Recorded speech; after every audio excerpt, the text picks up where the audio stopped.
Book 1, Chapter 1, Early Morning at a Township. The town of Wushan. An ordinary little town located within the kingdom of Fenlei, west of the mountain range of magical beasts, the largest mountain range within the Yulon continent. As the morning sun rose, in the town of Wushan, there remained a slight hint of the cold, pure pre-dawn air. However, virtually all of the citizens of this small town had already come out to begin working. Even the 6 or 7-year-old children had already gotten out of bed and were preparing to begin their traditional morning exercises. On an empty area in the eastern region of Wushan town, the warmth of the rays of the morning sun passed through the surrounding trees, leaving behind scattered spots of light on the empty ground. A large group of children could be seen there, approximately 100 or 200 in number. These children were separated into 3 groups, each group divided into several lines. All the children stood there silently, their faces solemn. The northernmost group of children were approximately 6 years old. The group in the middle, approximately 9 to 12 years old. The ones in the south, the 13 to 16-year-olds. In front of this large group of children, there were 3 sturdily built middle-aged men. All 3 of them wore short-sleeved shirts and roughly cut trousers.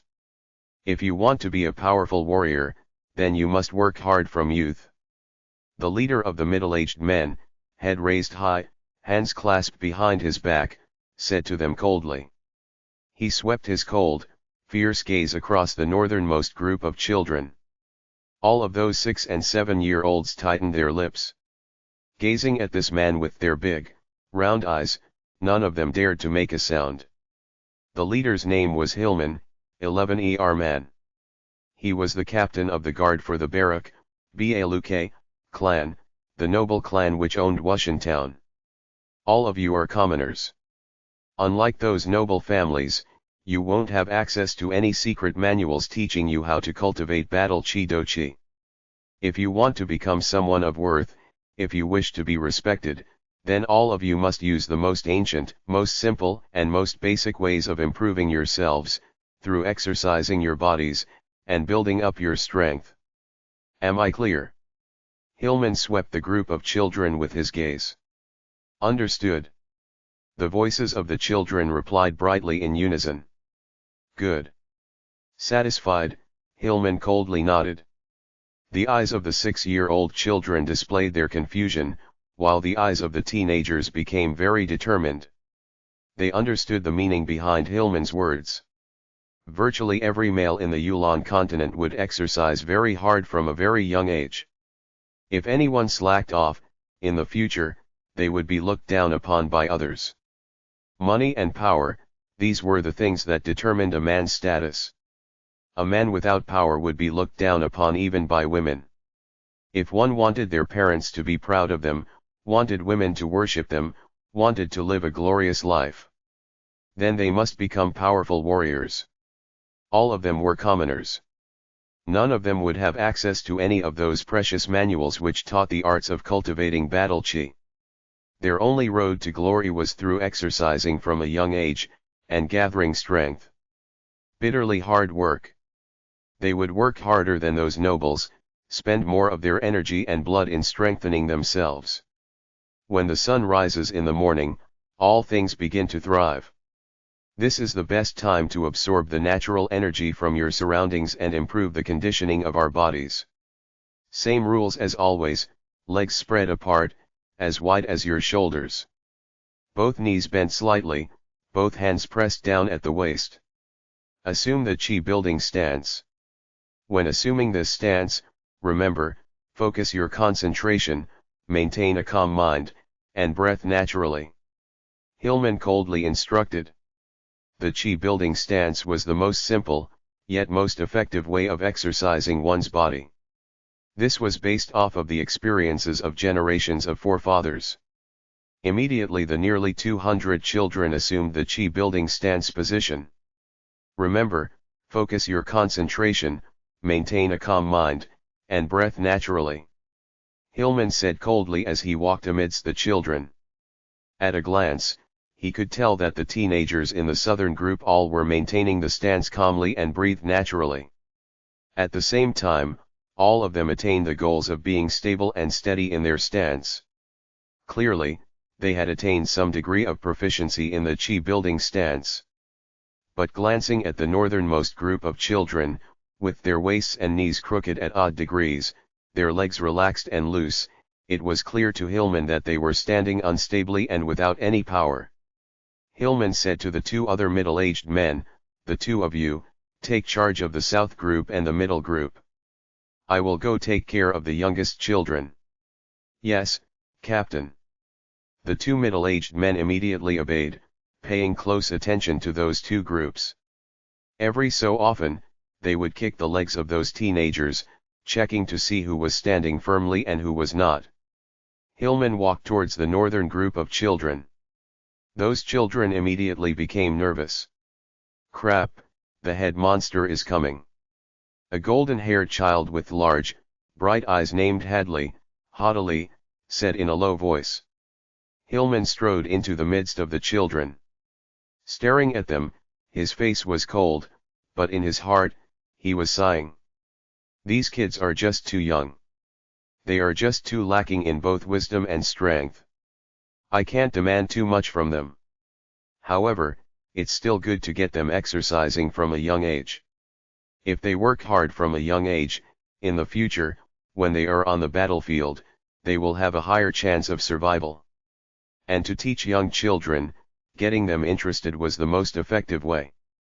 If he forced them too hard, it would have the opposite effect. "All of you, stand firm." Hillman coldly harumphed. Immediately, all of the children straightened, sticking out their chests and staring straight ahead. A hint of a smile played at Hillman's lips. He then moved to the front and took off his shirt. The lines running across the powerful muscles on his body made the eyes pop out of all of the kids. Even the children in the middle group and southern group couldn't help but stare at him, admiring his physique.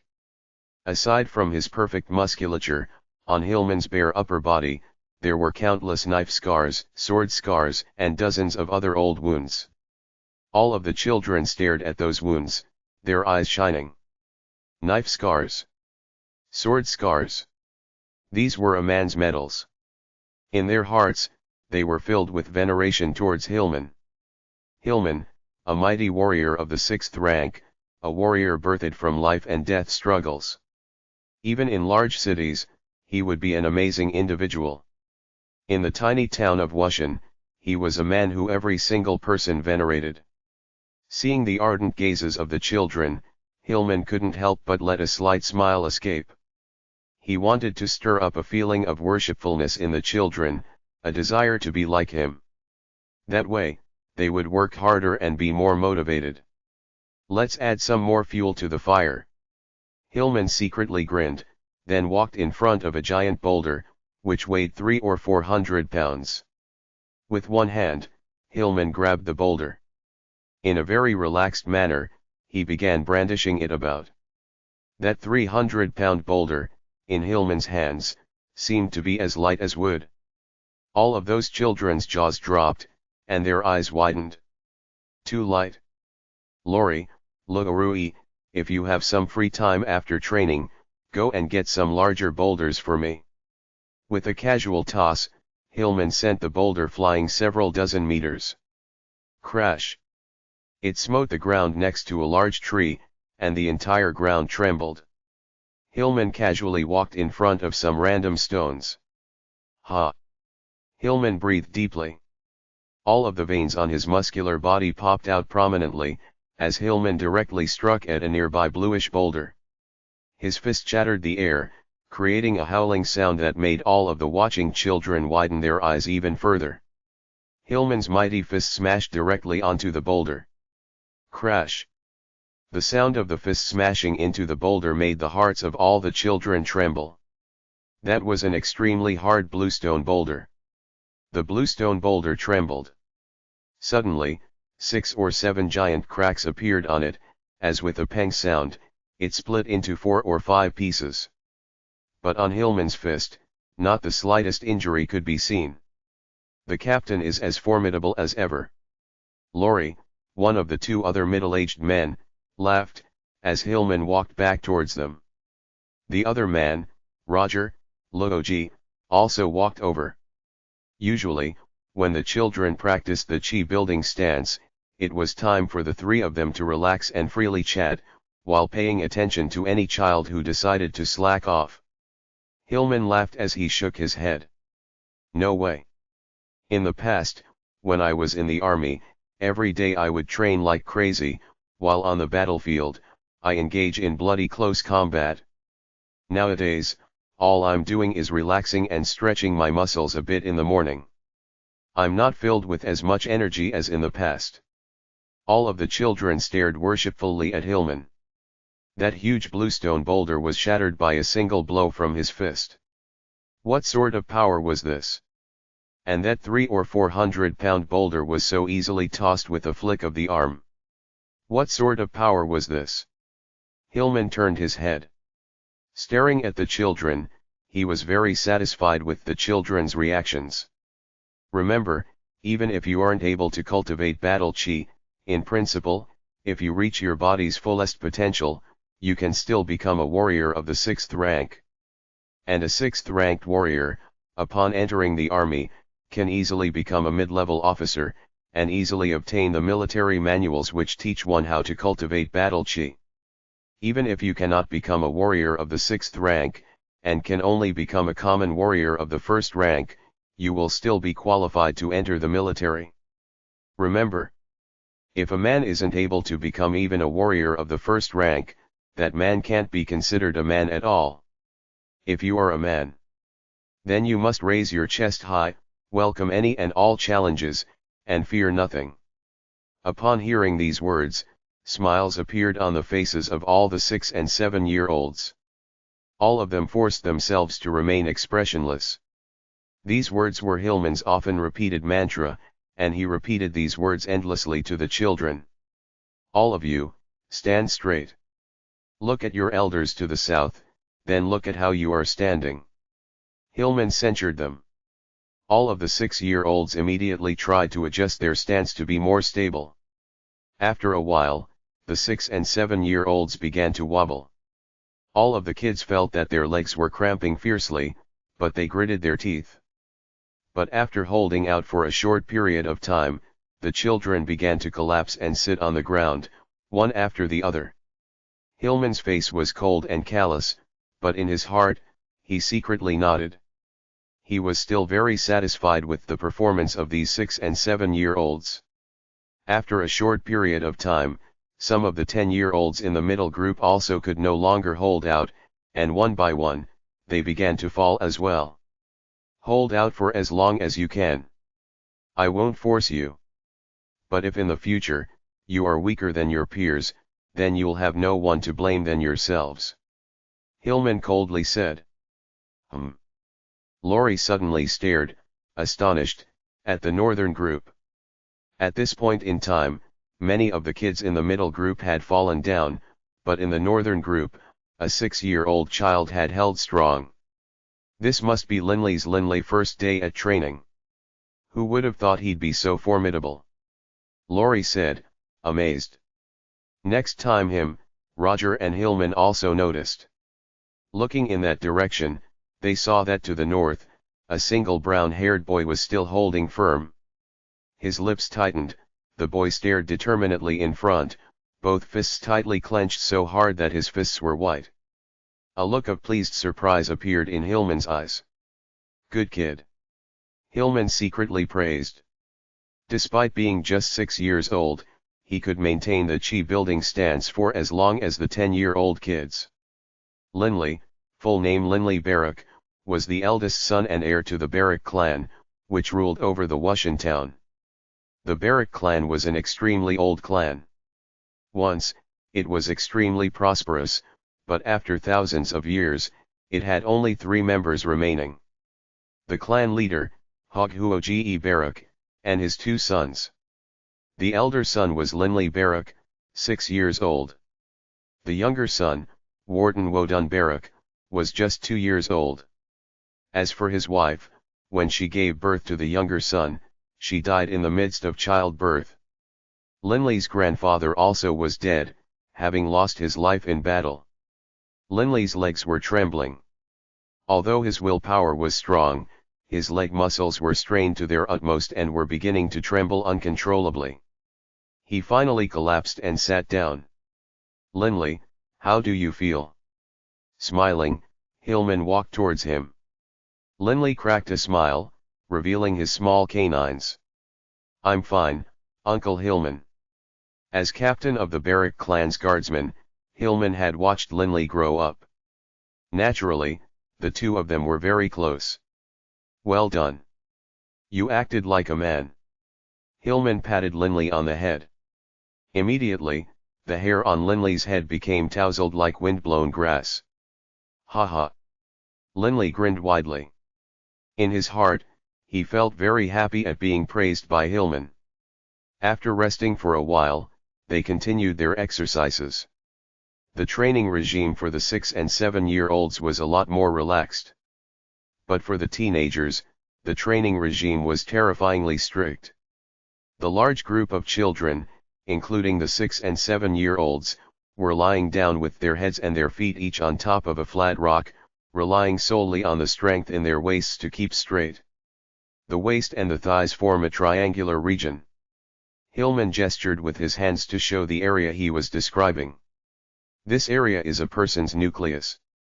Speed and power all come from this triangular nucleus, making this region extremely important. As Hillman spoke, he continued to walk about, carefully inspecting the youths to see if their movements were correct. "Tighten that up. Your waists need to be straight," Hillman thundered. Immediately, the waists of many youths straightened. This was Linley's first day of training. His tiny head and his feet were both flat on the rocks, but by this point in time, Linley could already feel his waist growing tight and hot. "Hold, gotta hold. I'm the best." Linley kept encouraging himself. Linley's body had always been very strong, even as a baby. He had virtually never gotten sick. Given that he also worked very hard, for him to excel was nothing special. Thud. The first child fell down. However, the stones they were using as a pillow and footrest were only 20 centimeters high, so although the child fell down, it didn't hurt much. In the Yulon continent, the goldsmiths used standardized lengths of 1 meter equals 10 decimeters equals 100 centimeters equals 1000 millimeters. Thud. Thud. As time went on, more and more children could no longer hold out. Linley gritted his teeth. He could clearly feel that the tightness in his waist had already reached the limits of his endurance, to the point where it was almost going numb. "My body feels so heavy. I'm almost unable to control it. Hold, gotta hold for just a bit more." By this point in time, of the 6 to 8-year-olds, only Linley remained. Staring at Linley, Hillman couldn't help but be filled with surprise and joy. "Laurie!" Hillman suddenly shouted. "Captain!" Laurie immediately straightened, awaiting his orders. Hillman commanded, "Tomorrow, prepare some special dies. When they are practicing their waist strength, put a branch under all of their waists, and die the branches. If any of them slack off and let their waists touch the branch, their body will be dyed as well. Their training regime will double in difficulty." "Yes, Captain." Laurie acknowledged the order. He couldn't help but let his lips tug up in a smile. He secretly laughed. The captain is always filled with so many devilish ideas. Those punks are really gonna get it now. Wasn't that just so? Looks of pain appeared on the faces of all the 10-year-olds. Normally, they could still make slight adjustments and slack off. But with Hillman's idea, they would have no chance to do so. Hillman continued coldly, "Let me tell you all, when a warrior practices his battle chi, the battle chi is stored in a fist-sized location directly beneath the navel. You should understand that this is part of the triangle I was talking about. I expect you all now should understand the importance of strengthening the triangle region. This is your core. If it fails, then your body fails, no matter how strong the other parts of it might be. A good instructor is of paramount importance to the children. And Hillman really was a formidable warrior. He knew the important parts of training, and also knew how to increase the difficulty one step at a time. He knew what sort of tools to use with what ages. If it was too hard, it could make a child's body collapse.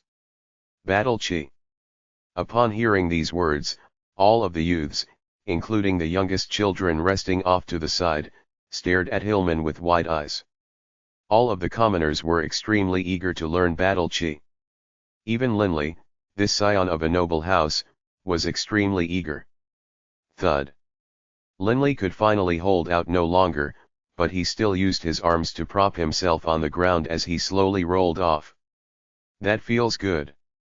Linley could feel that his waist felt a numbness which pierced through to the bone, so comfortable that his eyes crinkled slightly. How long was I able to hold out?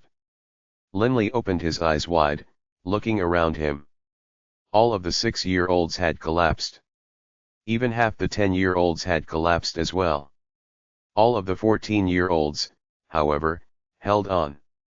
Hillman's face remained as cold as ever. All of you must remember. Your body is like a vessel, like a wine glass. Battle Chi is like the wine. The amount of wine a vessel can hold is dependent on the size of the vessel. Same goes for the body. A person's ability to practice Battle Chi is based on the extent of his training. If his body is too weak, even if he gains access to powerful Battle Chi manuals, his body won't be able to hold much Battle Chi, and he still won't become a powerful warrior. Hillman imparted many important bits of advice to the children. Many warriors, due to not having received proper guidance in their youth, only understood the connection between Battle Chi and body strength much later in life. But by that age, there wouldn't be much progress when they trained. Many forefathers had gone on many wrong paths and gained much experience. Hillman continued to impart these experiences, like the spring wind imparting life-giving rain, deeply etching these important experiences in the minds of these children. Hillman didn't want these children to go on wrong paths as well. After practicing the Chi building stance, the waist, back, thighs, shoulders, and other parts of the body would be harmonized. Now, almost all of the children were sitting, relaxed, on the ground. Hillman's training program was nearly perfect in the difficulty levels he assessed on each age group. Today's training ends now, Hillman announced. Wushan Town's training regimes were regulated. Every day, it happened twice, once at dawn, and once at dusk. Uncle Hillman, tell us some stories. As training ended, the children immediately began to call out. Every day, after the dawn lessons, Hillman would tell them stories of his army days, or some events which had happened on the continent. The children, all of whom had lived in the town their entire lives, thirsted for stories about the military. Hillman smiled. He enjoyed telling stories to the children. This was a way to make the kids eager to train. Hillman had always felt that only by making the children voluntarily train would the children have great results. Today, I will tell you about the legendary 4 supreme warrior bloodlines which everyone in the continent knows about. A look of awe appeared on Hillman's face. The children's ears immediately perked up, and their eyes brightened. Linley, sitting on the ground, felt his heart thump furiously. The legendary 4 supreme warriors. Linley's ears couldn't help but perk up as well, as he stared unblinkingly at Hillman. In Hillman's eyes appeared a hint of excitement. His voice, however, remained calm. On our continent, thousands of years ago, there appeared 4 powerful supreme warriors. All 4 of these supreme warriors possessed power comparable to an enormous dragon. They could wander amidst an army of millions at leisure, and easily take the head of any general. These supreme warriors were known as the Dragon Blood Warrior, the Violet Flame Warrior, the Tiger Striped Warrior, and the Undying Warrior. Warriors are divided into 9 ranks. I, a mere warrior of the 6th rank, can easily shatter boulders and kick down a large tree. But a 9th rank warrior, even within our country of Fenley, would be considered a top-level expert. But above the 9th rank warriors are the 4 supreme warriors. They have surpassed the 9th rank warriors and can be considered the pinnacle of warriors. They belong to the level of legendary saint-level warriors. Hillman's eyes were filled with excitement.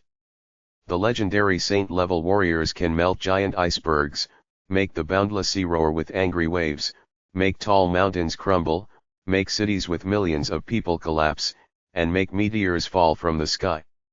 They are absolutely undefeatable, the highest possible power. Silence. All of the children were stunned. Hillman pointed at a mountain to the northeast. Look at Wushan. Isn't it huge? Hillman smiled. After hearing Hillman's words, many of the kids had been scared silly. They all immediately nodded. Wushan was over 1,000 meters high, and thousands of meters in circumference. In the eyes of men, it would definitely be considered a huge mountain. But saint-level combatants can destroy Wushan in the blink of an eye. Hillman said firmly.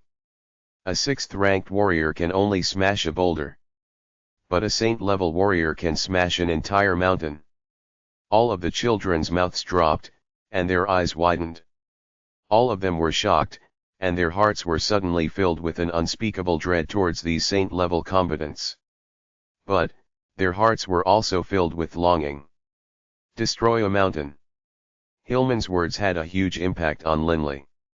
After a short period of time, the stunned children returned to their homes. Hillman, Roger, and Laurie were the last to leave. Watching the children depart in clusters of 3 or 5, a smile appeared on Hillman's face. These children are the hope and future of Wushan, Hillman said with a smile. Roger and Laurie also gazed at the group of children. On the continent, virtually all of the children of commoners had to train hard from an early age. Seeing the kids, Roger and Laurie reminisced back to their own youth. Captain Hillman, you are definitely much more formidable than old Potter of bygone years. Under your guidance, I believe that Wushan town will become the strongest town in our region, surpassing the other 10 or so towns, Laurie said with a smile. The strength of a teacher determined a place's future. Oh, Captain, how do you know about the power of saint-level warriors, or the 4 supreme warriors? Laurie suddenly remembered to ask. Slightly embarrassed, Hillman grinned. Well, actually, I'm not too clear about exactly how powerful the 4 supreme warriors are. After all, they are the stuff of legends. It's been years since any were seen. Laurie and Roger were astonished. You don't have any idea, and yet you lied to the kids. Hillman smiled slightly. Although I'm not clear about the exact strength of the 4 supreme warriors, I know this: a saint-level mage maestro, which is to say a mage which has attained the saint level, can execute forbidden magical techniques and eradicate an entire army of tens of thousands, or an entire city. Since saint-level mages are so powerful, I expect that saint-level warriors can't be that much weaker. More importantly, the reason I told the children these stories was to make them work harder. Couldn't you tell how amazed those children were after hearing the stories? Hillman smiled delightedly. Laurie and Roger were both speechless. See ya later, Lay. See ya, Hadley. Bidding farewell to his good friend Hadley, Linley went back, alone, to his home. After walking for a while, he saw the Baruch estates. The amount of land the Baruch manor was built upon was actually quite large. Moss was growing on the walls, and all sorts of ivy creepers twined up the walls as well. The scars of time were very apparent on the walls. The Baruch manor located in Wushan town was the ancestral home of the Baruch clan. An ancestral home which had existed for over 5,000 years and endured countless renovations continued to stand here. But, with the decline in the clan's fortunes, the Baruch clan's finances had taken a turn for the worse as well. Towards the end, it could only consume its previous gains. Over 100 years ago, the then leader of the Baruch clan determined that all the members of the clan would live in the front courtyard, which took up a third of the space of the manor. The rest of the manor would no longer be maintained. That way, a great deal of money could be saved. But despite these measures, by this period in time, Linley's father, Hog Baruch, still needed to sell off family possessions in order to keep the family afloat. The towering doors to the manor were open. Saint-level warriors. While walking, Linley was still thinking about that. In the future, will I be able to become a saint-level warrior? Linley. Hillman's voice sounded from behind him. Hillman, Roger, and Laurie had finally caught up to him.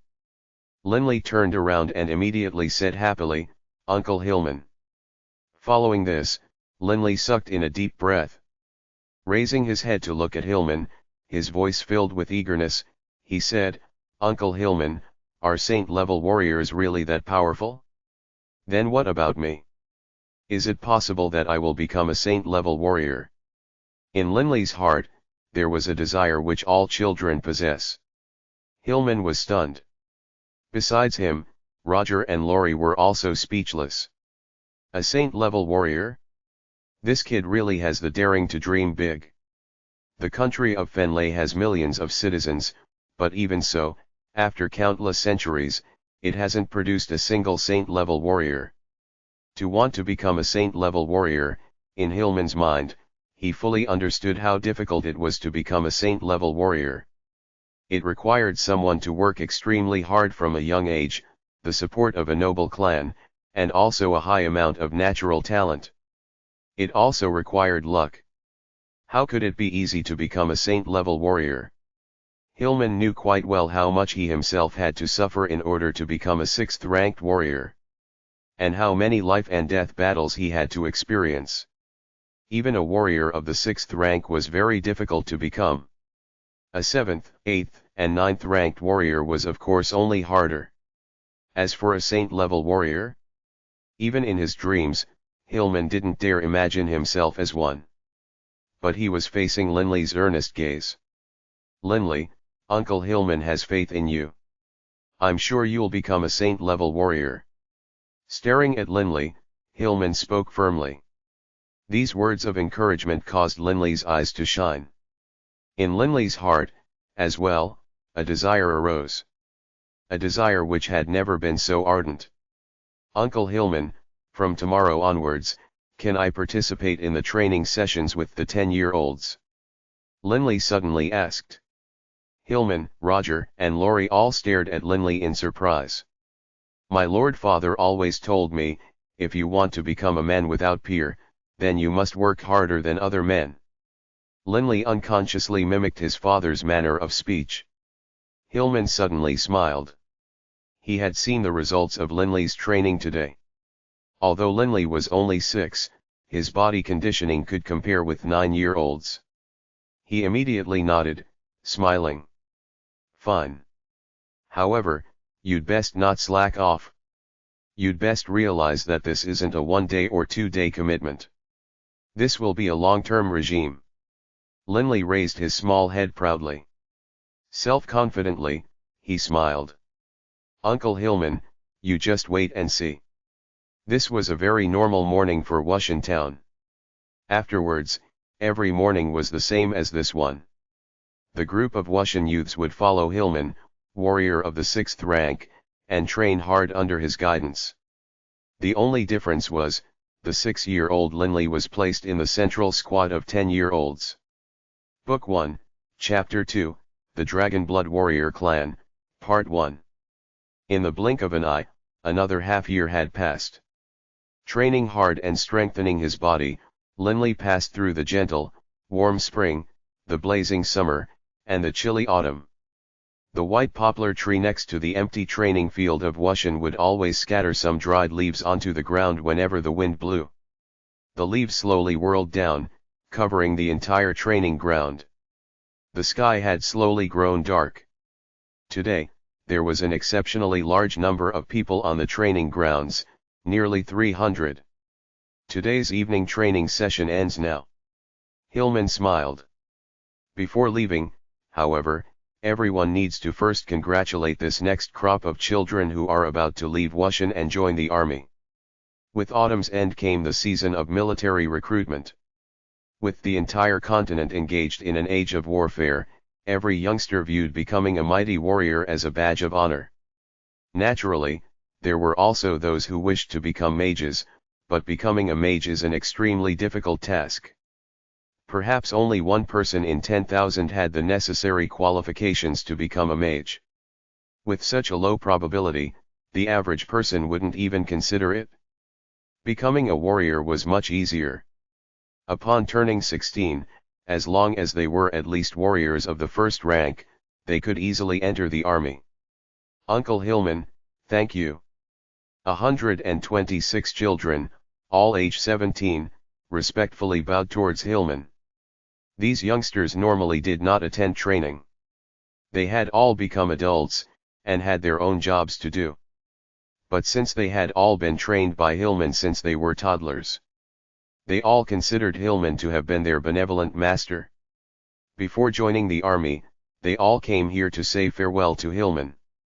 Staring at this group of energetic, eager 17-year-olds, Hillman was filled with countless mixed feelings. This was because Hillman knew that all of these children were eager to join the army, but after 10 years of military service, how many of them would come back alive? I hope at least half of these 126 will be able to return alive, Hillman prayed silently. Hillman stared at the children, and said in a clear voice, "Brats, listen up. You are all men of Washington. The men of Washington must straighten their chests and welcome any challenges, and accept no fear. Am I understood?" All of those 17-year-old youths straightened their chest, their bodies ramrod straight. Their eyes filled with a hot ardor for military life, they all responded in loud unison, "Understood." Good. Hillman stood ramrod straight as well. His cold gaze was filled with a military aura. Tomorrow, all of you will depart. Tonight, prepare well. I know how strong all of you are. All of you will be able to easily enter the army. I, Hillman, will wait here for all of you to make your glorious return to Washington. Hillman said in a bright voice. The eyes of those youths shone bright. Returning home with honor. This was the dream of every youth. Now, I order all of you, go home immediately and begin your preparations. Disperse. Hillman said in a cold, fierce voice. Yes, sir. 126 youths respectfully saluted, and then departed. They were followed by the worshipful gazes of the nearly 200 youths that remained. Tomorrow, they would begin a brand new journey. I have 2 more years. When I become of age, I also want to join the army. I really want to live the exciting, heart-throbbing life of a soldier. If I had to live here for my entire life, in Washington, even if I lived forever, it would be pointless. A group of 13-year-olds chatted amongst each other. All of them longed for that exciting life, a life filled with vigor. All of them wanted to accumulate merits and establish a reputation. They wanted to be adored by the girls and the esteem of their relatives. This was their dream. Linley, your father, Lord Hogg, has some extremely important business with you. Don't go off playing with the other kids. Come home with me. Hillman walked to Linley's side. Gazing at him, Hillman felt very proud. Linley was exceedingly smart. Under the tutelage of his father, Hogg, since a young age, he had learned many words and could read most books. Reading was a very luxurious thing. Usually, only the scions of noble houses could read. The Baruch clan was an extremely old clan, and it held a large number of books. Uncle Hillman, I know already. My Lord Father already reminded me 3 times. My Lord Father has never been so insistent about anything. I won't go off and play. Linley grinned, revealing his pearly white teeth, perfect but for the fact that one was missing. Linley was already beginning to grow permanent teeth. That's enough. You are missing one of your front teeth. When you smile, you let the wind in. Hillman laughed. Go home. In the ancient front courtyard of the Baruch Manor, after the family finished dinner, Linley was playing around with his younger brother. Big brother, hug. Hug. Little Wharton was staring at Linley with a look of pure, simple love. Walking unsteadily, he extended a small, pudgy hand towards Linley, trying to hug him. Linley stood not too far away, quietly waiting for little Wharton to reach him. "Wharton, you can do it," Linley encouraged him. Little Wharton's wobbly footsteps made people fear he would fall with each step. But in the end, little Wharton managed to rush into his big brother's embrace. His smooth skin, as soft as water, was slightly pink. His big round eyes stared at his elder brother, and in a baby voice, he said, "Big brother, big brother." Looking at his baby brother, Linley's heart was filled with a boundless warmth and love. No mother, no grandparents. Although he had his father and the family caretaker to take care of him, Linley, who had matured early, was extremely loving and protective towards his little brother. In Linley's eyes, as the big brother, it was his job to take care of his little brother. "Wharton, what did you learn today?" Linley asked, smiling. Wharton frowned, an extremely cute expression. After pondering, he excitedly said, "Today I learned about using rags." "Rags?" Linley's face revealed an uncontrollable smile. "What did you wipe?" Counting on his fingers, little Wharton said, "First I used the rags to wipe the floors, then the toilet chamber pots, and lastly I wiped, right, I wiped the plates." He looked excitedly at Linley, awaiting Linley's praise. "You wiped the chamber pots, and then wiped the plates?" Linley's eyes were huge. "What, did I do it wrong? I really wiped them clean." In little Wharton's tiny head, his eyes were filled with an uncomprehending look as he stared at his big brother. "Young Master Linley, your father is looking for you." "Let me carry young Master Wharton." A brandy-nosed old man walked over. This brandy-nosed old man was the Baruch clan's housekeeper, Chi 11 Li. In the entire manor, aside from the housekeeper, there wasn't even a serving girl. Linley no longer had any time to chat with Wharton. He immediately handed Wharton over to Grandpa Chi, and went towards the guest hall. "I wonder why father summoned me." Although he was young, Linley could sense that this time, his father had called him for something important.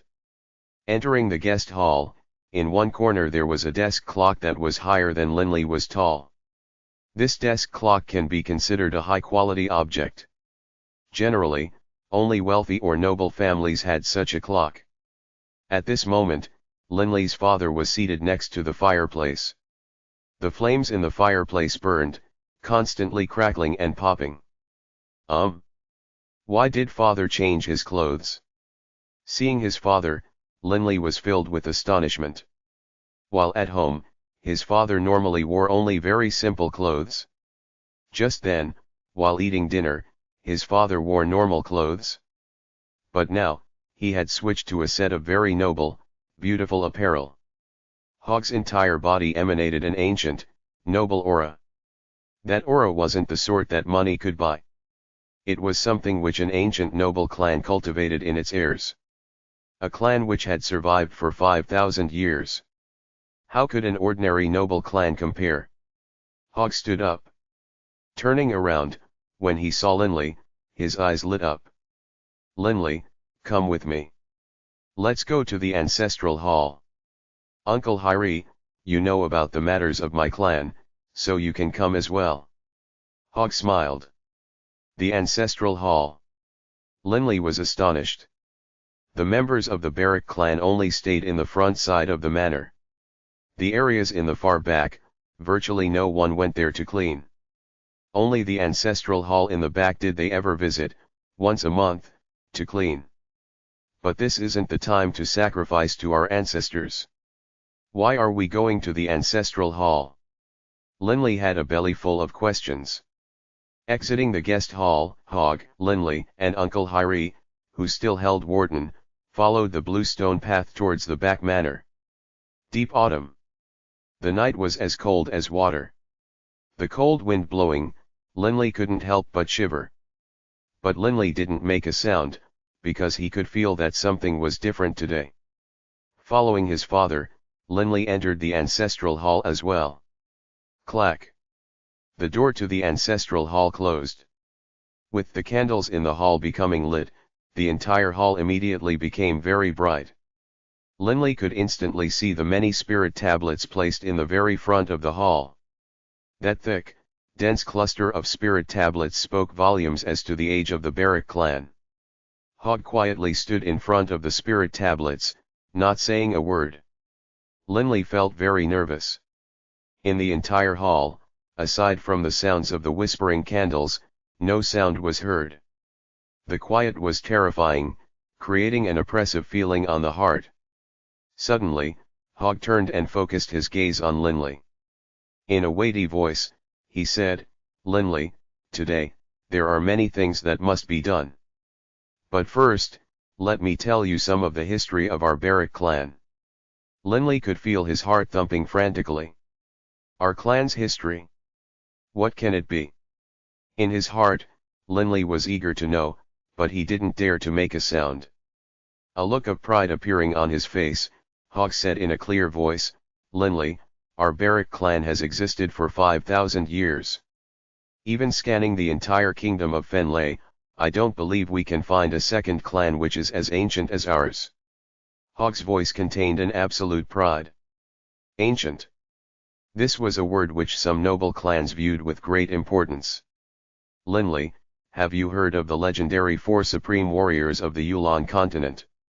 Turning his head, Hogg looked at Linley. Eyes brightening, Linley nodded. "I know. According to Uncle Hillman, the legendary 4 supreme warriors are the Dragon Blood Warrior, the Violet Flame Warrior, the Tiger Striped Warrior, and the Undying Warrior." Satisfied, Hogg nodded. Smiling, he said, "Right. Now, I am going to tell you something. The 4 supreme warriors actually represent 4 ancient clans. And our Baruch clan is the ancient clan which contains the exalted bloodline of the Dragon Blood Warriors." Book 1, Chapter 3, The Dragon Blood Warrior Clan, Part 2. The Dragon Blood Warrior Clan. Linley felt as though his entire head was buzzing.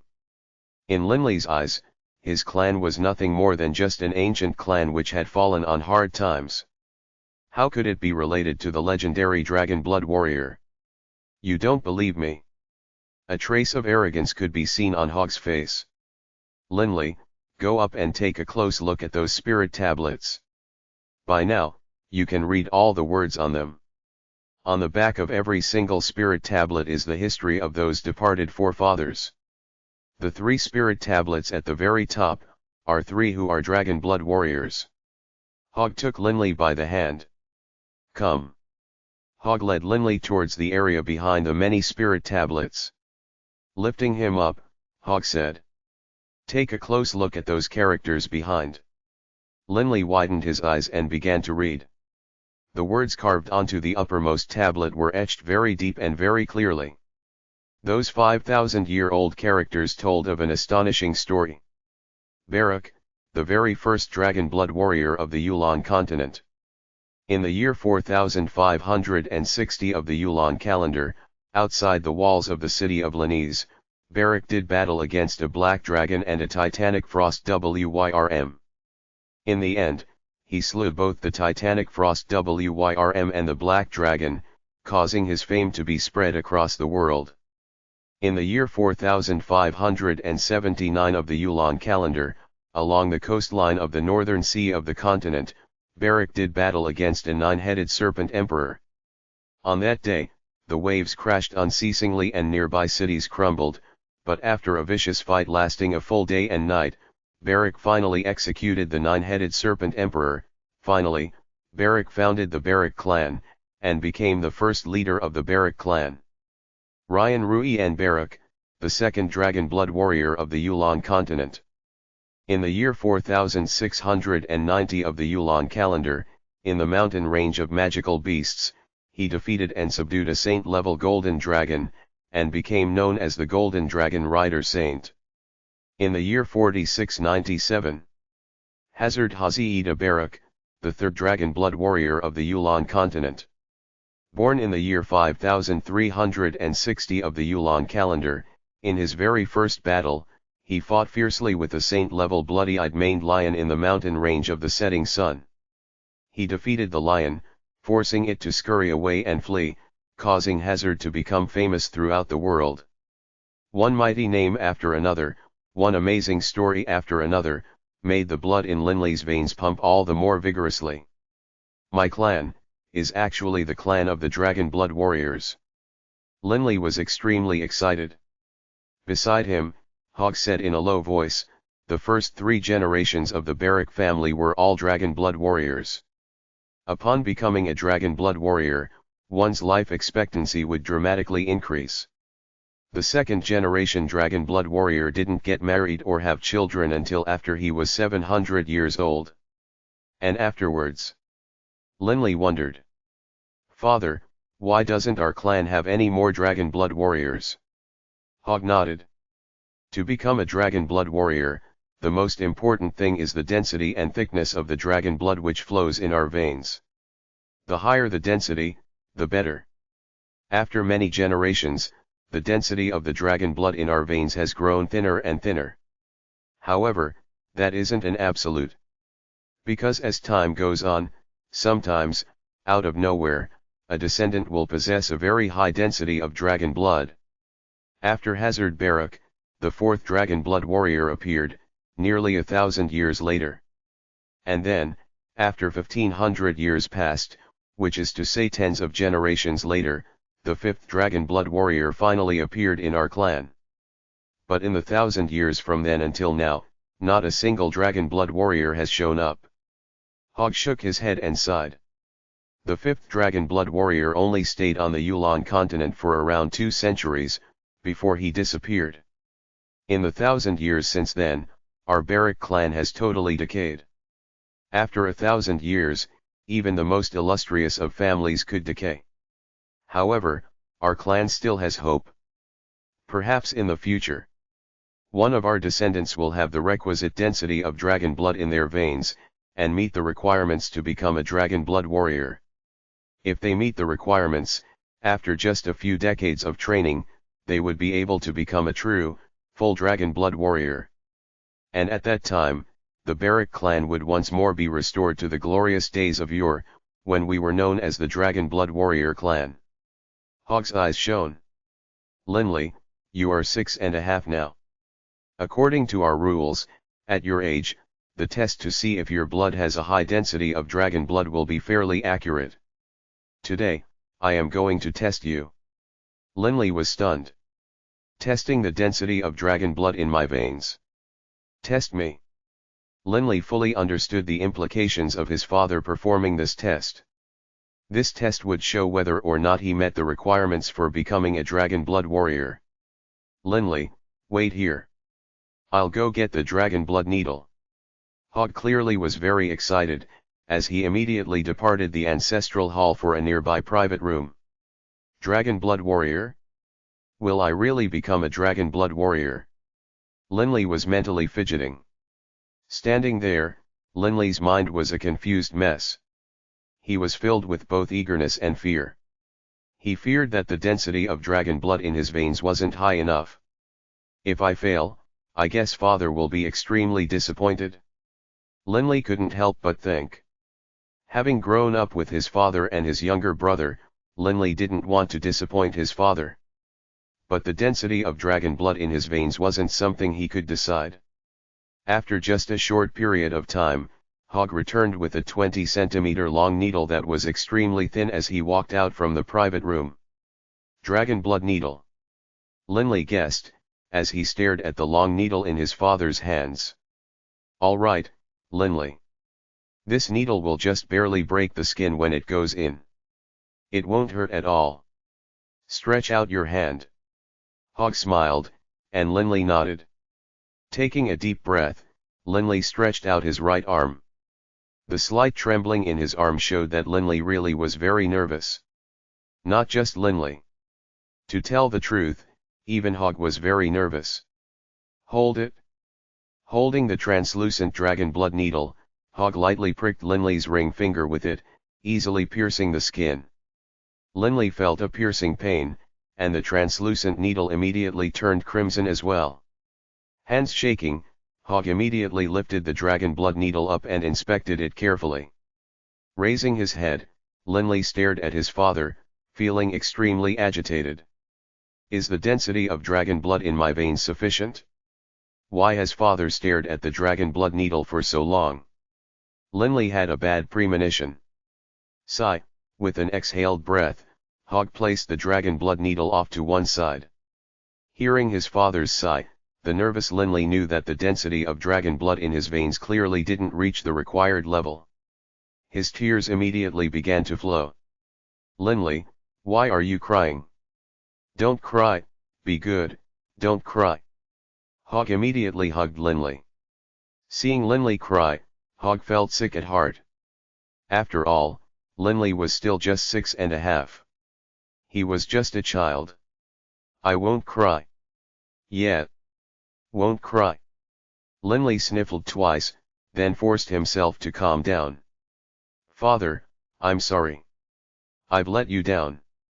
Hearing Linley's words, Hogg felt a warm feeling in his heart. He couldn't help but hold Linley against his bosom. Linley, don't feel bad. I actually didn't raise my hopes too high. Over 1,000 years and tens of generations, no one has become a dragon blood warrior. It doesn't matter that you also failed. Father doesn't blame you.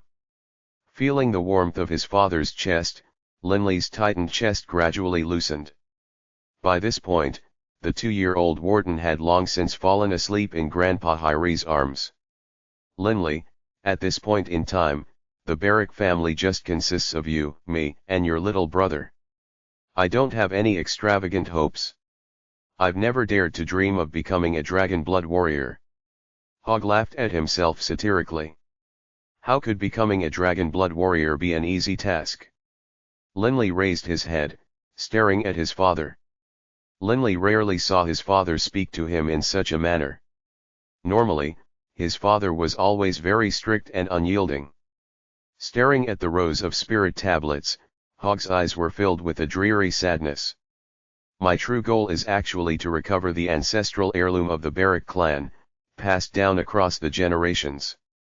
Our ancestral heirloom? What's that? Why have I never heard about it? Linley asked curiously.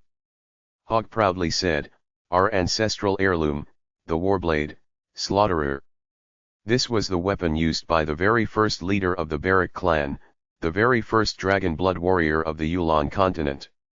Alas, his descendants were unfilial. 600 years ago, because of poverty, a descendant who loved luxury actually sold our ancestral weapon for money.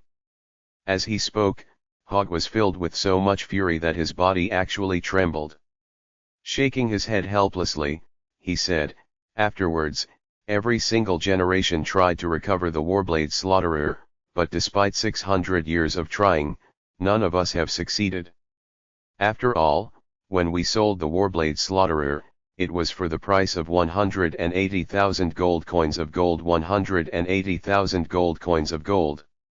We aren't able to produce such a vast sum, but even if we were, the current owner wouldn't be willing to sell to us. The ancient clan of the Dragon Blood Warriors actually had sold off its own ancestral heirloom. This was a humiliation. The humiliation of the ancient clan of the Dragon Blood Warriors. Every succeeding generation had attempted to come up with ways to regain the warblade slaughterer, but despite 600 years of trying, they had never succeeded. As the current clan leader, Hogg also had this desire, but the clan's economic situation was in dire straits. 180,000 gold coins of gold? Even if they sold off the manor and all their possessions, they might not be able to produce such a vast sum. The ancestral heirloom was lost. This humiliation constantly weighed on Hogg's heart. He felt ashamed and helpless, and unable to face his forefathers. Seeing the look on his father's face, Linley consoled him, "Father, don't be unhappy. I promise that one day, I will recover our family's heirloom and bring it back to this manor. You. Hog chuckled. Eyes filled with love, he ruffled Linley's hair. In his heart, Hog secretly said, Linley. Do you know, these words you just said, all those years ago, I said these same words to your grandfather as well. 600 years of efforts had all failed. How could it be easy to accomplish? After all, the person who had purchased the Warblade Slaughterer couldn't be any ordinary person. Why would they be willing to sell? Even if they were willing to sell, how could the decrepit Baruch clan afford the cost? Father, you don't believe me. Raising his head, Linley looked at his father questioningly. I believe you, Hog laughed. Father and son held each other close.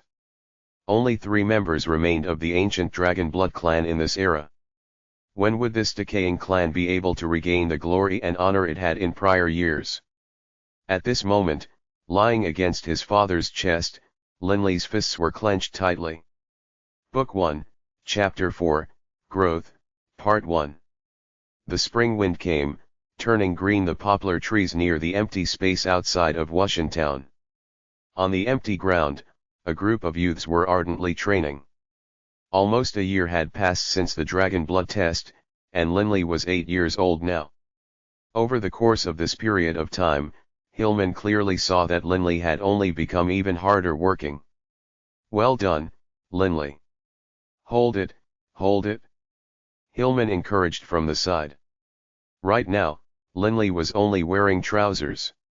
His upper body was covered with sweat, and his body, as taut as a drawn bowstring, was lying on the ground. His hands were pressed fiercely to the ground, as straight as tree trunks, while the rest of his body was motionless. He was supporting himself from a push-up position, with just his hands and the tips of his toes. His entire body was taut. The static tension training exercise. A very simple yet very effective training exercise. If a person could reach the level of being able to maintain this pose for an hour, then his body would no longer fear ordinary swords or sabers. Drip, drip. Beads of sweat rolled down from Linley's forehead. The sweat entered Linley's left eye, and he couldn't help but wince at the pain. Lei is really amazing. Just 8 years old, but he's able to match the 13-year-olds in doing the static tension exercise. Some of the children who had already given up were sprawled on the ground, chatting as they watched Linley. Lei, keep it up. Keep it up for the rest of us. Beat those 13-year-olds. The golden-haired Hadley shouted from the side.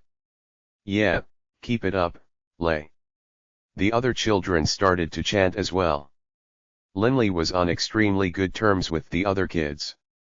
Although Linley was the child of a noble house, he was extremely kind to the children of commoners, and often helped them train as well. Gotta hold it. Gotta hold it.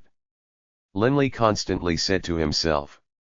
In the back of Linley's mind, the words his father said a year ago constantly echoed. Linley, we are the family of the Dragon Blood Warriors. As a member of the Dragon Blood Warriors clan, you have an advantage, but also a disadvantage.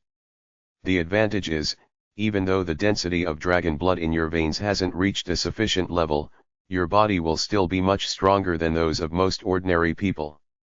It might be very difficult for others to become a warrior of the 6th rank through training alone, but for you, it will be somewhat easier. However, your disadvantage is this. The descendants of the Dragon Blood clan are not able to train battle chi according to normal manuals. This is because the blood in our veins is only suited to the training method inside the secret Dragon Blood manual. It conflicts with all other types of battle chi cultivation methods. Unfortunately, only those who have reached a certain density of dragon blood are able to practice using the method within the secret Dragon Blood manual. Therefore, you will not be able to cultivate battle chi at all. Also, although in theory, anyone training the body can reach the 6th rank, that's just in theory. In practice, the number of people who accomplish this is very low. But for us, it is different. Even if the amount of dragon blood in our veins is low, our starting level will be higher than others. Just from training alone, we can become warriors of the 6th rank. Your great-grandfather, based on training alone, managed to become a warrior of the 7th rank. Linley remembered his father's words very clearly. Linley growled to himself, I'm stronger than everyone else now, only because of the dragon blood in my veins. But since I can't practice battle chi, my only options are to work hard, and to work harder. Since great-grandfather was able to become a warrior of the 7th rank, then I shall become a warrior of the 8th rank. Or even the 9th rank. Nothing is impossible. A warrior of the 8th rank. A warrior of the 9th rank could be considered the most powerful expert in the entire country of Fenley. A warrior of the 8th rank, although unable to restore the Baruch family to its former glories, would be able to dramatically improve its current situation. Got a hold. Linley gritted his teeth. By this point, his muscles felt like they were being chewed on by countless ants. His entire body was quivering, and every single muscles on his entire body trembled. Every single trembling muscle could be seen visibly. After a long time, in the end. Thud. Linley, exhausted, collapsed to the ground. That feels wonderful. Flat on the floor, his entire body relaxed, Linley could clearly feel how numb his entire body was. All the muscles on his body, after undergoing that training, were slowly growing. Although the growth wouldn't be noticeable from just 1 or 2 exercises, after a long period of time, the effects would be pronounced. Hillman, off to the side, nodded with satisfaction. And then, Hillman's face grew cold as he turned to look at the 14 and 15-year-olds. All of you had better hold on. Linley's only 8 years old, while all of you are almost adults. Don't let an 8-year-old get the better of you. After morning exercises ended, Linley bid farewell to his group of friends and went towards the Baruch clan manor. If a stranger had seen him, the 8-year-old Linley surely would have been assumed to be 11 or 12 years old, and not just a mere child of 8. The descendants of Baruch truly were different from other men. Big brother. Upon seeing Linley, the healthy-looking warden rushed over. That's enough, warden. My entire body is covered with sweat. Let me wash myself first. Linley patted warden on the face and laughed. Warden huffed. I know that as soon as you wash up, you'll go take lessons from father. As a member of a noble house, Linley's education began from a young age. The 5,000-year-old Baruch clan was even stricter regarding educational matters than even the royal families of most kingdoms were. Enough, warden. I'll play with you around noon. Linley laughed.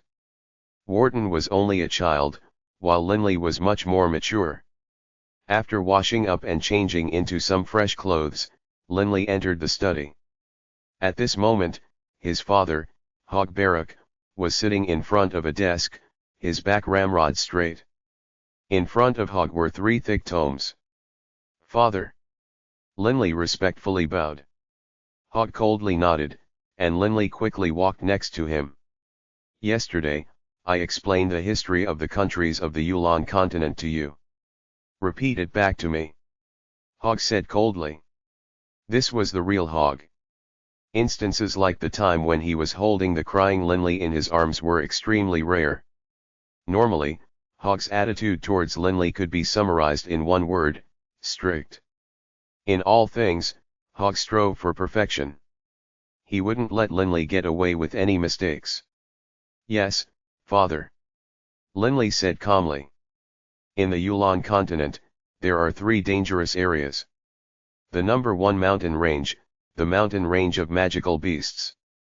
The second mountain range, the mountain range of the setting sun. And, the number 1 forest, the forest of darkness. The space these 3 dangerous regions take up is incomparably large.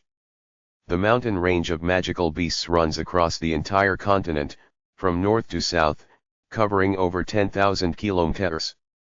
Within it are countless magical beasts, including saint-level beasts which have the power to destroy the heavens and ravage the earth. Because of the mountain range of magical beasts, the Yulan continent has been divided into different regions. West of the mountain range of magical beasts, there are 12 kingdoms and 32 duchies. Within these kingdoms and dukedoms, there are two major divisions. The first is the Holy Union, with the kingdom of Fenley being the principal kingdom. The second is the Dark Alliance, with the kingdom of Chi Xi being the principal kingdom.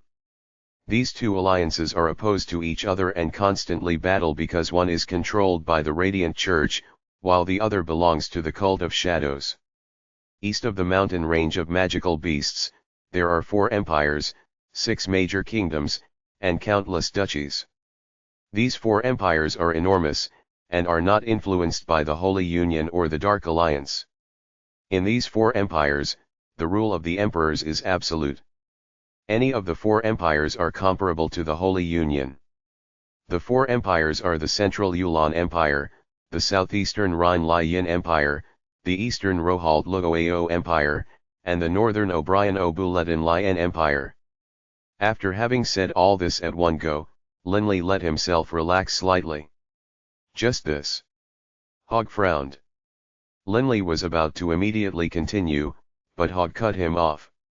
Let me ask you, within our Holy Union, how many kingdoms and duchies are there? Within our Holy Union, there are 6 kingdoms and 5th, 7th, Linley suddenly frowned. How many duchies were there in the Holy Union? Linley's memory was a bit hazy. He wasn't sure if it was 15, or if it was 17. He couldn't be sure. Humph. His face cold and harsh, Hogg pulled out a wooden stick, and Linley obediently stuck his hand out. His eyes narrowing, with a whap sound, Hogg whacked Linley's hand with the stick. A red line immediately appeared on Linley's hand, but Linley could only clench his teeth, not making a sound. Linley, you must remember, we are currently living within the Holy Union. You must know everything about the Holy Union. Hogg coldly looked at his son. In the entire Yulan continent, the most important entities are the 4 empires and the 2 alliances. Linley nodded. Although his father's words were simple, Linley clearly understood the deeper meaning. At the far northern end, the Holy Union shares a border with the O'Brien Empire. While at the southern end, the Dark Alliance intersects with the Yulan Empire. Under the guidance of the Radiant Church, the unity of our Holy Union isn't one whit inferior to that of the empires. Listening to his father's words, Linley agreed. Yesterday, he had read many books. Clearly, the Holy Union could be considered the cultural center for the entire Yulan continent. At the same time, in terms of economic strength, it was on par with the Yulan Empire, making the two of them the most economically powerful entities in the world. In addition, it had the support of the Radiant Church. The Holy Union truly was very formidable. Today, we will study art, Hogg said coldly. As the descendant of a noble family, you must have a thorough understanding and appreciation of art. Art is what gives noblemen an aura of gravitas. Hogg pulled out a large tome as thick as a fist, immediately opening it. In the year 3578 of the Yulan calendar, the Grand Master stone sculptor Perilous Puluksi was born. Off to the side, Hogg solemnly taught while Linley strove hard to memorize.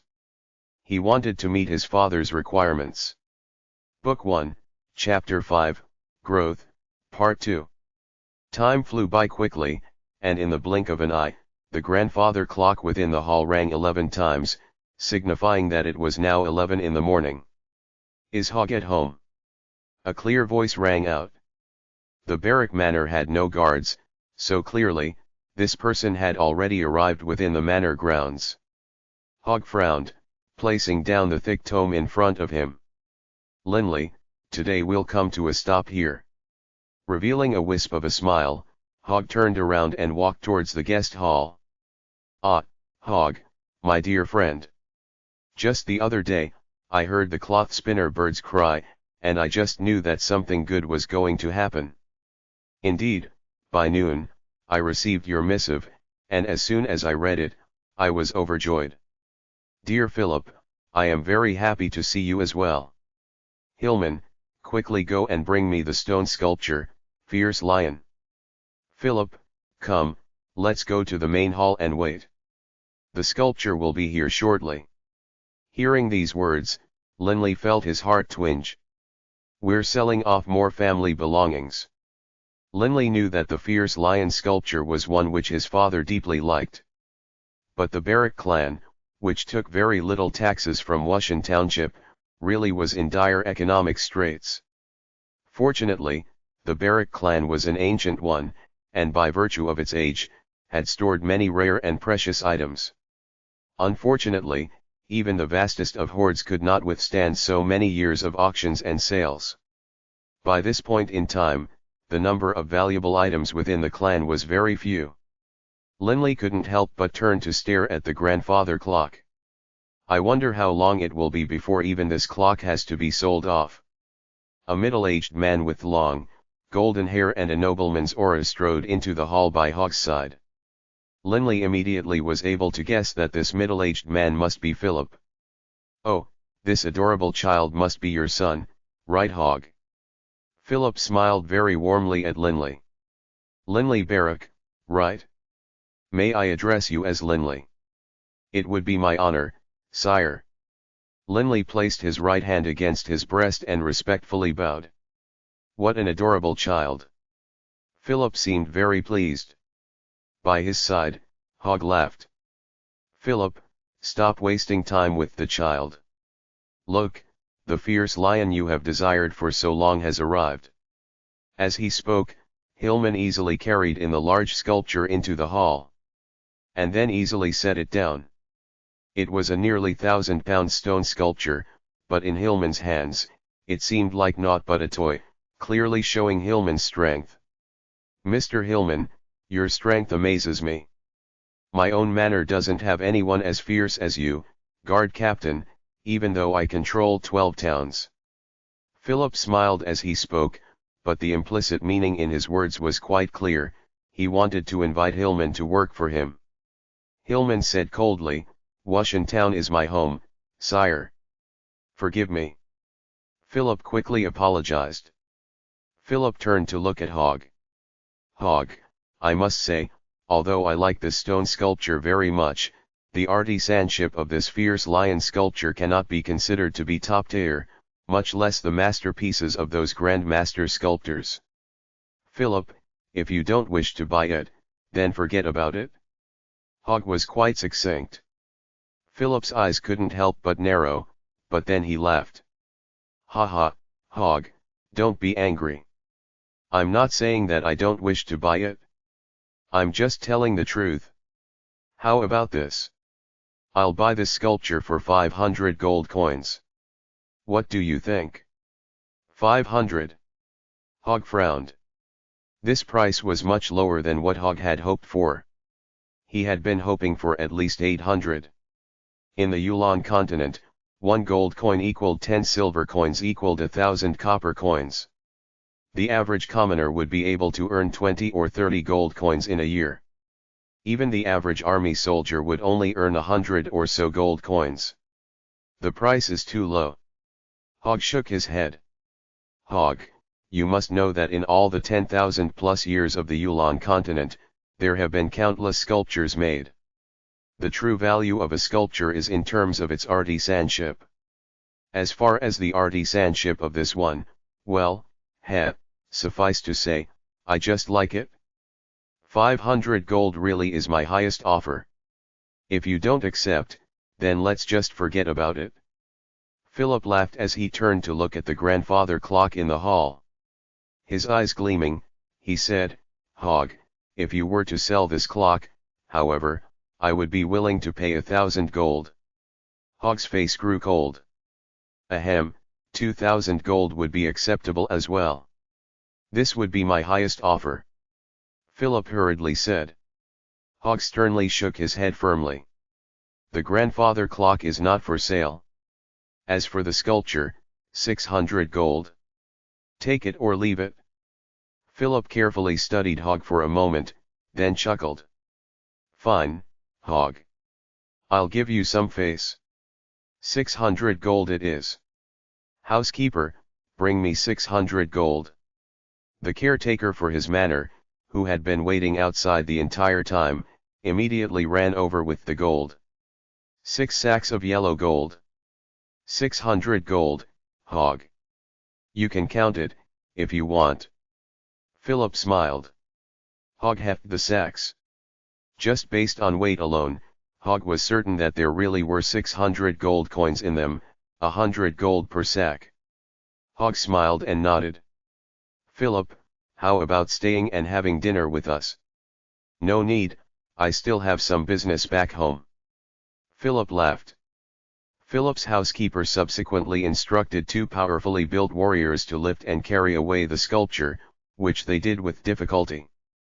After Philip and his entourage had departed, Hog stared at the 6 sacks of gold, a dim look in his eyes. This time, he sold the stone sculpture. Next time? Although the manor still had many things remaining, sooner or later, they would have nothing left. Father! I want to learn to be a sculptor. Linley suddenly said. Linley knew very well that in the Yulon continent, those famous master sculptors could produce works valued at tens of thousands of gold pieces each. Some famous sculptures could even reach 100,000 gold pieces.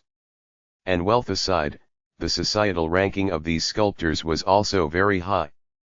If I can become a master sculptor, then father will no longer have to sell our family possessions. This is what Linley was thinking. Sculpting. Hog glanced at Linley, his eyes cold. Linley, do you know that amongst the hundreds of millions of people in the Holy Union, there are at least several million who have studied sculpting? But in the entire Holy Union, the number of true masters can be counted on one hand. In addition, if you don't have a good instructor, you simply cannot succeed on your own. The inner circle of sculptors is not one which ordinary people are allowed into. You only see the sky-high valuation of the works of the masters, but do you know that the vast majority of sculptors only make a few dozen gold coins each year? Hog's voice was very fierce. Linley was so frightened, he immediately knelt down. Just now, he only spoke because he thought that sculpting could improve his family's situation. He didn't expect his father to say so much and lecture him so sternly. Enough. The ancestral hall needs some cleaning. After lunch, go and clean it up. Hog said coldly. Yes, father. Linley said respectfully. Looking at Linley, Hog sighed in his heart. Sculpting? Oh, child. Do you know that in the past, I also practiced sculpting? I spent 10 full years of my life trying to learn. But unfortunately, my sculptures weren't worth a single coin. Hog, too, had once foolishly dreamed of becoming a master sculptor and thereby improving his clan's situation. But in his heart, he felt very helpless. Despite spending 10 years training, his sculptures were still worthless. The field of sculpting could be described as a pyramid. Those famous master sculptors were at the top of the pyramid. They enjoyed a high status, and each sculpture they made was worth hundreds of thousands of coins. But the valuation of the work of the countless low-level sculptors at the bottom of the pyramid was soul-crushingly low. Most of their works would just be bought by commoners for just a few silver coins to use as decorations in their homes. Book 1, Chapter 6, Coiling Dragon Ring, Part 1. Underneath the setting sun, the rosy clouds seemed to cover half the sky, casting their red hue upon the entire world. Cleaning the ancestral hall is pretty easy. Departing the ancestral hall, Linley had to admit that he had over-prepared. He had slotted an hour for this job, but in just 15 minutes, he was finished cleaning. On the Yulon continent, each year was divided into 12 months, each month 30 days, each day 24 hours, and each hour 60 minutes. Most noble families owned grandfather clocks, and were able to accurately tell time. Some extremely wealthy or extremely high-status individuals might even own meticulously calibrated wrist watches. The ancestral hall is cleaned every month. Frankly speaking, in just a month, the ancestral hall won't get too dirty. All I have to do is just casually wipe it down. I have almost an hour before training starts. What should I do? Bored, Linley looked around in all directions.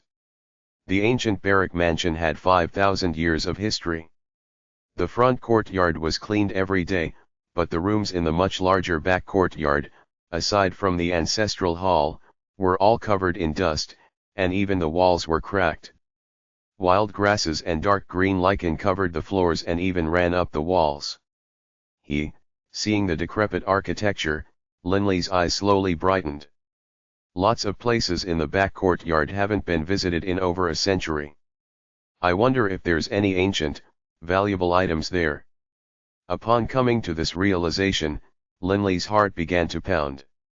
If I am able to find some valuable things and give them to Father, no doubt he will be very happy. Linley took a deep breath, then immediately entered a decrepit room next to the ancestral hall.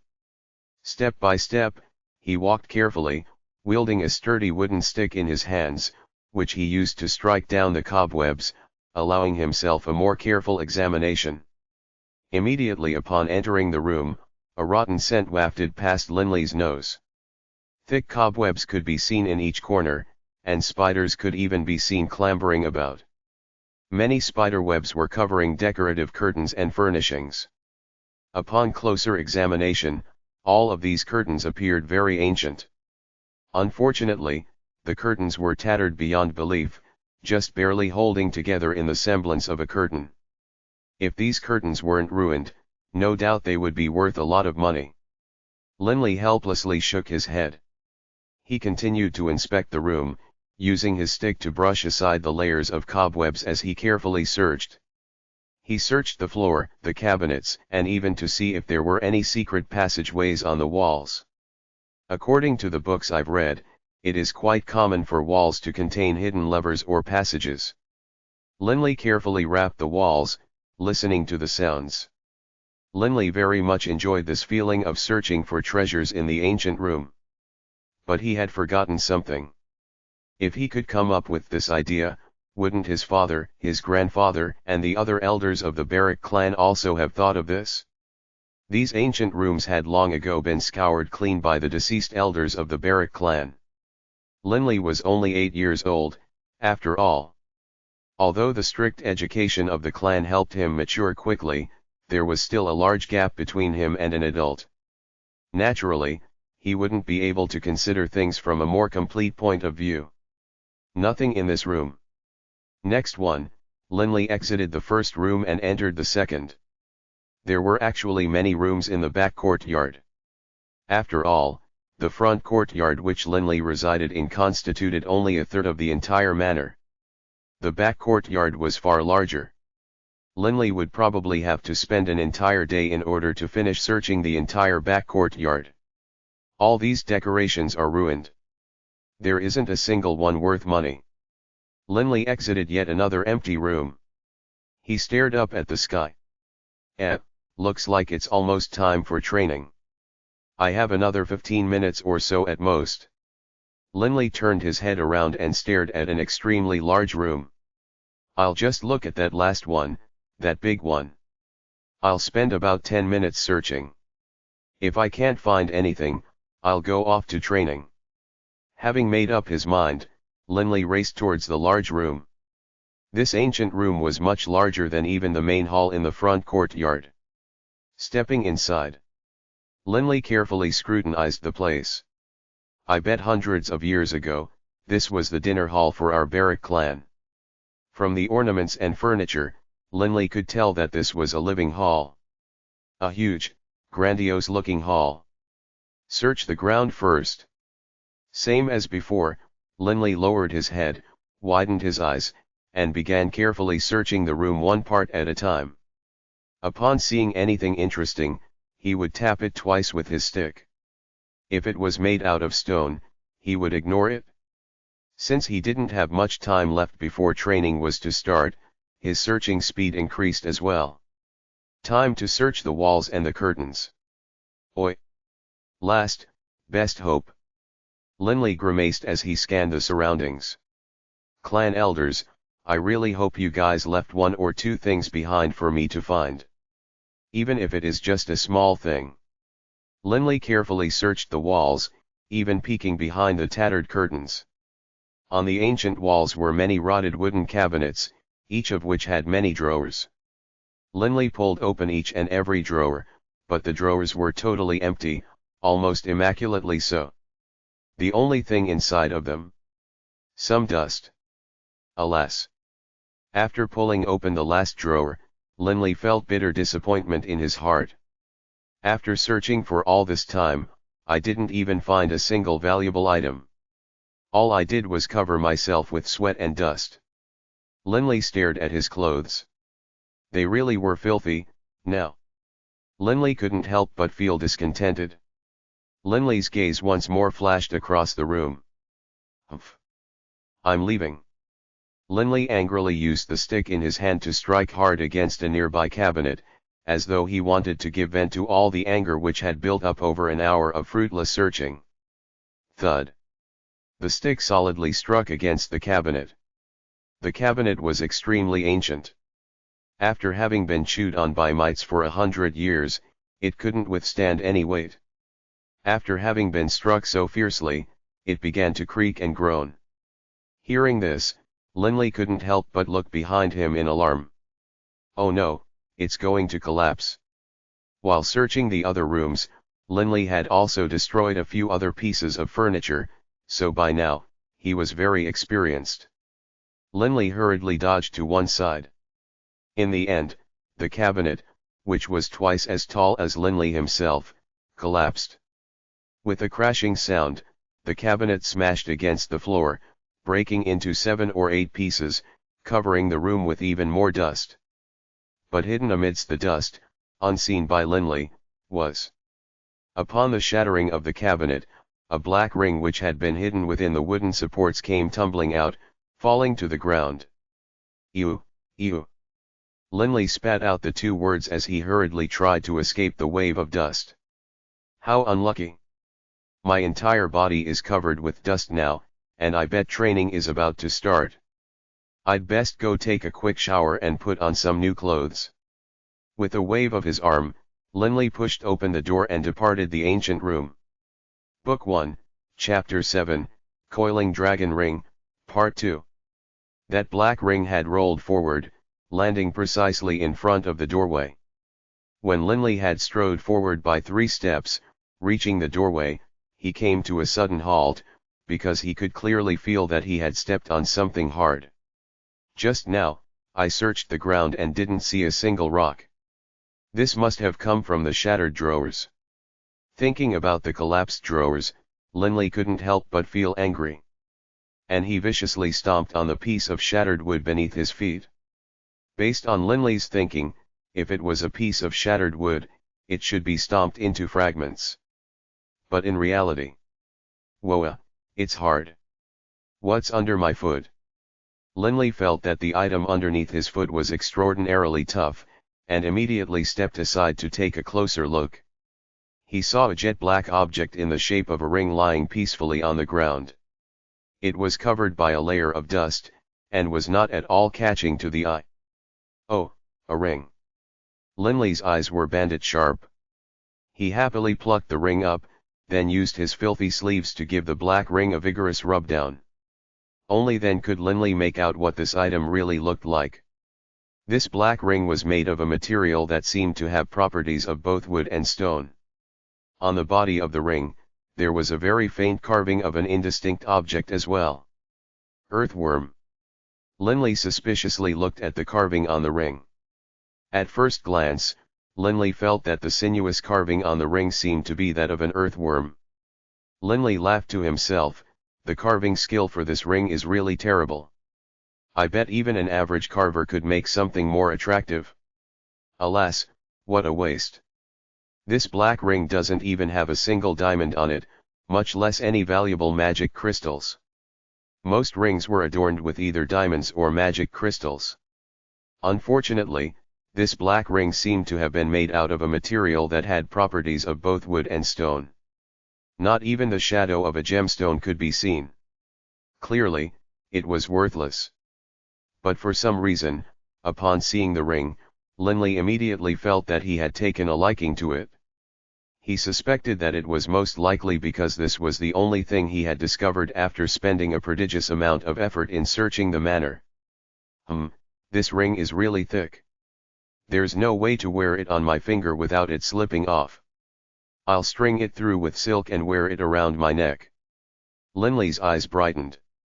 The 8-year-old Linley's hands, after all, were much smaller than the hands of an adult. There was no way he could wear the ring on his fingers. Now, what name should I choose for this black ring? Earthworm ring? No way, that sounds terrible. Linley mumbled for a few moments, then his eyes lit up. Haha, that sinuous object can also be considered a dragon, right? A dragon curled around the ring, then let's call it, the Coiling Dragon Ring. Although in his heart, Linley felt like the carving looked more like an earthworm, but he still chose the name Coiling Dragon Ring for it. Coiling Dragon Ring. Lifting up the dark, unadorned ring, Linley felt exceptionally pleased. Wait, crap. It's almost time for training. Linley suddenly remembered. He frantically stared at his filthy clothes, covered in dust and grime. He looked like a beggar. Oh no, Linley had no time to think. He immediately ran out of the ancient courtyard and charged straight for the washroom. The sound of rushing water. Linley dumped water over himself. His skin was bright and vigorous, and muscular lines were already beginning to develop. This was the result of Linley's training. Underneath the rushing water flow, the dust was quickly washed away. Using the least amount of time possible, Linley washed himself clean, then hurriedly put on his training clothes. String. String, Linley hurriedly looked about for a thread on which he could hang the coiling dragon ring. Suddenly, Linley's gaze fell on a ruined old washcloth. His eyes lit up, and he immediately pulled a string out from within the washcloth. Although the washcloth was very ordinary, it was very sturdy and durable. The string, too, would be very resilient. He quickly strung on the coiling dragon ring, then immediately wore his makeshift necklace. I'm gonna be late. This is my first time being late. Linley bolted out like a roaring flame. As he ran, he tucked the coiling dragon ring into his clothes. Feeling the coolness of the ring against his chest, Linley couldn't help but feel happy. In exchange for being late, he gained the coiling dragon ring. Linley felt very happy. In a flash, Linley rushed out of the Baruch clan manor, and then immediately ran towards the empty training ground east of Wushan town. By this time, most of the commoners had already returned home, leaving the streets empty, but as they saw Linley run, they were able to guess the reason. Young Master Linley, careful, don't hurt yourself. Master Hillman is extremely rigorous. I'm afraid young Master Linley is going to be punished. The kindness which the Baruch clan had showed the commoners caused them to also be filled with love and goodwill towards Linley. How will Uncle Hillman punish me? Even as he hurriedly rushed forward, Linley was still thinking about this question. At this point, Linley had no time to chat or pay respects to any of the uncles or aunties nearby. In a short period of time, Linley arrived at the training field of Wushan town. By this time, all three squads had already lined up. Hillman was speaking, but upon hearing Linley's footsteps, Hillman's cold gaze couldn't help but shoot towards him. Linley ran towards the training squads. Taking position next to the squads, he nervously awaited Hillman's instructions. Today's training exercises will be doubled for you. Return to your team. Hillman calmly said. Yes, sir. Linley raised his head high and said in a bright voice. The youngsters nearby couldn't help but stick out their tongues. He was just late by a short amount of time, but was punished with double-duty training. Today, Linley probably wouldn't have any time to go home and eat dinner. Just as Linley began jogging towards his usual position in the team, suddenly. Thud. The entire earth seemed to tremble slightly, but with regularity. It was as though a giant creature was walking on the earth, causing it to tremble with each step. East. It came from the east. Linley immediately discerned the direction. Not just Linley. Hillman, Roger, and Laurie all turned towards the east, their expressions growing solemn. The vibrations were growing stronger and clearer. All of the youths present could clearly feel that the regular vibrations were coming from an enormous creature headed their way. Each of the thunderous footsteps seemed to cause a vibration powerful enough to shake Linley's heart. What giant creature was causing this? Linley widened his eyes and stared east. Book 1, Chapter 8, Magical Beast, Velocidragon. The giant creature that caused the earth to shake finally revealed itself. Upon seeing this enormous creature, Linley and the rest of the children were scared silly. Hillman, Roger, and Laurie's reaction speeds were very quick. They immediately stood in front of the group of kids and carefully watched the enormous creature. A magical beast of the 7th rank. Velocidragon *. Hillman's facial expression contorted, while Laurie and Roger, by his side, felt their legs grow weak. So big. Is this a legendary magical beast? Linley was totally stunned. Since he was born, the largest creature which Linley had ever seen was the war horses that sometimes passed by Wushan Township. Those large, powerful horses were 1.8 meters tall. But in front of this giant creature, they seemed like nothing more than a babe in front of a giant. The difference was truly astounding. This creature was easily 2 stories high and at least 20 or 30 meters long. Magical beast, Velocidragon. The Velocidragon's entire body was covered by huge, fire-red scales, each scale glittering with the reflected cold, golden light. The scales alone were stunning and frightening to behold. The Velocidragon's 4 scale-covered long legs were even more terrifying in their thickness. 2 fully grown men would barely be able to surround them with their arms. The flame-red Velocidragon was entirely crimson in color, with the exception of its cold, deadly-looking black claws. The Velocidragon's long, scale-covered tail made up over half of its total body length. Like a whip, it swept across the ground. Each time it struck the ground, a deep thud could be heard emanating from below. Grr! With a low-throat growl, white steam erupted from the nostrils of the Velocidragon, carrying with it the stench of sulfur. Those diamond-like eyes, nearly the size of a lantern, were also, strangely enough, red as well. The huge head of the Velocidragon turned towards Linley and the children.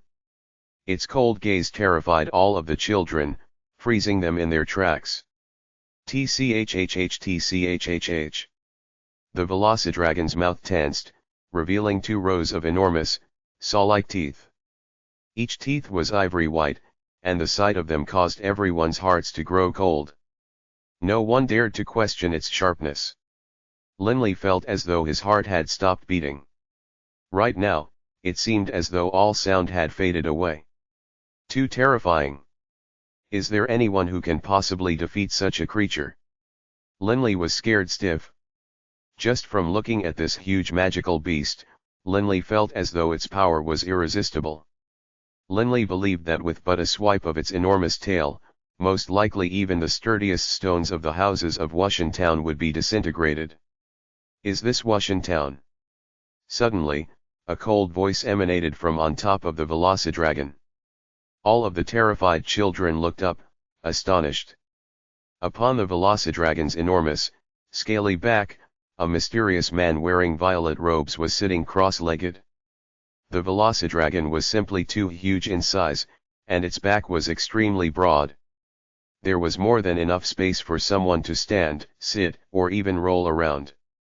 Lord Magus, this is indeed Wushan Town. Is there anything we can help you with, Lord Magus? Hillman's voice rang out. Upon hearing Hillman's voice, everyone seemed to find their bearings again, and recovered from the state of stunned terror. But everyone present, including Roger and Laurie, didn't dare make a single sound. They all stood behind Hillman and fearfully looked at the terrifying Velocidragon and the mysterious, violet-robed Magus. Wushan Town. Looks like I didn't get lost, the violet-robed man said in a low voice. And then the mysterious, violet-robed man didn't say anything else. After gazing at Linley and the rest of the group with its cold eyes, the Velocidragon continued forward, 2 more lines of smoke appearing from its nostrils. Seeing the Velocidragon go in the direction of the township, the expression on Hillman's face changed. Everyone, stay here. After he spoke, Hillman immediately chased after the departing Velocidragon. Uncle Laurie, what is that? Is that a magical beast? Linley was the first to ask. Laurie cleared his throat, a look of terror still in his eyes. But he still nodded. Yes, it is. But it's a very powerful one, a magical beast of the 7th rank. A Velocidragon. Velocidragon. Linley memorized the word, forever etching it in his mind. The Velocidragon's huge body, hard scales, sharp claws, and powerful tail served to create a terrifying appearance. Linley believed, a single Velocidragon could most likely annihilate the entire Wushan township. The defensive power of the Velocidragon's scales is astonishing, and its attack power is terrifying as well. In addition, it is proficient in destructive fire magic. Laurie's heart was filled with fear as he explained to Linley and the others. If faced with a terrifying magical beast such as the Velocidragon, most likely even a platoon of 1,000 soldiers would be wiped out, unless it had a number of 6th or 7th ranked warriors and magi who could unite to penetrate the Velocidragon's scales. Linley's heart trembled. Even a platoon of 1,000 soldiers would be wiped out? However, the most terrifying thing is not the Velocidragon, it is the mysterious violet-robed man. Laurie took 2 stabilizing breaths, calming his agitated heart. By his side, Roger nodded as well. Right. In order to subdue a Velocidragon, one must force the Velocidragon to willingly submit to being a servant. In other words, the violet-robed man must be significantly more powerful than the Velocidragon. Based on his clothing, he should be a Magus. At least a Magus of the 7th rank. Perhaps even a Magus of the 8th rank. Roger's fists couldn't help but tremble as well. I never imagined such an important individual would come to our home. Linley could also feel the fear which was in the hearts of Roger and Laurie. Velocidragon, a magical beast of the 7th rank. And a mysterious Magus whose power dwarfed that of the Velocidragon? This definitely was enough to cause terror. The Magus was even more powerful than the Velocidragon. Linley found this somewhat hard to believe. The Velocidragon's huge body, hard scales, sharp claws, and powerful tail, all seemed to dwarf that small human figure of the Magus. Roar! Suddenly, an angry roar erupted from the middle of the township. Crap! Laurie and Roger were stunned. Linley and the other children grew worried as well. Was the Velocidragon's angry roar caused by Uncle Hillman, or by Wushan Township? Nobody knew. All of you, stay here. Laurie and Roger, although terrified, still raced towards the center of the town. Linley gritted his teeth. Uncle Hillman. Linley was also worried for Uncle Hillman, as well as the citizens of Wushan Town. He also ran in that direction. At this moment, Laurie and Roger were both panic-stricken at the thought of the Velocidragon, and didn't notice Linley following behind them. In but a few moments, they arrived in the middle of the town. Hillman was standing far away, watching. Why did you come? Hillman reprimanded in a severe tone. But upon seeing Linley follow behind Laurie and Roger, Hillman frowned even further. Linley, it's far too dangerous here. Go back immediately. Only now did Laurie and Roger notice Linley had followed them. Linley, why did you? Laurie and Roger didn't know what to say. Uncle Hillman, I'm not going back. Linley wasn't willing to return. Hillman helplessly shook his head. He knew how stubborn Linley could be, and how hard it was to force him to change his mind. Fine. Then stay behind me, do not go too far. As long as you stay next to me, I am confident that I can protect you. Thank you, Uncle Hillman. I definitely won't run around. Linley was overjoyed. At this point in time, Hillman's group was roughly 100 meters away from the Velocidragon. They quietly watched the events in the center of town unfold.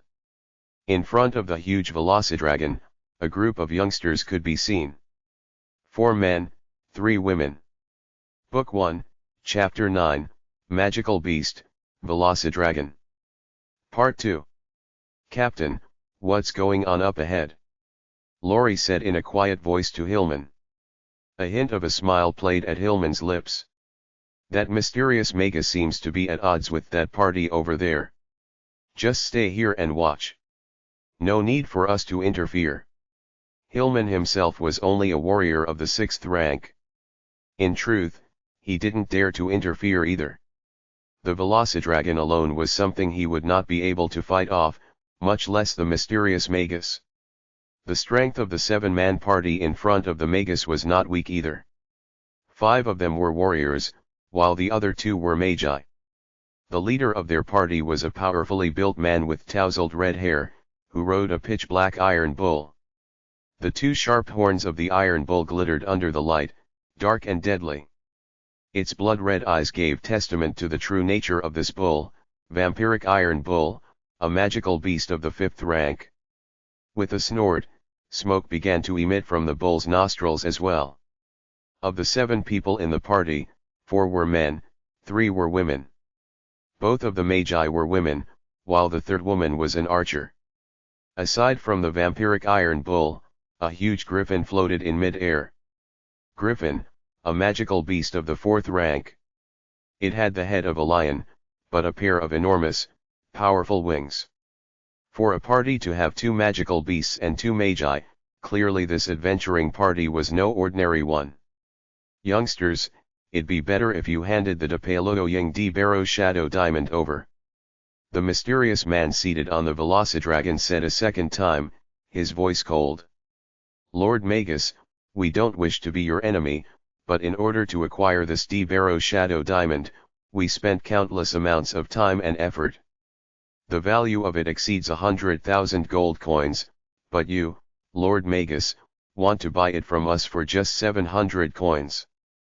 This is impossible. The red-headed leader of the group said in a solemn voice.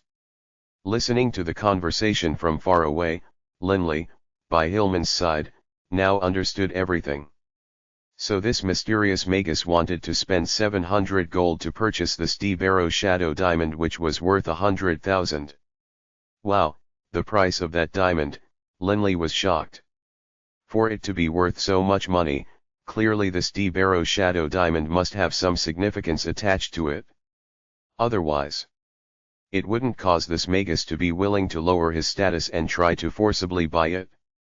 An offer of 700 gold, for an item worth 100,000. No wonder the small party was unwilling to accept. Humph, the mysterious Magus coldly harumphed. I only have 700 gold on me. Right now, I'm still willing to use money to buy it from you. If you lot don't know how to take a few steps back and do what's best for you, then not only will you not receive a single gold coin, you will also lose your little lives. The Magus said in a frozen voice. Grrrrrrrrrrrr. The Velocidragon, taller than most of the houses in the town, let out a deep growl, causing all the houses nearby to shudder. Captain, we risked our lives to obtain this de Barrow Shadow Diamond. How can we so easily cower in front of this guy and give it away? A woman in black said coldly. As an experienced adventuring party, these 7 people had experienced many battles and wouldn't easily submit. The red-haired captain said in a solemn voice, Honored Lord Magus, I am of the kingdom of Fenlay's Cayley clan. This captain wanted to use his background to force the opponent down. But unfortunately, powerful magi usually were eccentric and didn't give a whit about noble families. You all have chosen death. The mysterious Mega sneered coldly. Careful. In a flash, the 7-person party raised its guard. The 4 warriors charged in front, the female archer in behind pulled out her strongest bow, and the 2 female magi began to prepare magic. Roar! The huge Velocidragon opened its mouth, and an enormous plume of fire erupted from its fangs, headed directly for the party. Where the fire came near, the very stone road underneath the fire blast began to warp, crack, and even shatter from the intense heat as the entire road charred black. Careful! The red-haired leader said in a deep voice, as his entire body became suffused with red-colored battle chi. The other 3 warriors activated their battle chi as well. The red-haired leader wielded an enormous claymore in his 2 hands. With rapid speed, he fiercely swung it against a nearby stone wall, and with a thundering sound, the stone wall collapsed, as hundreds of rocks rolled down to the floor and dust exploded outwards. Just at this time, the fire from the Velocidragon enveloped the 4 men, who used their battle chi to resist it. Ha! The red-haired man kicked a large rock nearly half a meter long at the Magus.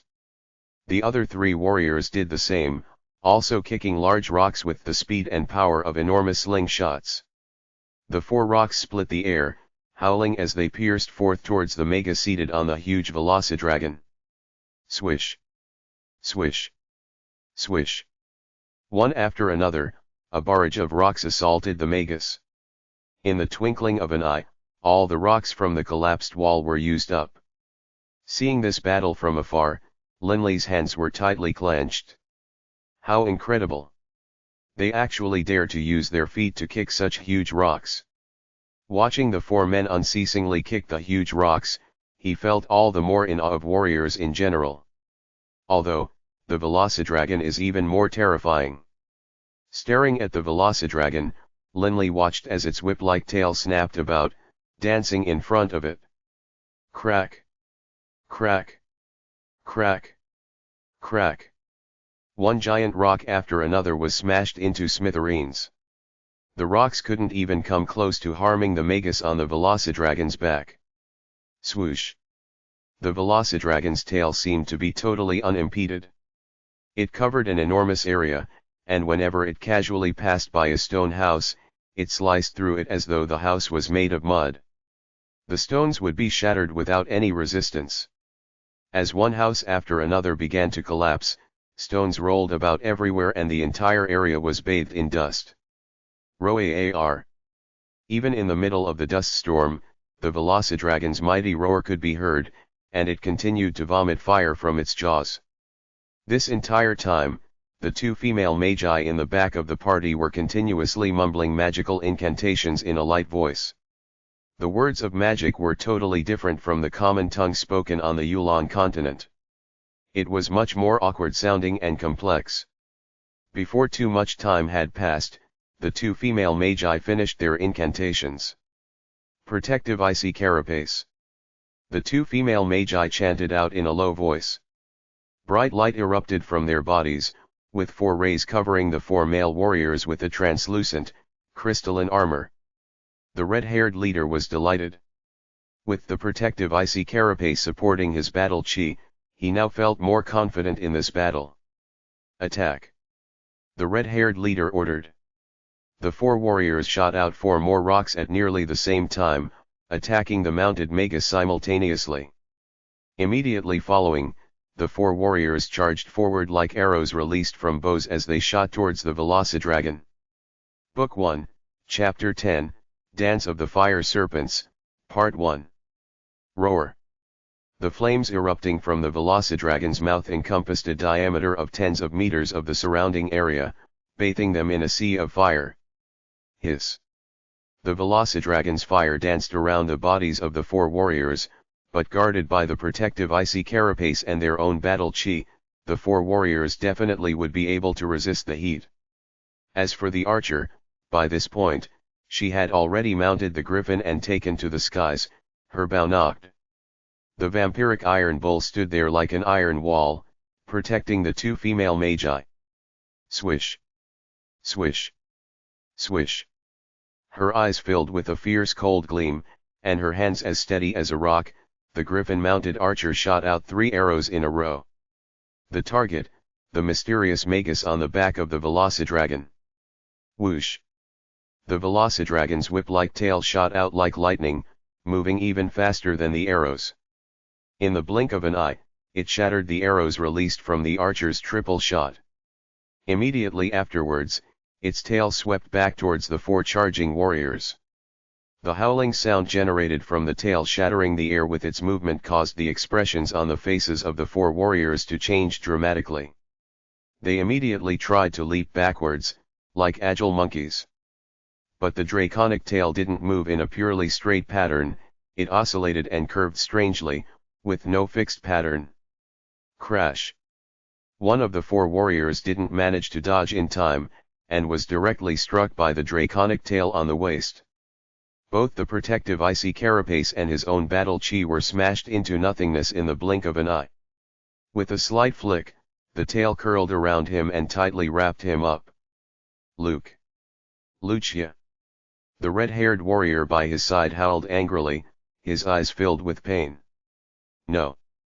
Luke was also screaming in terror. With but a flick, the draconic tail tossed Luke directly towards the Velocidragon's mouth. The Velocidragon opened its jaws, revealing its bloody maw, and chomped down. With a terrifying crunching sound, the last thing escaping Luke's throat was an anguished scream. Ground beneath the Velocidragon's saw-like teeth, Luke's entire body was turned into mincemeat. Half of one bloody leg escaped the Velocidragon's mouth and fell down to the ground. Gleaming white bone could be seen protruding from the bloody half-leg. Don't look! Hillman covered Linley's eyes. That sudden display was simply too bloody. Even a fully grown adult, when faced with such a terrifying scene for the first time, would be panicked. Linley was just an 8-year-old child. But it was too late. Linley had already seen everything. Huff! Huff! Linley felt as though his heart was being compressed by a giant boulder. His breathing was growing labored, and he started to pant. But in his mind's eye, he replayed the sight of the young man named Luke being eaten, over and over again. His belly was ripped open, and his intestines had been shattered. His skull had been crushed, and half his leg had dropped to the ground. All of these things made it hard for Linley to breathe, and he felt dizzy. This was the first time Linley had seen a fight become so vicious and cruel. It was also the first time Linley had seen someone being eaten alive by a huge Velocidragon. The half-eaten leg, in particular, deeply buried itself in Linley's mind. Hillman, Roger, and Laurie exchanged troubled glances as they watched Linley. What sort of harm to the psyche would this bloody affair cause an 8-year-old child? Would it serve as a constant psychological trauma? Once a youth becomes traumatized by battle, his future accomplishments would be dramatically impacted. Killing someone. No big deal. No big deal. Linley forced himself to think these words repeatedly. When I grow up and join the army, I too will have to kill people. Gotta hold on. Gotta hold on. Linley really was intelligent. He had read many books, and knew what path he had embarked on for the future. On the Yulon continent, when a man grew up, it would be very likely that he would experience life and death struggles. But since Linley was just a child who had not done so yet, he had to repeatedly tell himself to calm down. And slowly, the terror and horror in his heart really did begin to lessen. In fact, much the opposite, in just a short period of time, Linley felt as though his blood was beginning to surge. That battle really is incredibly fierce. It really is exciting. For some reason, that bloody battle just then made Linley's blood boil with excitement, filling his heart with desire, a desire to battle and kill. Is it because of the dragon blood in my veins? Linley didn't know. But Linley suddenly discovered that he was actually very eager to participate in these bloody struggles. Linley immediately stepped to the side, bypassing Hillman's protective arm, and continued to watch the battle which was still going on 100 meters away. Linley, don't watch. Hillman saw that Linley was intending to continue watching, and was shocked. "Uncle Hillman, I'm not afraid." Linley turned his head to glance at Hillman. Hillman suddenly noticed a red gleam of excitement in Linley's pupils.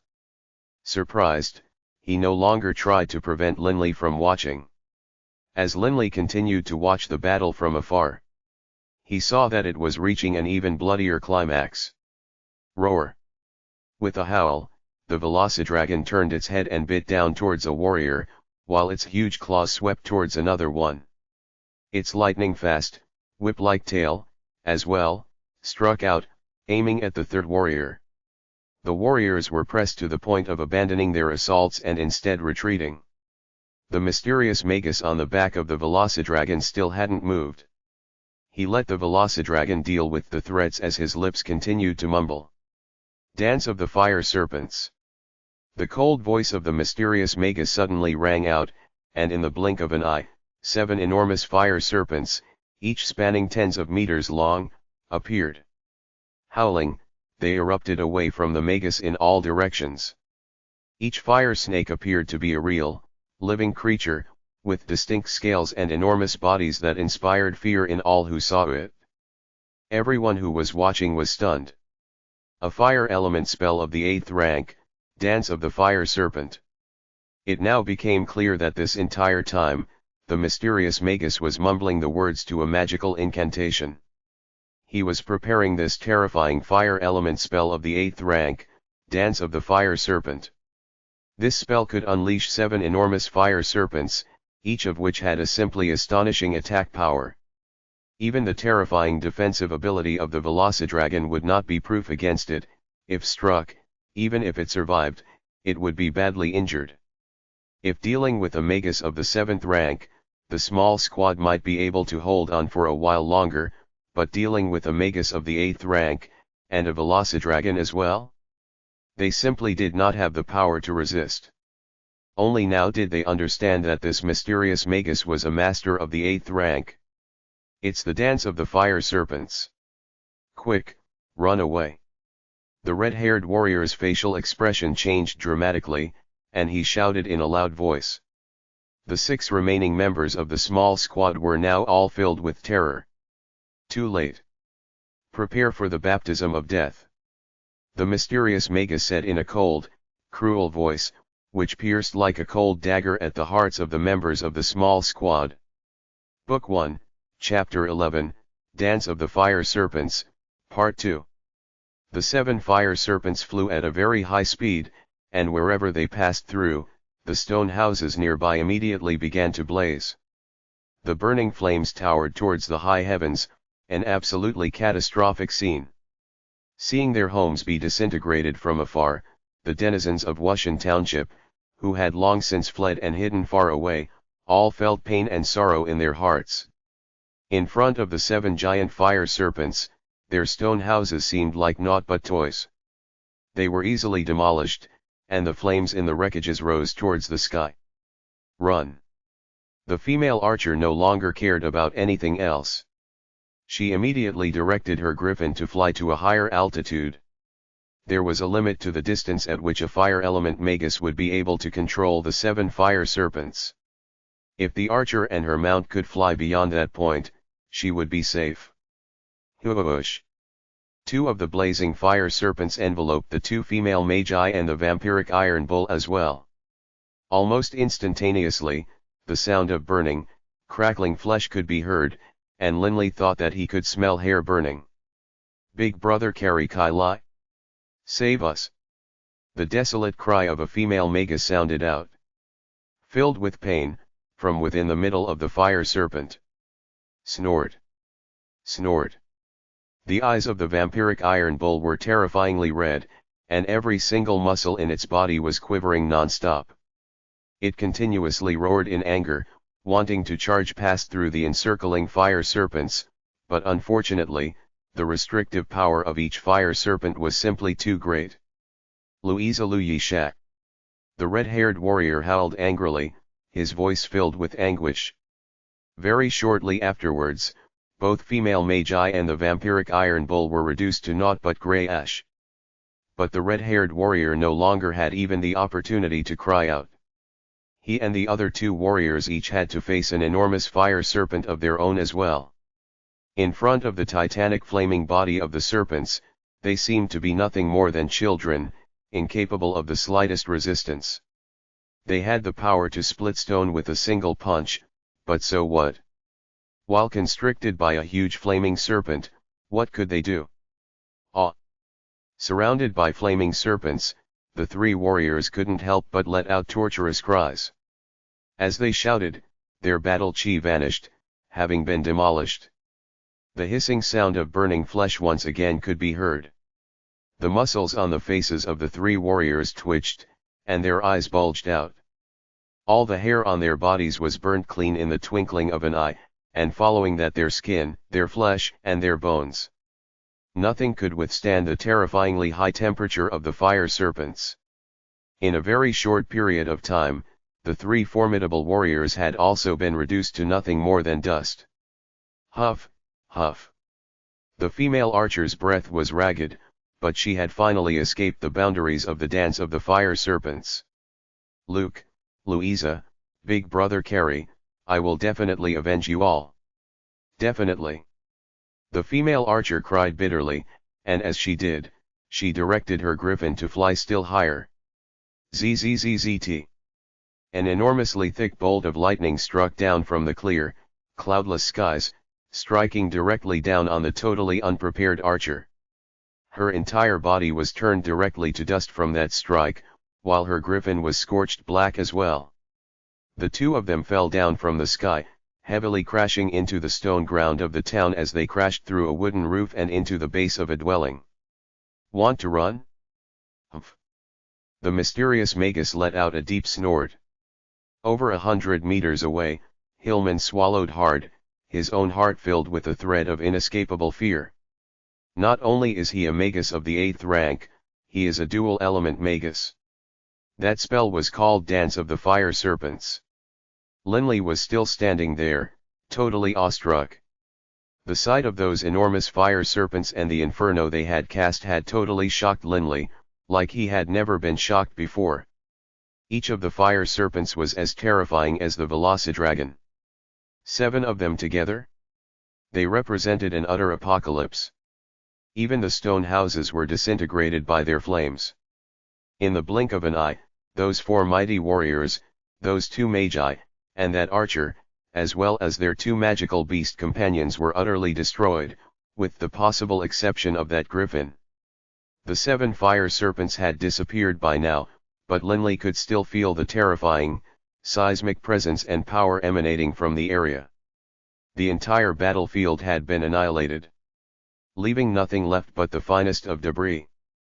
The debris all radiated tremendous heat, as though testifying to the power of the battle they had just endured. Amazing. Linley's breathing slowly began to stabilize.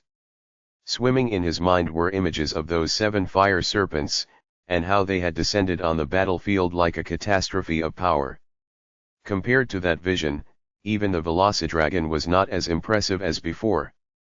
Linley's gaze suddenly turned towards the mysterious magus on the back of the Velocidragon.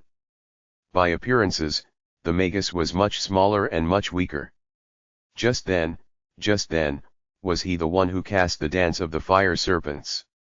Linley really found it a little hard to believe. A person who seemed a full size smaller than Uncle Hillman was actually able to cast such an apocalyptic spell.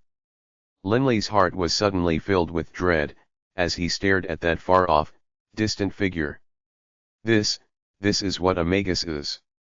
For the first time, the concept of a magus clearly imprinted itself in Linley's mind.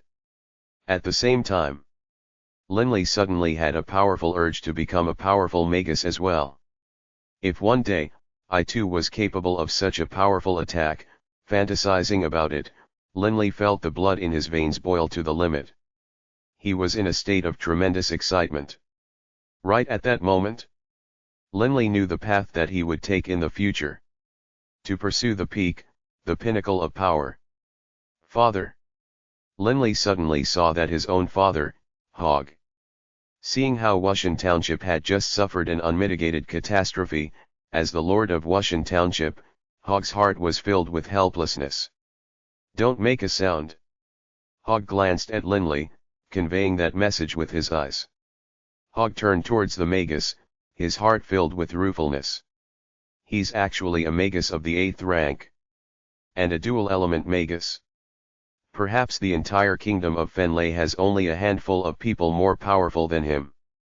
Someone like him actually came to our little town.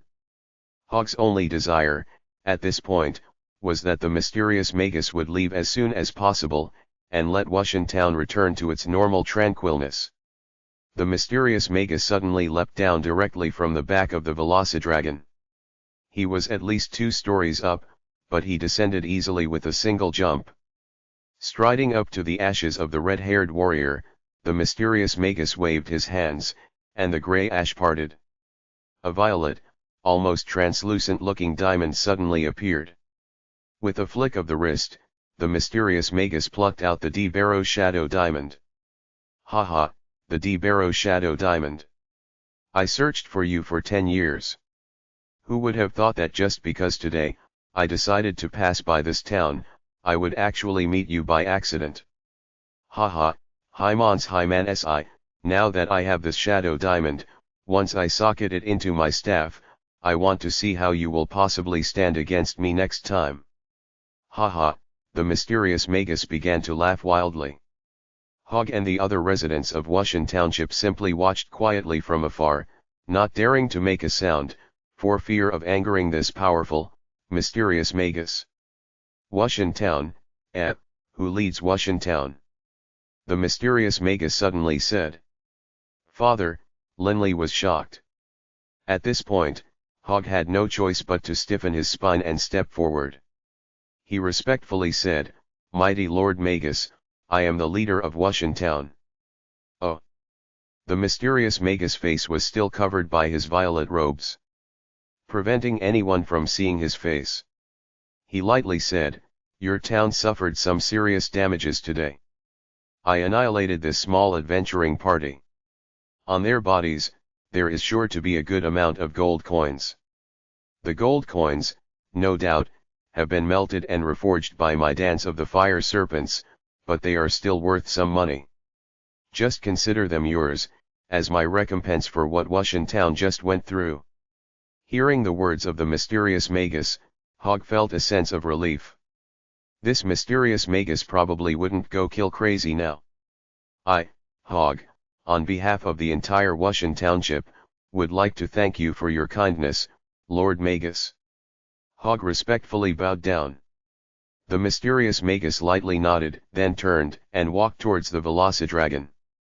The Velocidragon immediately knelt down, stretching out his foreleg. The magus stepped onto the Velocidragon's leg, walked 2 steps, then easily jumped onto the Velocidragon's back.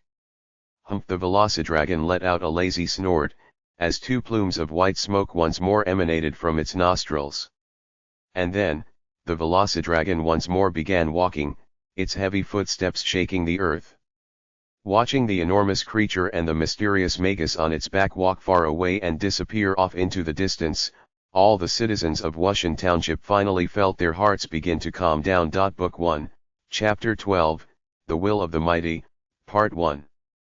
Only after seeing the magical beast of the 7th rank, the Velocidragon, and its mysterious magus master depart, did Hog calm down.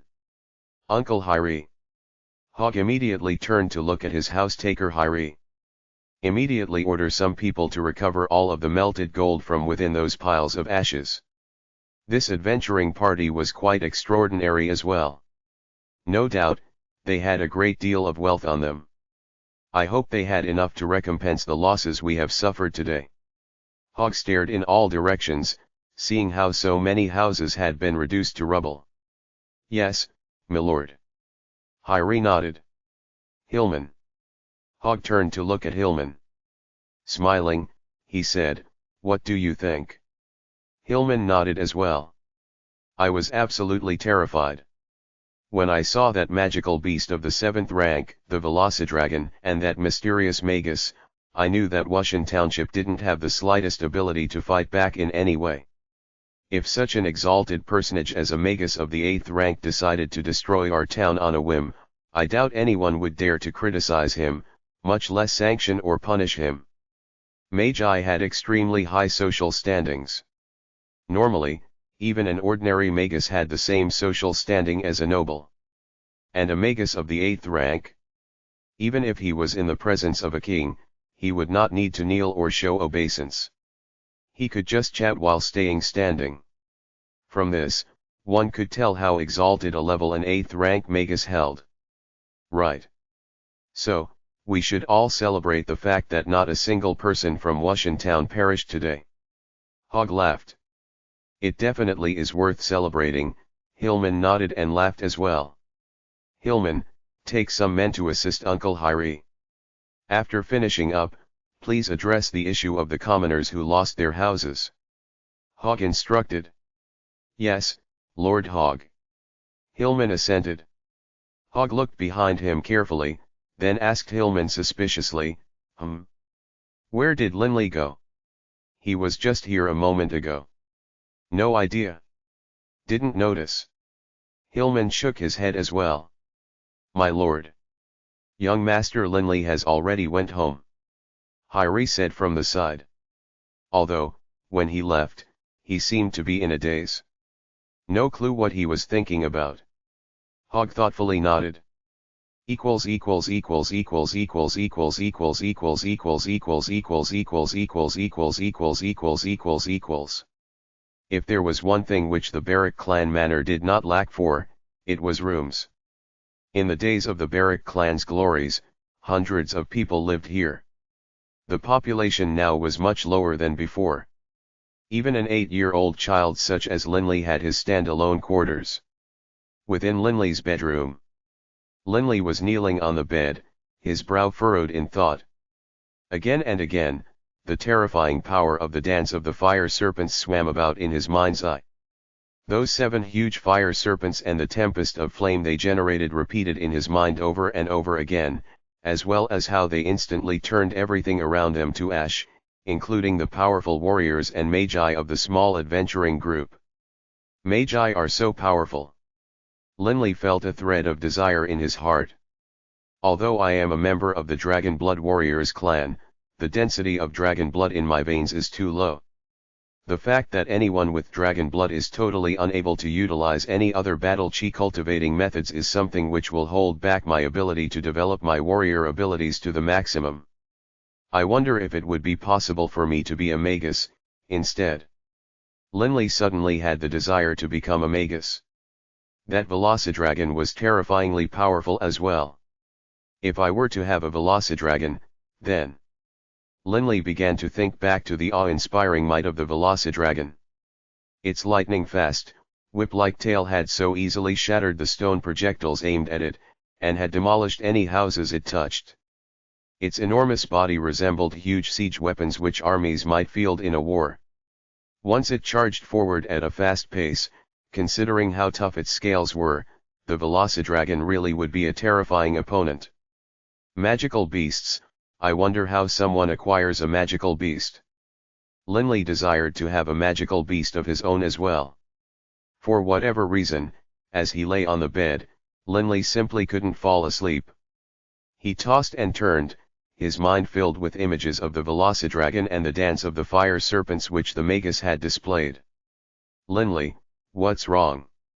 A familiar voice said. Linley scrambled to his feet. Raising his head, he saw that it was his father, Hogg. At the moment, a smiling, praising look was on Hogg's face as he watched Linley. Father! Linley said respectfully. Suddenly, Linley felt confused. Why is father smiling at me? And with this sort of expression? Hogg was extremely strict with Linley, and rarely smiled at him in such an intimate manner. His current expression made Linley feel all the more astonished. Not bad, Hogg said proudly as he looked at Linley. You really are a scion of our Dragon Blood Warrior clan. You have our superior qualities. If a descendant of the Dragon Blood Warriors were to be terrified of death, terrified of blood, of slaughter, then it would be an absolute joke. Upon hearing these words, Linley immediately understood. His father was happy at how he had not been terrified by the sight of the Velocidragon eating Luke alive. Linley said, surprised, "Father, you saw everything. That Velocidragon caused such a stir. How could I not? As soon as the Velocidragon arrived at Wushan Township, I came out as well, but I was off to a different side. I could clearly see the expressions on your face and on Hillman's." Hogg nodded. Linley grinned. Back then, aside from the initial bit of panic, he later only felt his blood boil and surge, filling him with a thirst for bloodletting. Linley, as well, had wondered at the time if it was because of the dragon blood in his veins. Hogg laughed. "Linley, did the events of today astonish you so much that you even forgot about dinner?" "Dinner?" Linley was startled. Rumble. Linley's belly sounded in agreement at this time. Only now did Linley realize that the evening training hadn't even begun before the Velocidragon and the mysterious Magus arrived. By all rights, it was now time for dinner. But Linley's mind was still preoccupied thinking about that dance of the fire serpents and that Velocidragon. "Father, I'd like to ask, is it possible for a member of the Dragon Blood Warrior clan to become a Magus?" Linley's hands unconsciously balled up, clenching his bed sheets. He stared hard at his father. Hogg was startled, but in the next moment he immediately understood. Looks like his child now wanted to become a Magus. "It is possible." Hogg nodded. Linley couldn't prevent a look of joy from appearing on his face. Hogg waved his hand, motioning for Linley to calm down, before saying, "Linley, there have been Magi in the lineage of our Dragon Blood Warrior clan. However, there's only been 2 in total. Linley, you should know that the most important thing for a Magus is natural talent. Normally, only 1 person in 10,000 has the talent to become a Magus. 1 in 10,000. The chance really is very low. So, you'd best not have too much hope." Linley shook his head. "Father, so long as there is any hope, I will persevere." A solemn look was on Linley's face. Hogg looked at the serious expression on his 8-year-old boy's face. By all rights, a young child being so serious was an amusing thing. But Hogg did not laugh. Hogg considered for a while, then said, "Linley, every year, when the army recruitment drive begins in deep autumn, in the royal capital of Fenley City, there is a mega student recruitment testing drive. If you really wish to go, when autumn comes around, you can go take the test." "Late autumn? Isn't that just half a year away?" Linley's eyes were filled with excitement. Book 1, Chapter 13, The Will of the Mighty, Part 2. At dinner time, the 3 members of the Baruch clan and their housekeeper, Chi, all shared dinner together. Little Warden raised a cute ruckus at the dinner table, filling it with laughter. By the time dinner came to an end, the old housekeeper carried Wharton back to his room, while Linley and his father, Hogg, began to chat. "Right. Father, which one is stronger? A Magus, or a warrior?" Linley was curious. Hogg glanced at Linley. Chuckling, he shook his head and said, "Linley, Magi and warriors each have their own strengths. At the same rank, a Magus is perhaps slightly stronger than a warrior. But the most important thing is that the status of a Magus is a full rank higher than that of an equivalent warrior. For example, that dual-element Magus of the 8th rank, in terms of social standing, is perhaps slightly superior to even a warrior of the 9th rank. If they are only slightly more powerful, why is there such a big discrepancy in status?" Linley was curious. Hogg laughed. "Before discussing this, first you should understand the ranking system of the Magi. There are 9 ranks. First rank and second rank Magi are considered junior Magi. Third and fourth rank Magi are considered mid-level Magi. Fifth and sixth rank Magi are considered senior Magi. The 3 ranks above them, 7th, 8th and 9th? These are all terrifyingly powerful people. And of course, above the magi of the 9th rank are the saint-level magi. The reason why magi have such social standings is because the destructive potential their spells have is enormous. Hogg picked up a glass of juice and continued talking while sipping at it. Destructive potential. Linley looked at his father. Putting down the glass of juice, Hogg nodded. A single warrior, even a dragon blood warrior, can at most kill 100 people with the swipe of a sword. When faced with a 1,000,000-man army, at best he could kill their leader, but when a leader dies, he can simply be replaced. But a saint-level magus? If he chooses to utilize one of those powerful forbidden spells, he can annihilate an entire town or wipe out an army of hundreds of thousands. With an entire army destroyed, even if its leader survived, what's the use? Thus, to a kingdom, a saint-level magus is more terrifying than an entire enemy army. Linley immediately understood. Let's not discuss saint-level magi for now. Even a magus of the 8th or 9th rank would be capable of using spells which contain shocking power and are able to change the course of a battle. This is why magi have such a high social standing. Hogg said with a light chuckle. Linley quietly nodded. In the war-torn land of the Yulan continent, one could imagine how important the magi were to a kingdom.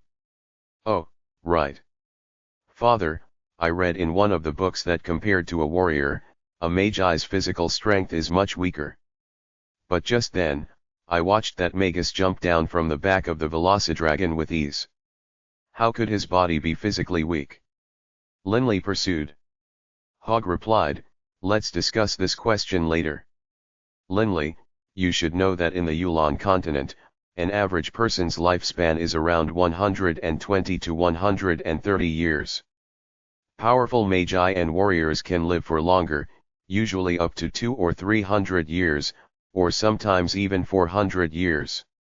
The absolute limit to a person's lifespan is 500 years.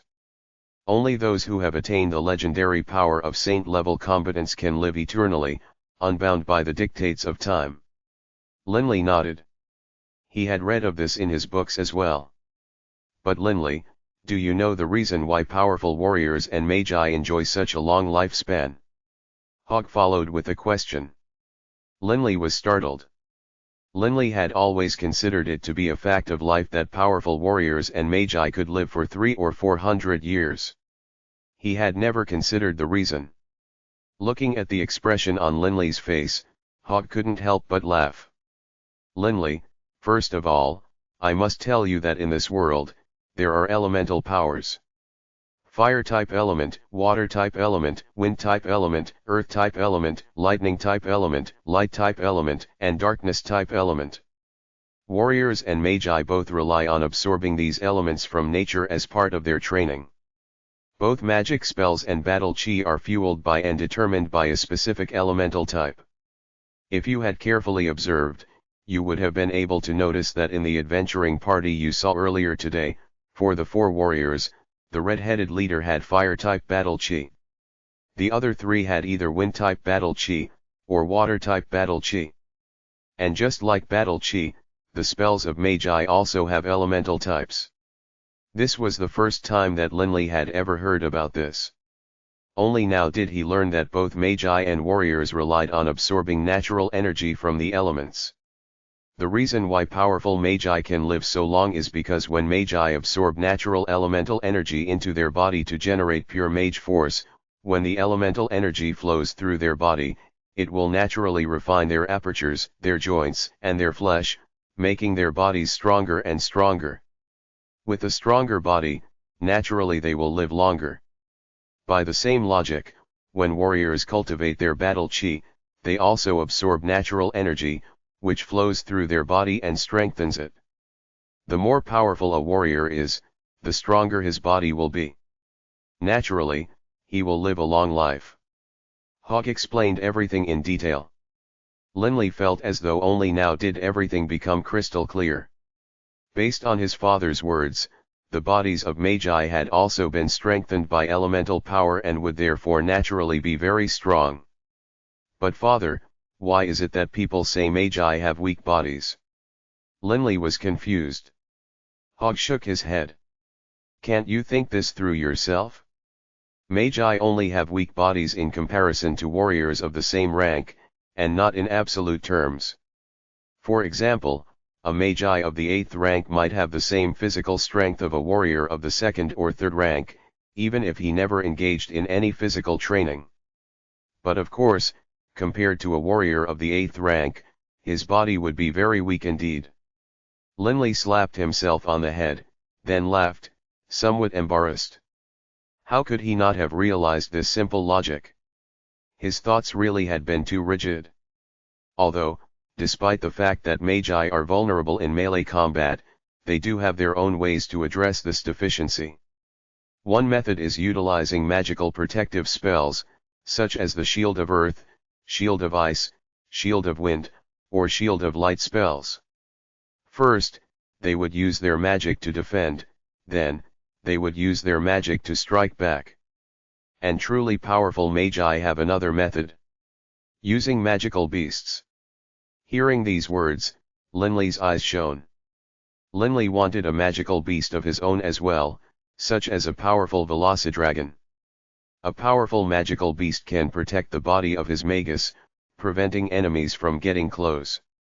This way, the magus can immediately cast his attacking spells to kill his opponents. Hog smiled as he spoke. Linley immediately asked, "Father, how can a person acquire a magical beast companion?" Seeing the expression on Linley's face, Hog couldn't help but laugh. There's only two ways to acquire a magical beast companion. The first is to make the magical beast willingly subordinate himself to you and serve you. The second way is to use a soul-binding magical array to enslave the magical beast. The requirements for the former are very difficult. For a magical beast to willingly subordinate himself to you, perhaps the only way is to defeat the magical beast in direct combat. Only then would he willingly follow you. For example, if you wanted to subdue a velocidragon, you would first have to be able to defeat that velocidragon in battle.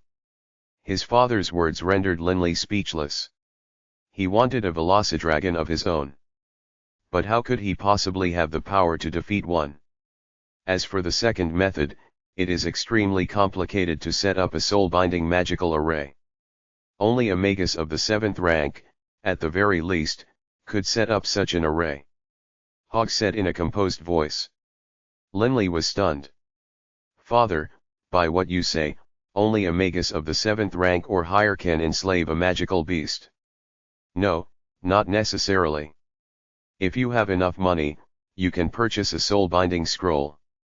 When the time comes, all you have to do is to tear it apart, and it will automatically generate a soul-binding magical array. However, a soul-binding scroll is amazingly expensive," Hog said with a self-deprecating laugh. "How expensive is it?" Linley pursued the topic.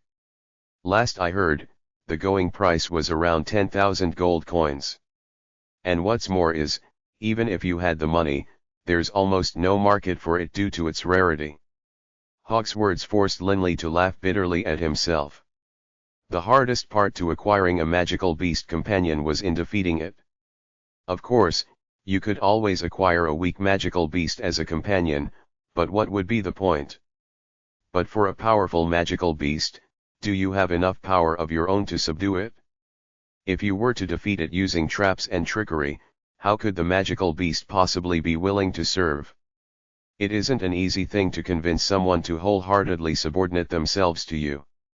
As for the second method of using a soul-binding array, it was clear that this option was only available to powerful magi or to wealthy people. Not even many noble clans would be willing to part with the extravagant sum of 10,000 coins for a single soul-binding scroll. Chewing on his lips, Linley furrowed his brows in thought. If I really want to acquire a magical beast companion, based on my family's economic situation, I would have to become a magus of the 7th rank first. That's the only way.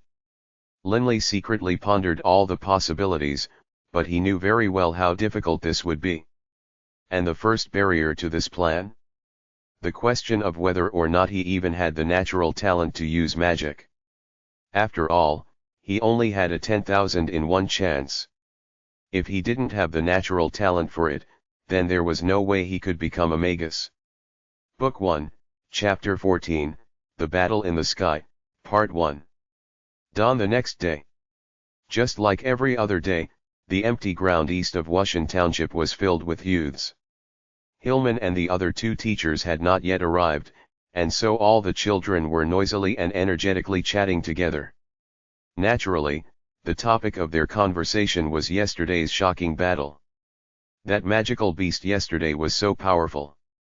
When Uncle Hillman and the others were standing up in front, I was behind them, sneaking peeks from afar. You guys have no idea. When that huge magical beast simply scraped its claws against the ground, the stone road was shattered into countless pieces. And those houses collapsed like they were made of mud. In the midst of all the children, Hadley, ever the most talkative of them, was narrating glibly and wildly, waving and gesticulating as though he had seen everything with his own eyes. All the children were staring at Hadley with wide eyes. Hadley, yesterday you were with us on the east side as well. You didn't dare go over. How could you see all this? A 13-year-old brown-haired child snorted. These slightly older children weren't as easy to cousin as those 7- and 8-year-old kids. Hadley turned to stare at the 13-year-old youth. His eyes widening, he said, "Furfula, you don't believe me? When have I, Hadley, ever tricked anyone?" That brown-haired child named Fur said with a sneer, "Everyone knows what a big talker you are. When do you ever speak the truth? Hey everyone, why don't you guys speak for yourselves? Has Hadley ever told the truth?" Fur said to the children next to him. Those 12 to 15-year-old children all began to laugh. Right on. This little scamp Hadley is always filled with nonsense. A number of slightly older children stood on Fur's side. Hadley immediately said urgently, "You guys don't believe me? Fine, don't believe me." Furious, Hadley turned around, searching everywhere until he found Linley. His eyes brightening, he immediately said, "But everyone here knows that aside from Uncle Hillman and the other two, Linley also went." Linley saw everything with his own eyes. Linley's words should be true, right? Let Linley tell you if I spoke the truth or not. Young Master Linley. The youths turned to look at Linley. In the eyes of the children of Wushan Township, Linley had some stature amongst them. First of all, he was the heir to the Baruch clan, and secondly, as an 8-year-old child, Linley could match the 13 and 14-year-olds in training. In the Wardern land of the Yulon continent, Linley's prowess caused all of the children of Wushan Township to admire him. Young Master Linley saw everything with his own eyes. Naturally, we would believe whatever young Master Linley says. Those youths nodded. Those 13 and 14-year-olds were more mature as well. They knew that Linley was a noble and not like them. Almost all of them addressed him as young Master Linley. Only Hadley and the rest of the rascally 7- and 8-year-olds still continued to directly address him as Linley, without regard for propriety. "Tell em, Linley. Was I lying? Tell em what happened." Hadley rushed towards Linley, tugging Linley's hand and secretly winking towards Linley. Linley couldn't help but feel helpless. How was it that Hadley's nonsense roped him into this conversation as well? That magical beast is known as a Velocidragon, and is a magical beast of 7th rank. It is incredibly powerful. Its entire body is covered in extremely hard scales, impenetrable to normal weapons. It is also armed with a sturdy, whip-like tail and with sharp claws. Those tough road stones and floor foundation stones were ripped apart like paper by its tail and claws. It was even able to breathe fire from its mouth, fire so hot that even the stones cracked apart. Linley said truthfully. All of the children listened quietly to Linley. Actually, all of you knew how powerful the Velocidragon was from the moment you saw it. No need for me to elaborate. Linley said with a smile. All of the older children nodded. As soon as they saw the Velocidragon the previous day, they had been scared stiff. Its huge body had seemed as massive as a mountain cliff, and those huge red scales on its body left nothing to the imagination with regards to how tough they must be. You hear that? I told you, that Velocidragon creature is really powerful. Hadley began shouting loudly. That youth named Fur glanced at him, and was about to say something. Uncle Hillman is coming. Linley saw Hillman, Laurie, and Roger walking towards them from afar, and immediately spoke up. Immediately, all of the children calmed down and in a very orderly fashion, lined up into 3 groups. The empty training field immediately settled down. Only the footsteps of Hillman and the other 2 could be heard. Hillman and the other 2 walked to the front of the 3 groups, facing the children. Hillman smiled and directly addressed what was on everyone's mind. Everyone should know about what happened yesterday, right? We do.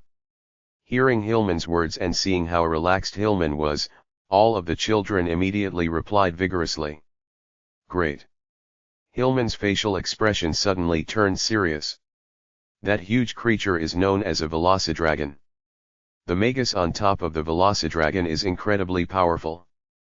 But everyone should know one thing. Hillman's gaze immediately sharpened as it swept across the faces of each child. Even that mysterious Magus gained his power one step at a time, starting from the bottom ranks. In order to subdue that powerful Velocidragon, he had to spend many years of toil and hard work. If you guys want to subdue a Velocidragon of your own, to be as powerful as that mysterious Magus, then all of you have to work hard without fail. Every single person has the potential to become mighty. The only question is, are you willing to work hard enough at it?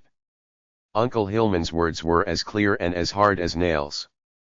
His gaze was fierce and cold.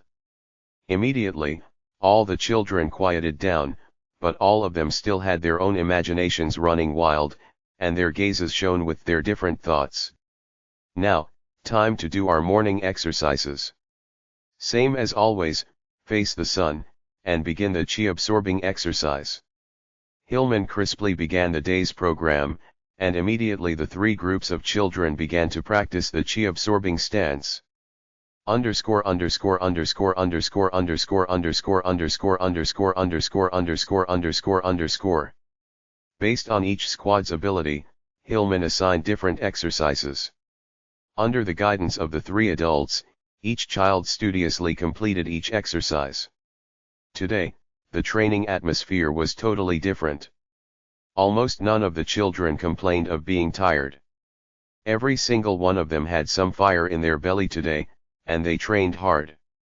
50, 51, Linley counted mentally as he laid horizontal to the ground, supporting himself with just the fingertips of one hand and the tips of his toes. His entire body was tense. He was in the middle of training through 5-finger push-ups. This exercise could not only train his palm strength, it could also improve his finger strength and his elbow strength. This method was simple and effective. If someone wanted to be a mighty warrior, normally they would have to practice cultivating battle chi. The ability to cultivate battle chi, in turn, was determined by how strong and sturdy one's body was, as a stronger body would be able to enjoy a more powerful battle chi. Since my body has dragon blood in its veins and is unable to practice battle chi, my only option is to far outstrip everyone else in bodily strength. Linley's eyes were firm, and his fingers jutted into the ground, as tough and unyielding as old roots. He did one push-up after another, amazing many of the already exhausted youths around him. 98, 99. Linley continued to persevere. Underscore underscore underscore underscore underscore underscore underscore underscore underscore underscore underscore underscore underscore underscore underscore underscore underscore underscore underscore underscore. Morning exercises are over. Hillman said in a loud voice, facing the children. After saying these words, Hillman took a deep breath as he thought to himself, what story should I tell them today? Every day, when morning exercises were completed, Hillman would tell the children stories. This had turned into a routine. Uncle Hillman, we dash. A child's voice rang out. But just at that moment, halfway through the child's words, Hillman, who had been looking slightly downwards as he collected his thoughts, suddenly felt a strange feeling. He lifted his head up. Right now, all three groups of children were all staring east, eyes wide and jaws dropped. Roger and Laurie had also turned to stare east, and their gazes were also filled with awe. Surprised, Hillman couldn't help but turn around as well and stare to the east. In the east, not too far away, perhaps 200 or 300 meters in the air, an enormous, ebony-colored dragon lay coiled in the sky, its body at least 100 meters long. The enormous black dragon's giant eyes were the size of cartwheels. Its sparkling black scales were huge enough to fill any man's heart with dread. And its 100-meter-long wings were gently flapping, but with movement contained incredible powerful. Magical Beast, Black Dragon. Book 1, Chapter 15, The Battle in the Sky, Part 2. Black dragons were ranked amongst the most powerful magical beasts in the world. The black dragon race were generally at least magical beasts of the 9th ranks. Powerful members of this race could even reach the stage of being saint-level combatants. But regardless of whether a black dragon was of the 9th rank or saint level, it would indubitably be incomparably more powerful than the Velocidragon. At present, the group of children and the three instructors were about several hundred meters away from the black dragon. To see a 100-meter-long black dragon from such a close distance is an awe-inspiring experience which simply can't be explained with words. The most terrifying thing of all? On top of the head of the black dragon, a gray-robed man stood, arrogant in demeanor. The wind howled about him, but although the man's gray robes fluttered a bit, he himself maintained a ramrod-straight posture, as though he were a carved sculpture. His gaze was focused on a middle-aged, green-robed man who hovered in the middle of the air in front of him. The green-robed man wore a sword behind his back. The gray-robed man mounted on the black dragon and the sword-bearing green-robed man were staring at each other. Hovering in the sky. Aside from wind-type magi who were able to use the 7th rank spell, soaring technique, only saint-level combatants were able to stand and hover in the sky. The sword this green-robed middle-aged man bore on his back gave testament to his true status. Warrior. A saint-level warrior. A man in gray who was able to subdue a black dragon? And a saint-level combatant who can fly. The 8-year-old Linley was totally stunned, even after having witnessed the previous day's amazing battle. Not only him, even Hillman, a warrior of the 6th rank, was totally flabbergasted. Saint-level combatants. Actual saint-level combatants. Hillman was mumbling, his entire body trembling. Hillman, being a man who had been tested in trials of blood and death, was the first to recover and clear his mind. But even after recovering, Hillman still felt as though he were in a dream. Yesterday, a dual-element magus of the 8th rank came. Today, something even more amazing, 2 saint-level combatants, and a black dragon. In my entire life, I've never seen anything so amazing. Hillman felt slightly dizzy. Black dragons were amongst the most powerful of magical beasts, at least 9th rank in power.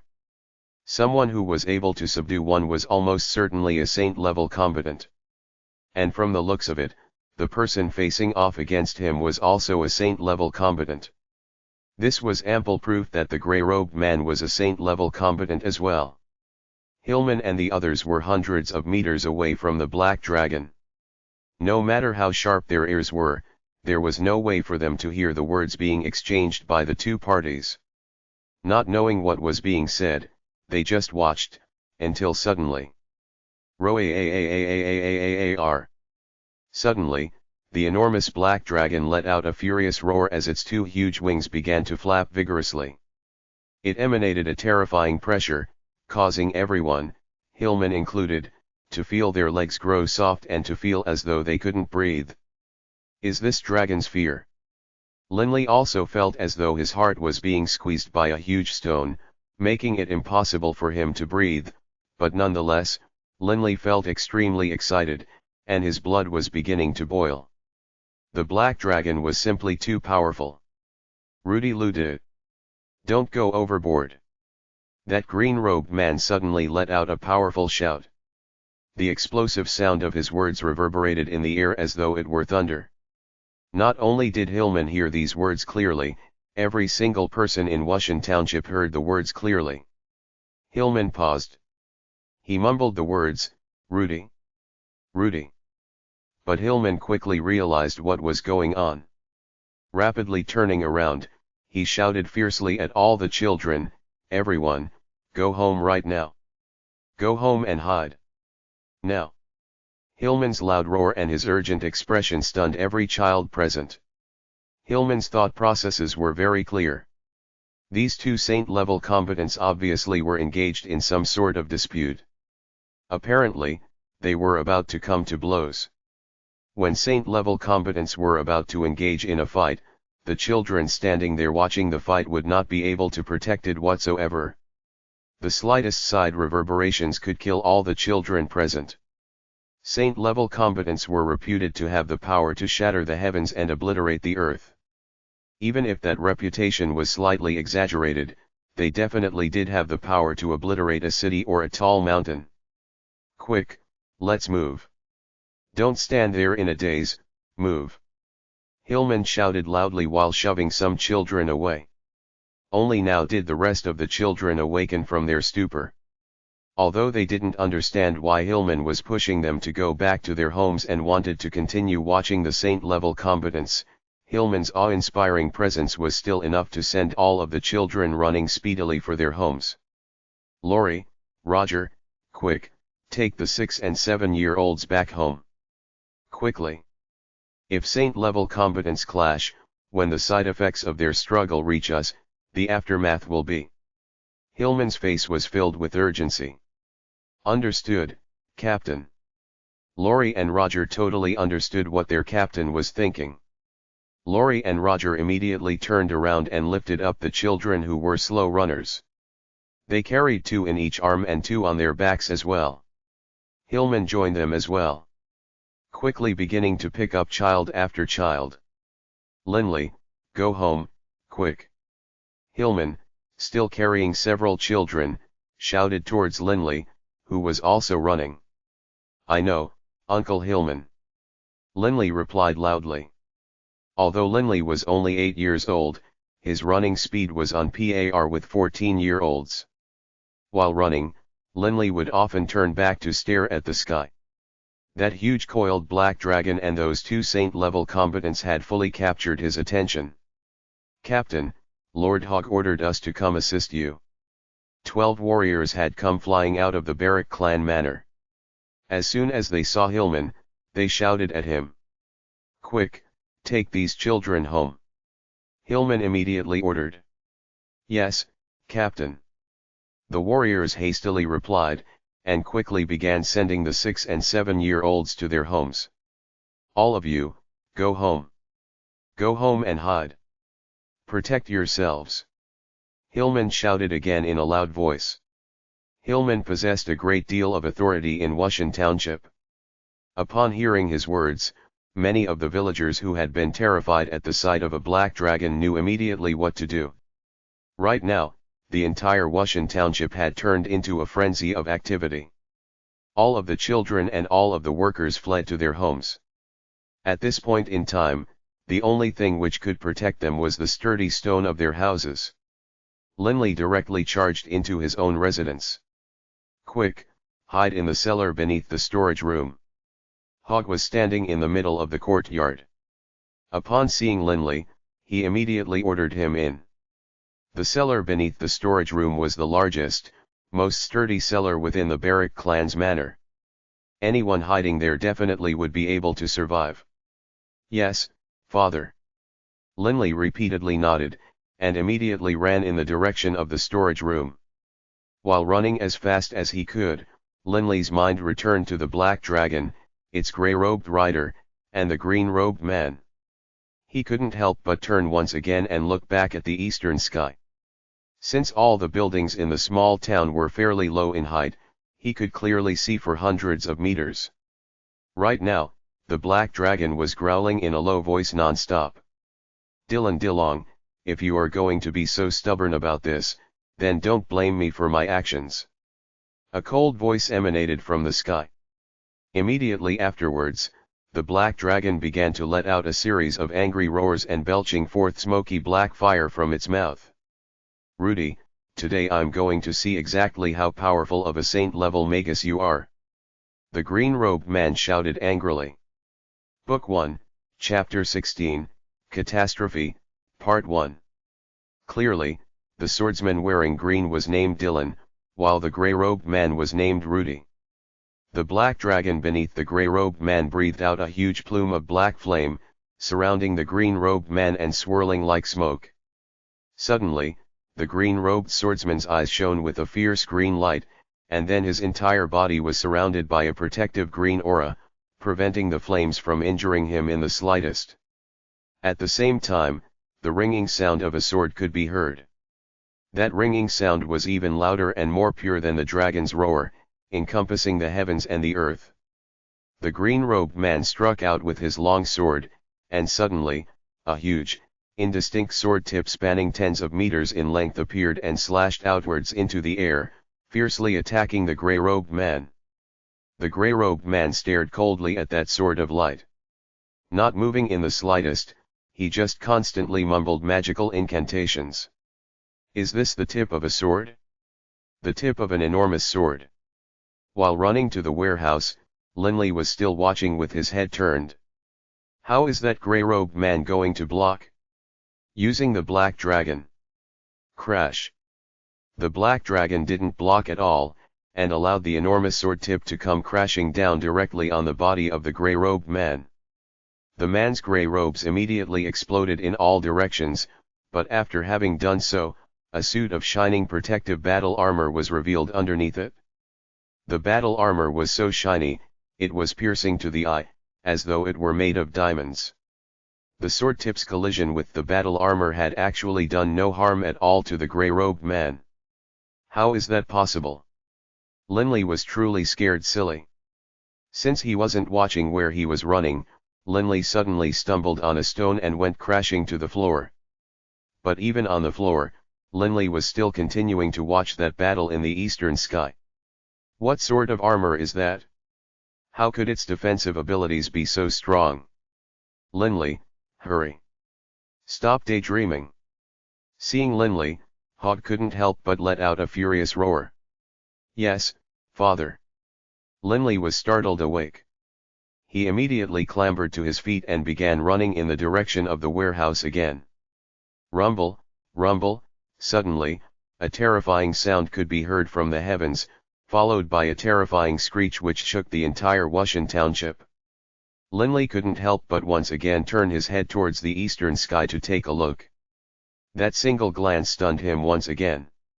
The eastern sky had suddenly become densely filled with giant flying boulders, every single one of them the size of a house. Swoosh, swoosh, swoosh. All of those house-sized boulders were covered with flashing light, the color of yellow dirt. They flew through the air at astonishing speeds as they struck like meteors towards the green-robed man. Every single stone had to be tens of millions of pounds in weight. Each one of these boulders were uncountably times heavier and larger than the stones used by catapults in times of war. Even the walls of a city could not resist such a powerful boulder. A single giant boulder carried such powerful force, but now, the entire sky was filled with them, as countless boulders were arcing towards the man in green. Every single person in Wushan Township was stunned by the sight. Crash! As the first boulder struck the man in green, the amount of green light covering his body suddenly increased dramatically, transforming him into a green sun, emanating piercing rays of green light in all directions. Countless boulders converged on the green man, like drops of water in a rainstorm. In the blink of an eye, it seemed as though he had become completely surrounded by boulders. The green light could now only be seen through tiny cracks in that wall of boulders. Shatter! With a thunderous cracking sound, one boulder after another began to explode, as the boulders began to be shattered into tiny pieces by that terrifyingly powerful battle chi. Each and every boulder, originally the size of a house, was shattered into much smaller pieces, and shot outwards in every direction. They were hundreds of meters in the air to begin with. When shot out with the force of that battle chi, the rubble shot out with tremendous power to an extremely far distance. Oh no! Hog's face had turned white. Hillman, who was still on the streets of Wushan Township, saw this and his face turned white as well. They all understood. A catastrophe was descending upon Wushan Township. Countless rocks, ranging in size from 2 meters in diameter to man-sized, fell down in all directions, with no rhythm or pattern. Each boulder had produced tens, if not hundreds, of pieces, and perhaps 20% of them were shooting in the direction of Wushan Township. "Quick, go inside, quick!" Hog was so agitated, he roared with fury. At this moment, Linley was still tens of meters away from the warehouse. Hearing his father's angry roar, Linley paid attention to nothing else and ran towards the warehouse at top speed. As he did, he could hear one crash, crash, crash after another. The sound of countless stones raining on Wushan Township had begun. It was like an earthquake was occurring. A picture of absolute disaster. Whoosh! A boulder that must have weighed hundreds of pounds shot right past Linley, coming to a crashing rest not too far away from his feet, creating a huge crater. Linley felt cold sweat pour down his back. Just a tiny bit of a difference in trajectory, and his little life would have been over. Crash! Crash! Crash! Crash! The sound of stones smashing apart houses could be heard. The sound of stones colliding with the ground, the sounds of stones shattering wood, the sounds of people howling in pain, all sorts of sounds mixed together unceasingly, forming the symphony of disaster. Swoosh! Another huge rock slammed into the ground in front of Linley, forcing him to rapidly jump backwards. But if he kept on having to dodge like this, how would he manage to hide within the warehouse? "Young Master Linley, hurry!" A man came charging out from within the warehouse. It was Uncle Hyrie, the housekeeper. His body was currently covered with red battle chi, and he ran directly towards Linley. "Big brother, hurry!" At the door to the warehouse, 4-year-old Wharton stood crying as he yelled towards Linley. "Wharton, go inside now!" Linley roared back angrily. Whoosh! A huge rock nearly 2 meters in diameter came flying in their direction from far away, headed directly towards the warehouse. Linley immediately realized that when this giant boulder smashed into the warehouse, Wharton would either suffer serious injury, or even die. "Quick, Wharton, inside!" Linley's eyes were opened so wide as to appear bloodshot, and he howled angrily as he ran towards the warehouse at top speed. He no longer paid any attention to the raining stones, nor did he try to avoid them. He ran directly towards the warehouse in a straight line. Hyrie was facing Linley, and simply couldn't see the giant boulder headed towards the warehouse. But Linley saw everything clearly. When the boulder descended and shattered the room, how could little Wharton survive? Young Master Linley. Seeing how Linley was acting, Hyrie couldn't help but feel shocked. 3 more boulders came crashing down near Linley, but moving like a panther, Linley continued to charge forwards, his gaze fixed on little Wharton as he finally entered the warehouse. Hyrie, turning around, only now became aware of that 2-meter-long boulder descending towards the warehouse. His face immediately turned white. "Lie down!" Linley roared angrily, his face fierce. Wharton had never seen his big brother look so angry before, and was so terrified that he immediately lay down. His eyes filled with tears, he looked at Linley and mumbled, "Big brother," but with a flying hug, Linley tackled Wharton and covered him with his own body. Almost just at that instant. Crash! The sound of the boulder crashing into the warehouse. That enormous boulder had smashed into the warehouse roof with terrifying power. Although the stone roof of the warehouse was sturdy, when slammed into by such a huge boulder, it still broke apart. Even the floor of the warehouse was shattered apart by the vibrations from that collision. Young Master Housekeeper Hyri's eyes immediately turned red. The battle chi in his body exploded, and like a bolt of red lightning, he flew towards them. Using his own body as a protective barrier, he also used his two hands to push at a huge piece of the falling roof which was going to fall on Linley's body. Hyri and that collapsing ceiling arrived next to Linley at almost the same time. Rumble, rumble. In the blink of an eye, Wharton, Linley, and Hyri were totally trapped and pressed down under the falling rubble. Hogg was in the courtyard, wielding an enormous sword, deflecting one boulder after another. But when he turned his head towards Linley, he saw Linley risk everything to protect Wharton, and then Housekeeper Hyri fly towards them to protect them both. His mind immediately went blank. The warehouse collapsed, and rubble poured down into it. Linley. Hogg's eyes turned red. Right now, there was no way for Hogg to tell if Hyri had managed to position himself in front of Linley in time, or if the falling rocks had slammed into Linley first. Book 1, Chapter 17, Catastrophe, Part 2. Thud. Thud. Thud. A few more crashing sounds continued to sound out from within Wushan Township, but a short period of time later, no more stones fell from the sky. All of the boulders had been thoroughly demolished by the green-robed swordsman. But by now, no one in Wushan Township had any spare energy left to pay attention to their battle. Lord Hogg, Wushan Township is in bad shape. Just then Lord Hogg. What's wrong? Hillman rushed into the manor. Just as he was beginning to report on the town's situation, he saw that Hogg was standing there in a daze, not making a single sound. Hogg's body trembled. Only then did he regain his usual faculties. Linley. Hogg charged violently towards the warehouse at an astonishing speed. Seeing this, Hillman guessed what had happened and immediately followed Hogg. Smash. Before Hogg had arrived, the rubble covering Hyri, Linley, and Wharton had been blasted apart. Housekeeper Hyri stood up from within the rubble. Uncle Hyri, what's the situation? Hogg's voice was trembling. At the same time, he stared at the prone bodies. The first thing he saw was Linley, head covered with blood. The sight of the blood was so piercing to the eye that Hogg felt his head grow foggy, and his body swayed, almost falling down. Up till now, Linley's body was still elevated from the ground, as he had been using his fists in a push-up position, so as not to crush Wharton. Father! A youthful voice emanated from beneath. Wharton slowly crawled out from under Linley. His body was small, and he had been fully covered by Linley, so he didn't experience any injuries at all.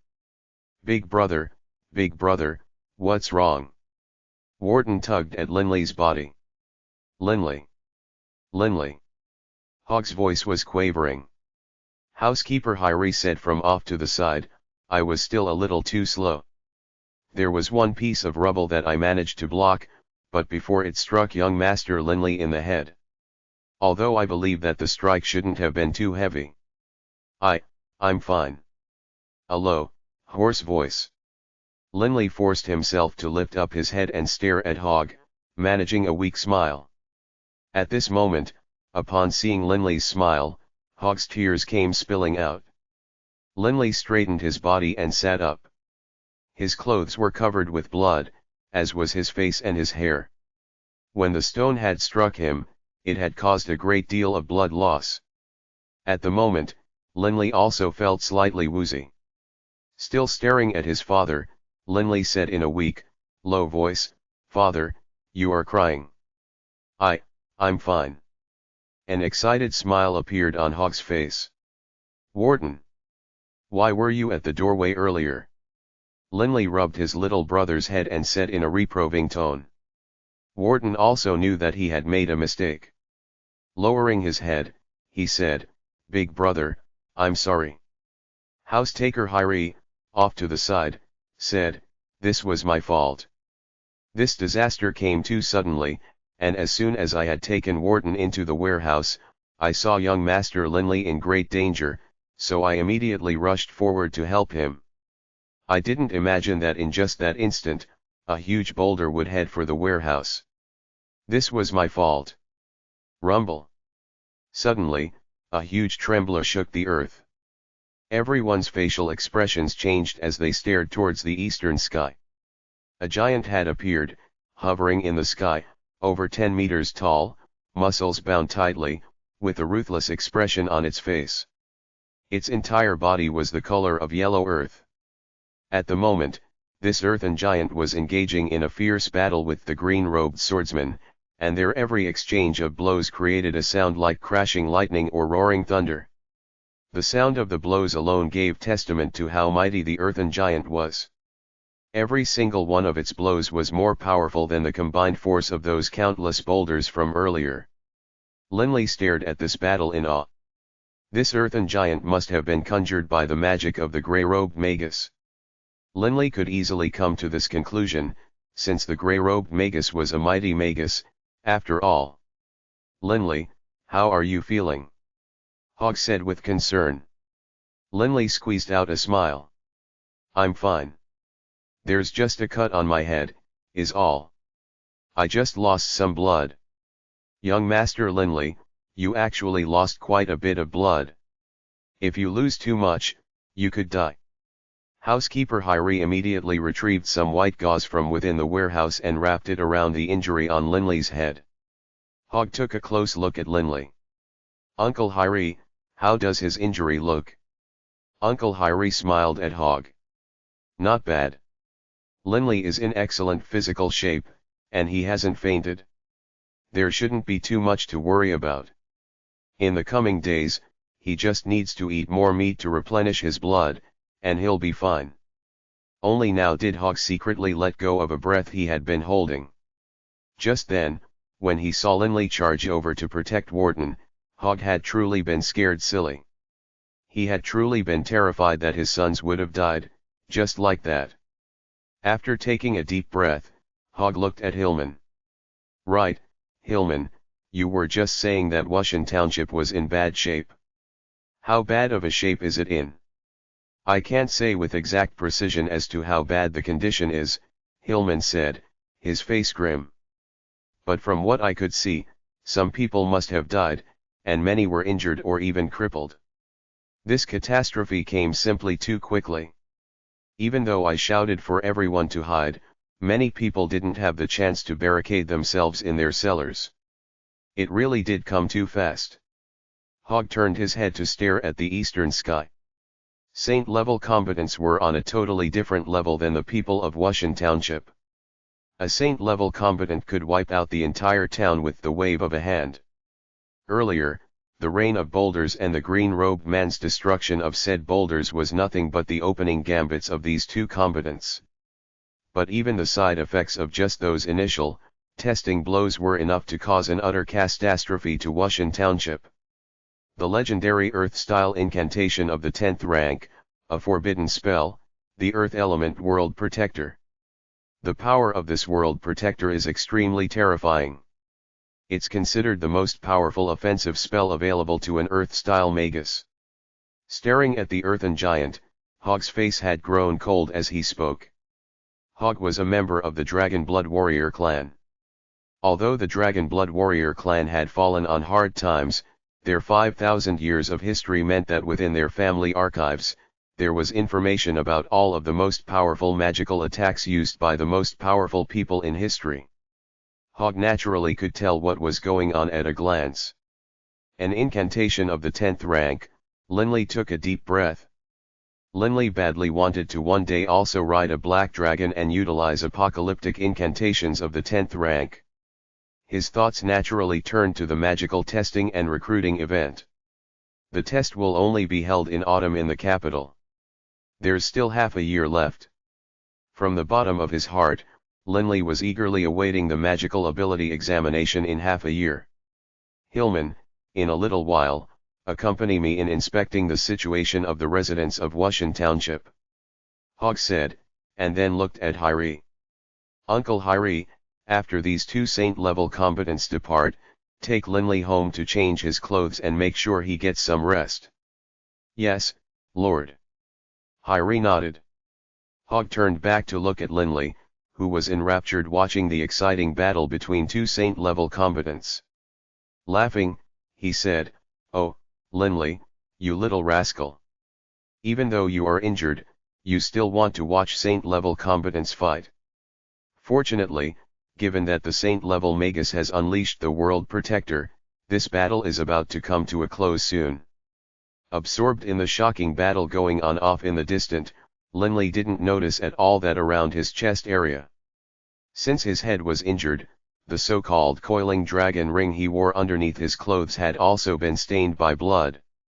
But the blood on the coiling dragon ring seemed to have disappeared, like water into an endless ocean, as the strange black material slowly absorbed it all. And then, the coiling dragon ring actually began to shine with a faint, dim light. But since it was being worn underneath his clothes, no one could possibly notice the faint light coming off from the surface of the coiling dragon ring. Book 1, Chapter 18, The Coiling Dragon Spirit, Part 1. In the eastern sky, the grey-robed man still stood on the head of the black dragon which lay coiled in the sky. A self-assured smile was on his face, as he watched the green-robed man battle against his earthen giant. Swing. A piercing sound split the air as the green-robed man's sword pierced directly into the earthen giant's head. Rumble. The earthen giant's head split apart, but the earthen giant didn't collapse. Its boulder-like fists directly slammed onto the green-robed man's body. Ah!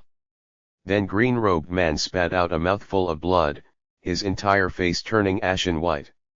And then, the earthen giant's shattered head began to reform and regenerate, as though no damage had been done at all. "Dylan, you'd best just hand it over. The World Protector that I summoned isn't something that you can overcome," the grey-robed man riding the black dragon said calmly. The green-robed man stared coldly at the grey-robed man. He suddenly said in a fierce voice, "Rudy, if I can't have it, then you won't either." A bright green light began to shine from within the green-robed man's hands. Upon seeing this, the grey-robed man who had previously been standing so calmly on the head of the black dragon immediately grew startled and anxious. "Stop!" Splatter! The green-robed man's arm suddenly shone as bright as the sun. An explosive sound could be heard, and then immediately disappeared. "Dylan, you dash!" The grey-robed man pointed angrily at the green-robed man, but couldn't say anything. The green-robed man's face was ashen white as he stared at the grey-robed man, whose face had also turned white. "Now, nobody has it? Rudy, I've been injured, but if you want to kill me, that's still going to be quite hard to accomplish." With a cold laugh, the green-robed man transformed into a beam of green light as he flew off at a fast speed into the northeastern skies. The grey-robed man watched him fly off. He only frowned, and did not pursue. The earthen giant by the grey-robed man's side also slowly disappeared. "The stellar sword Saint Dylan? Pity. I can't kill him yet," the grey-robed man said in a low voice. And then the black dragon underneath his feet, as though knowing his master's wishes, flapped its enormous wings and went flying off into the southeastern direction. In the blink of an eye, these two saint-level combatants had disappeared. But Wushan Township was still filled with the sight of utter devastation. Nearly 1,000 houses had collapsed, and screams of pain, angry curses, and sorrowful, pain-filled cries filled the air. In a short period of time, the previously peaceful township had turned into a disaster area. Within the Baruch clan manor courtyard, there was only Hogg. Hogg was seated at a table, his forehead furrowed. As the controller of Wushan Township, he absolutely had to think carefully about how to take care of his people. Footsteps. Uncle Hyrie emerged from within the living room. "Lord! How is Linley?" Hogg immediately turned his head and asked. Hyrie chuckled. "Lord, please be at ease. I've already washed and cleaned young Master Linley's wounds, then rebandaged them. I've made him eat a big meal, and then change his clothes and go to bed. By the time he wakes up, he'll be much better. Only now did Hog feel relieved, and he nodded. But his forehead was still furrowed. Lord, are you worrying about the people of Wushan Township? Hyri asked. Hog nodded. Smiling wryly, he said, Uncle Hyri. Most of the people in Wushan Township aren't like us. Wushan Township's men won't be too bad off, as most of them are warriors of the first or second rank, but the women aren't. For so many boulders to come raining from the skies non-stop, it would be hard for them to block any at all. Hyri nodded as well. The number of people in Wushan Township who were able to utilize battle chi could be counted on one hand. Just now, thousands of rocks had descended from the heavens. If people hadn't managed to hide in cellars early on, or use thick shields to block, then as soon as the stones came crashing down. There's nothing we can do now, aside from waiting on Hillman's report. Hog felt extremely restless. After a long time, urgent, rushed footsteps could be heard entering the manor. Hog's eyes brightened. Turning, he saw Hillman striding quickly into the manor. Hillman, what's the situation in Wushan Township? Hog quickly asked. Hillman let out a pain-filled sigh. We just ran some calculations. Over 300 people died, and 1,000 were injured. The entire township only had a population of 5,000. This meant the casualty ratio was about 20%.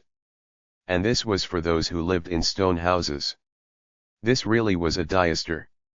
So many casualties. Hog couldn't help but begin to grow worried.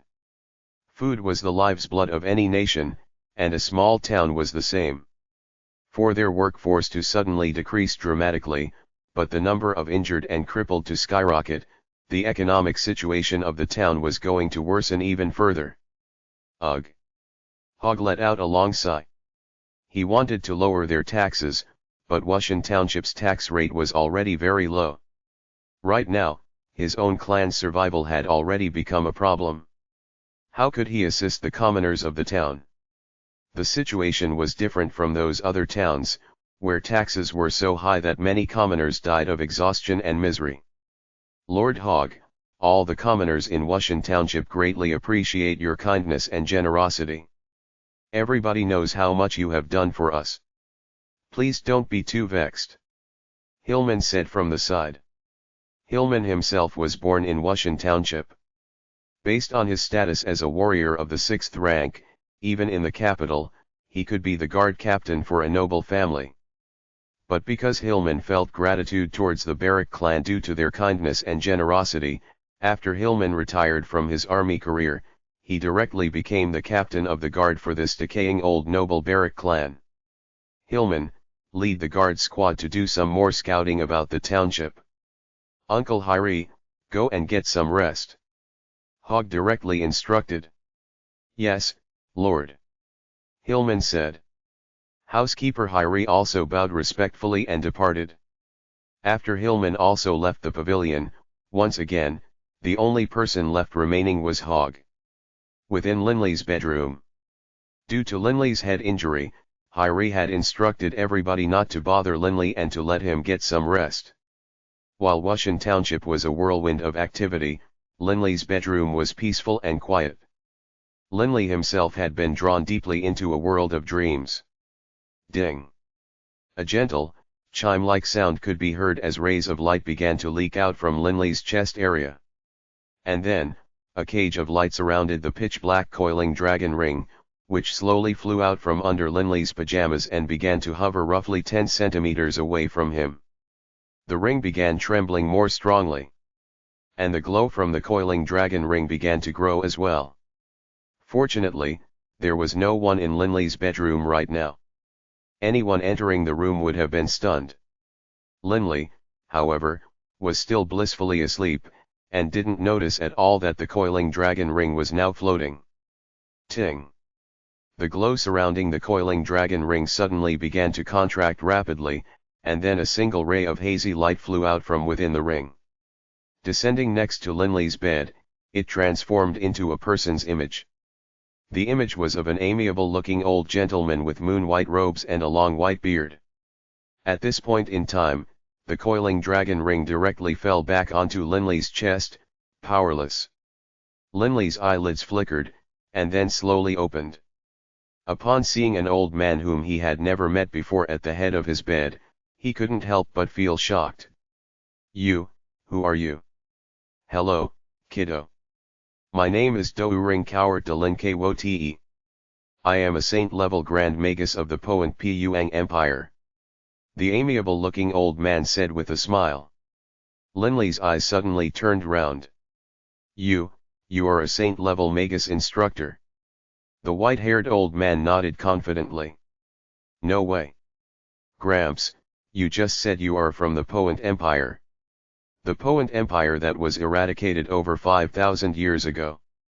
Linley was quite familiar with the history of the world, and he knew very well that the Poent Empire had ceased to exist before his own clan had even came to be. In the modern era, the Poent Empire was not one of the four great empires of the world. Book 1, Chapter 19, The Coiling Dragon Spirit, Part 2. The Poent Empire had lasted for an extremely long period of time, and had been erected over 8,000 years ago. The entire Poent Empire had lasted for 3,000 years, but in the end, it was still destroyed. The domain which the Poent Empire had previously held sway over was approximately the combined borders of the Holy Union and the Dark Alliance. In other words, the entire mountain range of magical beasts, the 12 kingdoms, and the 32 duchies all once belonged to the Poent Empire. From this alone, one could tell what a vast empire it had been. But the Poent Empire had been destroyed long ago. Over 5,000 years ago. The white-haired old man was momentarily stunned, and then let out a sigh. "There's no way for me to sense the passing of time from within the world ring. I didn't expect that by the time I left the world ring, over 5,000 years would have passed since the destruction of my country." "Gramps, what are you talking about? I'm confused." Linley felt as though his entire mind had been turned muddy. This old grandpa had suddenly appeared out of nowhere, and claimed that he was a Grand Magus from the era of the Poent Empire, which had been destroyed 5,000 years ago. What could be more ridiculous than this? Linley even wondered if he was in a dream. "Kid." The white-haired old man looked at Linley. Smiling, he said, "The ring you wear next to your chest is the divine artifact I once used, the world ring." Wait. Linley immediately peered up at him and said, "What world ring?" "This ring around my chest was left behind by elders of my ancestral clan. Its name is the Coiling Dragon Ring." "Coiling Dragon Ring?" "It was originally named the Coiling Dragon Ring," the old man said in surprise.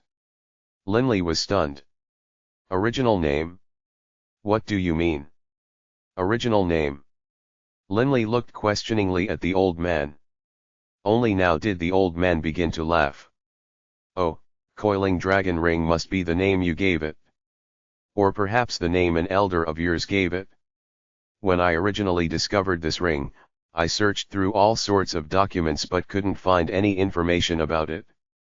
Thus I gave myself the authority to title it the World Ring. But as to what it was originally called, even I have no idea." "Oh, Gramps, you chose the name for it yourself as well.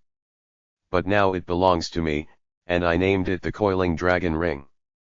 Linley was quite stubborn. Fine, call it the Coiling Dragon Ring if you wish." The old man chuckled, not wanting to debate with Linley. "Gramps, can you tell me why you just appeared from within the Coiling Dragon Ring?" Linley questioned. The old man smiled. "In year 4280 of the Yulan calendar, I dash." Upon hearing this, Linley was secretly shocked. Year 4280? This year is year 9990. In year 4280 of the Yulan calendar, I encountered an old foe of mine, a saint-level Grand Magus named Hamelin Hamulin, and the two of us began to fight. I didn't expect yet a second saint-level combatant to ambush me and sneak attack me. In the end, I was defeated, and my body was destroyed. I didn't wish for my spirit to be captured and tortured by my enemy, Hamelin, so I sealed myself within this worldly this coiling dragon ring. The old man explained what had happened in the past. The coiling dragon ring is an extremely amazing object. It doesn't appear to emanate any magical aura, but in usefulness it can even compare with divine artifacts. When I sealed my soul within the ring, Hamelin and the others searched a long time for me, but weren't able to find me. This, too, is thanks to the coiling dragon ring. The old man smiled as he spoke. Linley secretly nodded. The coiling dragon ring, by appearances, really did look quite plain. As the member of an ancient clan, Linley had a rather appraising eye. Normally, precious items would have at least some sort of elemental aura. But this coiling dragon ring seemed like nothing more than plain, inert wood. Gramps, you said that 5,000 years ago, you were ambushed by a saint-level Grand Magus and a saint-level combatant, and then you were self-sealed within this ring? And that this ring is an artifact which is comparable in power to a divine artifact. Linley finally said. Right. Seeing that Linley understood, the old man couldn't help but smile and nod. Then Gramps, how is it that you appeared from within the ring just now? Linley looked doubtfully at the old man. Laughing, the old man explained, actually, when I sealed my spirit within the coiling dragon ring, I interwove my very existence into the coiling dragon ring. Only when a person becomes the new owner of the ring would I be allowed to depart it. Becomes the new owner of the ring. Right. Threw dripping blood onto the coiling dragon ring. The old man laughed. Linley frowned while mumbling, dripping blood onto the ring. Frowning as he tried to recollect when that had happened, Linley suddenly remembered that when the rock had cut his head open, fresh blood had suffused his clothes and his chest. Most likely, it was around then that the blood had dripped onto the ring. Oh. Then that makes me the owner of the coiling dragon ring. Linley nodded. Right. Only now, after you became the owner of the coiling dragon ring, am I able to depart the ring and once more experience the air of the Yulon continent? A hint of a smile was on the old man's face. Right. Kid. I just told you my name, but what is yours? Linley smiled brightly. My name is Linley. Linley Baruch. Linley, a fine name. The old man smiled. Gramps, are you going to be forever bound to the ring and unable to ever regain your freedom? Linley felt rather bad for him. The old man smiled and nodded. Linley, you must know that when most people die, their spirits will enter the nether realm. But because I was a saint-level Grand Magus at the time of my death, my mental energy had obtained physical form. That was the only reason why I could temporarily resist the call of the nether realm and seal myself within the coiling dragon ring. Right now, there is only one way for me to leave this ring: exhaust all of my remaining mental energy. Exhaust all your remaining mental energy. Linley didn't quite understand. What men called mental energy, ghosts might call spiritual energy. When a person's mental energy was utterly exhausted, his soul would naturally dissipate. In other words, when my soul dissipates, it will leave the confines of this coiling dragon ring. The old man said calmly. But the current situation is fine also. Although I am confined by the coiling dragon ring, preventing me from ranging more than 3 meters away from it, this isn't too bad. Linley's heart trembled. Suddenly, in his heart, Linley felt some pity for this old man. Heh, Linley, I'm already very satisfied. You don't know this, but, if my spirit had been captured by Hamelin, it would have been a fate worse than death. The old man sighed. Gramps, you said your name is Douring Coward? Can I address you as Grandpa Douring? Linley suddenly said. Douring Coward was a mighty Grand Magus of the Poent Empire, and thus had an extremely high personal status. Back then, he would have ranked amongst the top 5 personages in the Yulan continent. He fell only because he had been despicably ambushed by Grand Magus Hamelin and another saint-level combatant. However, Douring Coward had never had a child, nor grandchildren. Upon hearing Linley address him as Grandpa Douring Coward's heart, which had been lonely for thousands of years, suddenly felt warm. Yes, yes. Douring Coward felt extremely happy. A look of excitement suddenly appeared in Linley's eyes. Grandpa Douring, just now, you said that you are a saint-level Grand Magus. Then, can you teach me how to use magic? Linley's heart was frantically pounding. The person in front of him was a 5,000-year-old saint-level Grand Magus. In Linley's mind, the huge body of the Velocidragon, the terrifying spectacle of the dance of the fire serpents, and the countless boulders falling from the sky began to play over and over again, along with the spectacle of that proud man who stood on top of the black dragon. He deeply desired that one day he, too, would step on top of the head of a black dragon and make the heavens tremble. Douring Coward stroked his white beard. His eyes shining, he said, "Of course I can. Your Grandpa Douring is a saint-level Grand Magus of the almighty earth style, and amongst all of the elements, the element of earth is the mightiest of them all." As he began to discuss magic, Douring Coward began to get excited. Book 1. Chapter 20, Earth-Style Magic, Part 1. Linley's anticipation was about to erupt like a volcano as he immediately became suffused with excitement. "Grandpa Douring, can you really teach me to become a magus?" Linley excitedly looked up at old man Douring. Douring Coward, seeing the state Linley was in, stroked his white beard. "Linley, your Grandpa Douring is a saint-level Grand Magus. Even if you don't have much natural talent, I can still teach you magic. Of course, if your talent is low, your accomplishments will be low as well." If any other magus had been present and heard his words, they would have been astonished. Amongst the society of magi, the most important thing is talent. No talent meant no possibility of becoming a magus. Many people believed this. But Douring Coward dared to claim that even if his student's talent was poor, he still had the ability to make a magus out of the student. If anyone else had made this claim, they would be viewed as just wildly boasting, but the man who said these words was a 5,000-year-old saint-level Grand Magus. Low talent, low accomplishments. Linley felt his heart tremble. The reason he wanted to become a magus was because he wanted to restore glory to the Baruch clan. Even if he couldn't accomplish this, he hoped to at least accomplish the one task which generations of clan elders had strove to achieve for centuries, reclaiming their ancestral heirloom. If he could accomplish this, it would be enough. But to do so, power was an important component. "Linley, don't be worried. Your aptitude for magic hasn't even been assessed yet. Who knows if it will be high or low? Perhaps you will have a tremendous talent for magic." Douring Coward stroked his white beard as he smiled. Grandpa Douring's tranquility brought calm to Linley as well. "Grandpa Douring, how does one test for magical aptitude?" Linley couldn't help but grow eager.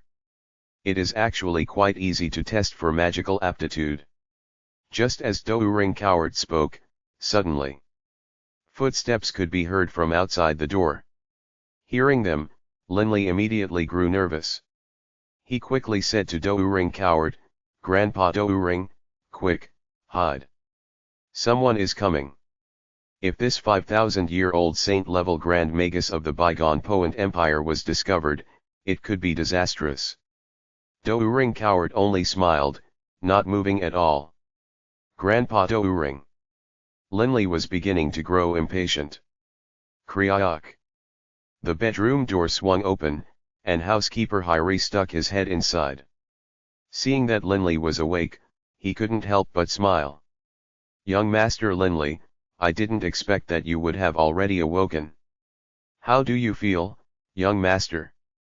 Linley immediately forced out a smile. Nodding, he said, "Thank you for asking, Uncle Hyri.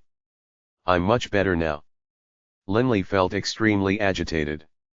He couldn't help but turn to look in the direction of Doering Coward, but Doering Coward was still standing there, grinning. "What's going on with Grandpa Doering? Ugh. We're about to get discovered. It's going to be so annoying to have to explain. Young Master Linley, it's time for dinner. Since you are already awake, come eat dinner with us." Uncle Hyri smiled as he spoke. "Oh. Got it?" Linley snuck another peek at Doering Coward, his heart filled with questions. What's going on? From Uncle Hyri's expression, it seems as though he can't see Grandpa Doering at all. Seeing Linley constantly glance at the corner of his bed, Uncle Hyri asked curiously, "Young Master Linley, why are you staring at the side of your bed? Did you drop something? I can help you look for it." "No, nothing." Linley immediately crawled out of bed. "Uncle Hyri, let's go eat dinner." Although he found Linley's reaction to be a bit odd, Uncle Hyri didn't think too much of it, just nodding and smiling. Linley dressed himself, but still couldn't help but sneak a peek at Doering Coward. But just as he did so, Doering Coward, who was still grinning at him, suddenly disappeared from Linley's field of vision. He entered the Coiling Dragon Ring. Linley could now clearly feel that a spirit was now residing within the Coiling Dragon Ring. Unlike in the past, Linley had now soulbound the ring with his own blood, giving him a deeper level of understanding. "Linley, no need to speak aloud. Just speak to me mentally. As the master of the Coiling Dragon Ring, you can directly engage in spiritual communication with me, as I am a spirit within the ring." Doering Coward's voice rang out in Linley's mind. This greatly surprised Linley. "Grandpa Doering." Linley tested the mental link. "I hear you." Doering Coward's voice rang out in Linley's mind as well. Linley's heart was immediately filled with joy. But as he engaged in conversation with Doering Coward, he didn't pay attention to where he walked, and he tripped over the doorway. Uncle Hyri, walking ahead of him, turned and laughed. "Young Master Linley, watch where you walk." "Got it, Uncle Hyri," Linley laughed in reply. While excitedly engaging in mental conversation with Doering Coward, Linley entered the dining room and sat down. Today's dinner was actually quite sumptuous, including a fragrant-smelling roasted sheep. Hogg glanced at Linley. Smiling, he said, "Linley, have some." As he spoke, Hogg personally tore off a strip of meat from the sheep's lower hind legs for Linley. "Thank you, Father." Linley felt quite surprised. His family was in poor economic straits, so normally their dinner was quite Spartan. But today, they even had roast sheep? What Linley didn't know was, when the rain of stones descended on the town, aside from men and women, even many animals were killed. The Baruch clan aside, even some poor families who rarely ate meat were enjoying an extravagant meal today. "Grandpa Doering, why didn't Uncle Hyri see you just then?" Linley mentally asked Doering Coward. "Linley, I must inform you that aside from you, nobody can see me. Because right now, I'm just a spiritual projection, which has no matter. I'm invisible to the eye. Only you, as the master of the Coiling Dragon Ring, can see me." Doering Coward explained in detail. Linley suddenly understood. Previously, Grandpa Doering had said that he had died long ago, and only his spirit now remained. "Grandpa Doering, in the future, doesn't that mean you can always appear by my side?" Linley felt extremely happy. Just as Linley spoke, he saw that next to him, a white-haired old man suddenly appeared out of nowhere. It was Doering Coward. But Hogg, housekeeper Hyri, and his younger brother Warden still continued to eat and chat, not noticing Doering Coward's existence in the slightest. Wow! Hearing and seeing were two different things. When he personally witnessed all the other people at the dinner table be unaware of Grandpa Doering's presence, Linley felt deeply astonished. There's still some people who can sense my presence. Those whose spiritual presence are on par with me can feel my presence. But naturally, if I hide within the coiling dragon ring, they definitely won't be able to sense me. Doureng Coward's voice sounded within Linley's head. On the same spiritual level as Grandpa Doureng. Linley chewed and thought at Doureng Coward at the same time. Those who have the same spiritual power as me are most likely saint-level combatants. Only saint-level combatants can sense my presence, if barely. But of course, the prerequisite is that I appear outside the coiling dragon ring. Once I enter the ring, there is no way they can find me. Doureng Coward smiled as he spoke. Linley mentally nodded as he grabbed the roasted leg of mutton and chewed on it. Linley, eat more slowly. Hog saw how fast Linley was eating and couldn't help but laugh. Linley grinned at his father, but continued to devour his food with haste. In the twinkling of an eye, he had stripped the leg of mutton of all flesh. Linley let out a comfortable burp, then used the napkin to wipe his lips. Standing, he said, "Father, Uncle Hyrie, I'm done eating. I feel like my head is still a bit dizzy, so I'm going to go and get some more rest." Warden, see ya. Linley was the first to finish eating. Still feeling dizzy? Then go and get some rest. Hog hurriedly said. The earlier events of the morning had left a lasting impression on Hog. There was a moment when he even thought Linley had been crushed to death. After experiencing such an event, Hog's attitude towards Linley clearly had improved substantially. Big brother, see ya. Chubby little warden waved at Linley with a grease-covered hand. Book 1, Chapter 21, Earth-Style Magic, Part 2. Linley ran directly back to his room, and then tightly shut the door behind him. He quickly removed his shoes, then jumped onto the bed and sat down. Grandpa Doureng, come out now. Help me test my magical aptitude. Linley was extremely impatient. When he was eating dinner just now, all of his thoughts were turned towards this. A misty ray of light shot out from within the ring, falling onto the floor and transforming into Doureng Coward. Grinning, Doureng Coward said, "Linley, don't be so impatient.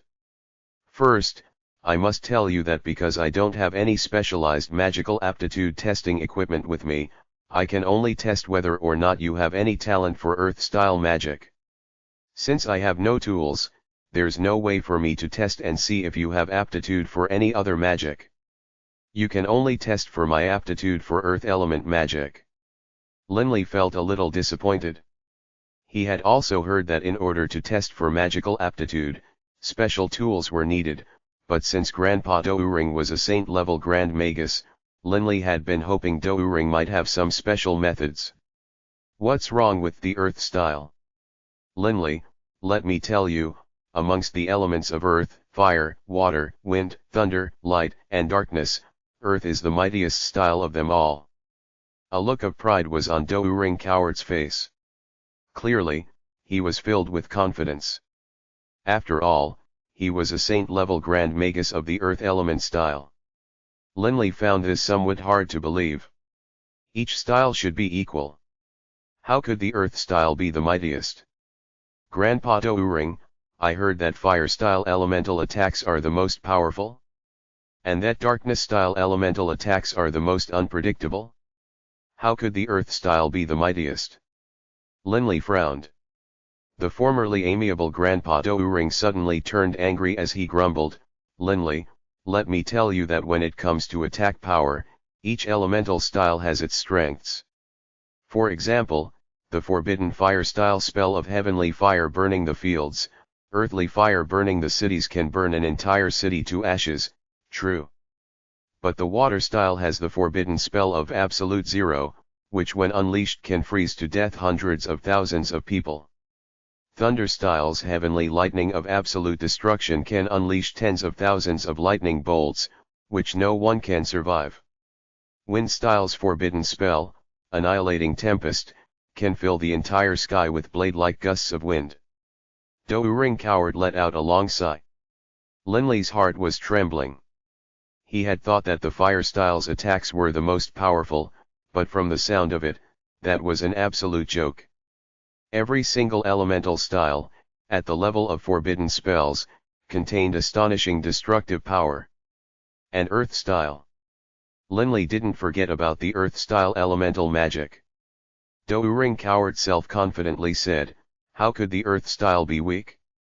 When the earth style's forbidden spell, Heavenly Meteor's Descent, is executed, countless enormous boulders will rain from the sky and reduce a city to rubble in the twinkling of an eye. It also has the forbidden spell, Heaven Collapses, Earth Shatters. When this spell is used, the earth itself will begin to roil about like waves in the ocean. Houses will collapse, the earth itself will split apart, and magma will spew out from the cracks, killing countless people. Linley didn't dare to even breathe. Simultaneously, the earth style also has the wide-ranging protective spell, Pulsating Guard. Once the Pulsating Guard is used, the area above, below, and around an entire city will become protected from all attacks.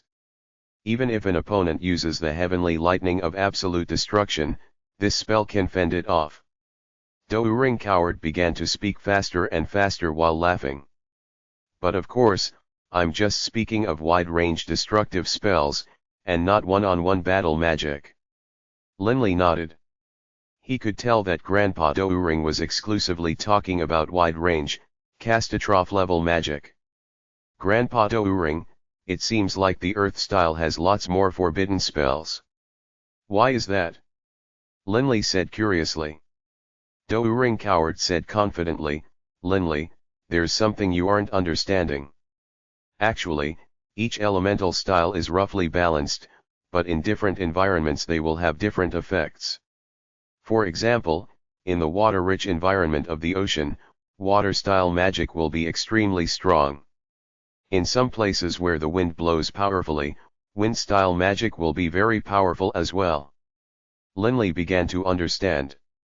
Linley, in the entire world, isn't it true that most battles and most magi are on the earth? And when used while standing on the earth, earth-style magic is extremely effective. A smile was on Doureng Coward's face. As you stand firmly on the boundless earth, an earth-style magus will have an extremely effective assistant. Linley now understood. Each elemental style of magic was more effective in certain places. But the battles fought by the magi of the Yulan continent were virtually all on land, meaning that earth-style magi were almost always at an advantage. Amongst all the styles of magic, as the earth style allows us to absorb earth elemental essence into our bodies, earth style has the most benefit for improving your physical form. Mother Earth is most benevolent towards us. A look of veneration was on Doureng Coward's face. When we earth-style magi sit upon the ground, we can feel the vastness of the earth, feel its pulse, and feel Mother Earth's love for us. When it comes to attacks, earth-style magic has the one-on-one world protector forbidden battle spell, and also the destructive spells of Heavenly Meteor's Descent and Heaven Collapses, Earth Shatters. When it comes to defense, amongst the forbidden spells, there is the wide-ranging protective spell, Pulsating Guard, as well as the personal protective spell, Earth Guard. When it comes to personal protection, nothing beats Earth-style elemental spells. Doureng Coward appeared very confident. Personal protection?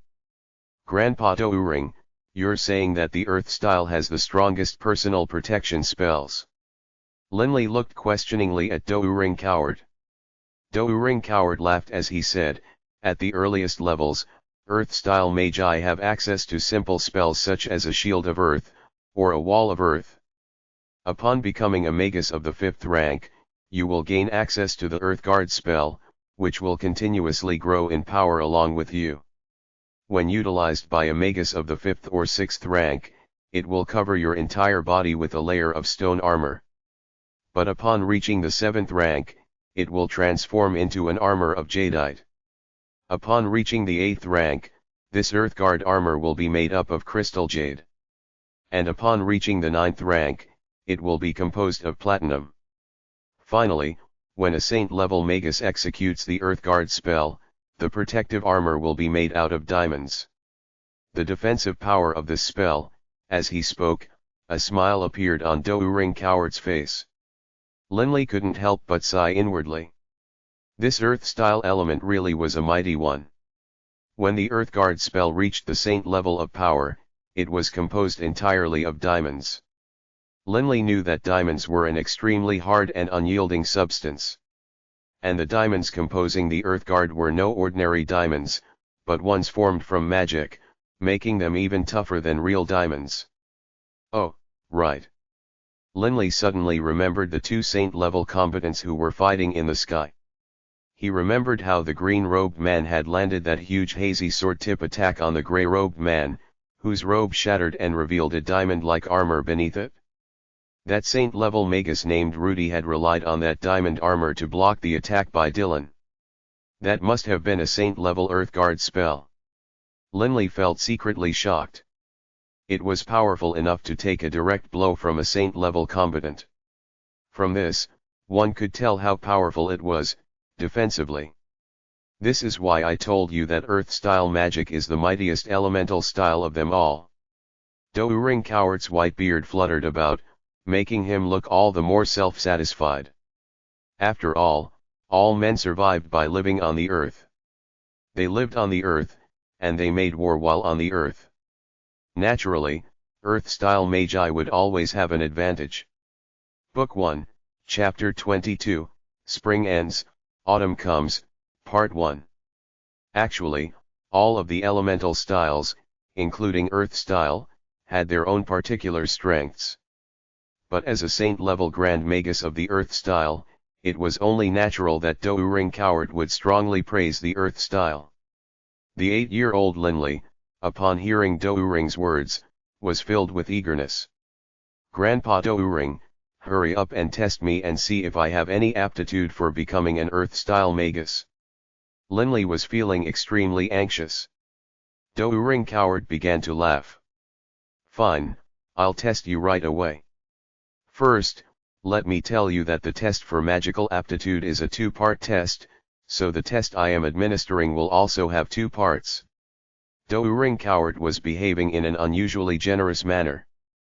After having been trapped along in the Coiling Dragon Ring for 5,000 years, of course he was now in a wonderful mood when faced with such a cute little child. Magical aptitude is divided into 2 parts, the strength of one's magical affinity for certain elements, and the strength of one's mental energy. Doureng Coward began to explain the basics of the test. "What are these 2 parts good for?" Linley asked curiously. Doureng Coward said in a kindly voice, "Linley, before answering this, let me ask you, if a magus is about to cast a spell, what does he rely upon?" "Magical incantations," Linley immediately said. Linley had seen how the magus who rode the Velocidragon first mumbled many magical words before casting his spell. "Wrong. I've seen magi cast spells. All of them recited magical incantations first," Linley immediately argued. Doureng Coward stroked his white beard, and contentedly said, "When casting spells, the most important thing for a magus is his mage force and his mental energy. If his mental energy is sufficiently powerful, he can even insta-cast spells, without need for any incantations. Magical incantations only serve a supplemental function." "Oh? Instacast?" Linley looked questioningly at Doureng Coward. Linley felt as though suddenly, the huge world of sorcery was slowly opening up before his very eyes, but still remained hazy and indistinct. Doureng Coward, however, was dissipating the mysterious facade behind this world of magic. Smiling, Doureng Coward nodded. "Right. To cast a spell, your body must be able to provide a sufficient amount of mage force, and then use mental energy to control that mage force to summon sufficient elemental essence to form it into a spell." "Elemental essence?" Linley was surprised. "Grandpa Doureng, are you saying that in order to cast magical spells, we need to draw upon external elemental essences?" "Ha ha. Of course. Linley, Did you think that a powerful magus could simply rely on the elemental essence already in his body? Impossible. Let's look at forbidden level magical spells. The mage force in the body of a saint level magus can only provide 1% of the amount of essence needed. The other 99% can only be provided by natural, elemental essence. Let me put it to you like this: a magus so-called mage force is really just pure, highly refined elemental essence. Mage force can be described as a general, whereas nature's elemental essence is the soldier's. A magus summons his mage force and uses it to direct nature's elemental essence to form amazing spells. Understood? Doering Coward smiled as he looked at Linley. Linley couldn't help but frown. Oh, I understand. Linley laughed and nodded. The mage force inside a magus is kinda like Uncle Hillman, while elemental essence is like our group of kids. Uncle Hillman, all by himself, directs our entire group in training, or in attacking, or engaging in battle. Doering Coward smiled and nodded. Right. Therefore, the mage force of a magus is extremely important. If he doesn't have enough mage force, he will not be able to cast a spell. Linley nodded. Compared to mage force, however, mental energy is even more important. Doering Coward smiled as he spoke. By now, you should have realized that so-called mental energy is really spiritual energy, a form of controlling energy. Linley, a large amount of mage force draws out an even larger amount of elemental essence. If such a huge amount of force is not controlled by spiritual energy, what do you think the end result would be? Doering Coward stroked his white beard as he quietly watched Linley. Linley frowned, pondering. Grandpa Doering, Linley said in a low voice as he frowned. In some books, I read about some military tactics. In it, one of the things it said was, to subdue an enemy, first subdue their king. For example, bandits. If you first kill the bandit leader, the bandit army will naturally crumble to pieces and fall apart. So spiritual energy should serve a similar purpose as the controlling energy which the bandit leader exerts on his subordinates. Without spiritual energy to control a large amount of mage force and elemental essence, this power would run wild. Doering Coward laughed. Haha, Linley, you are very smart. Doering Coward was laughing happily.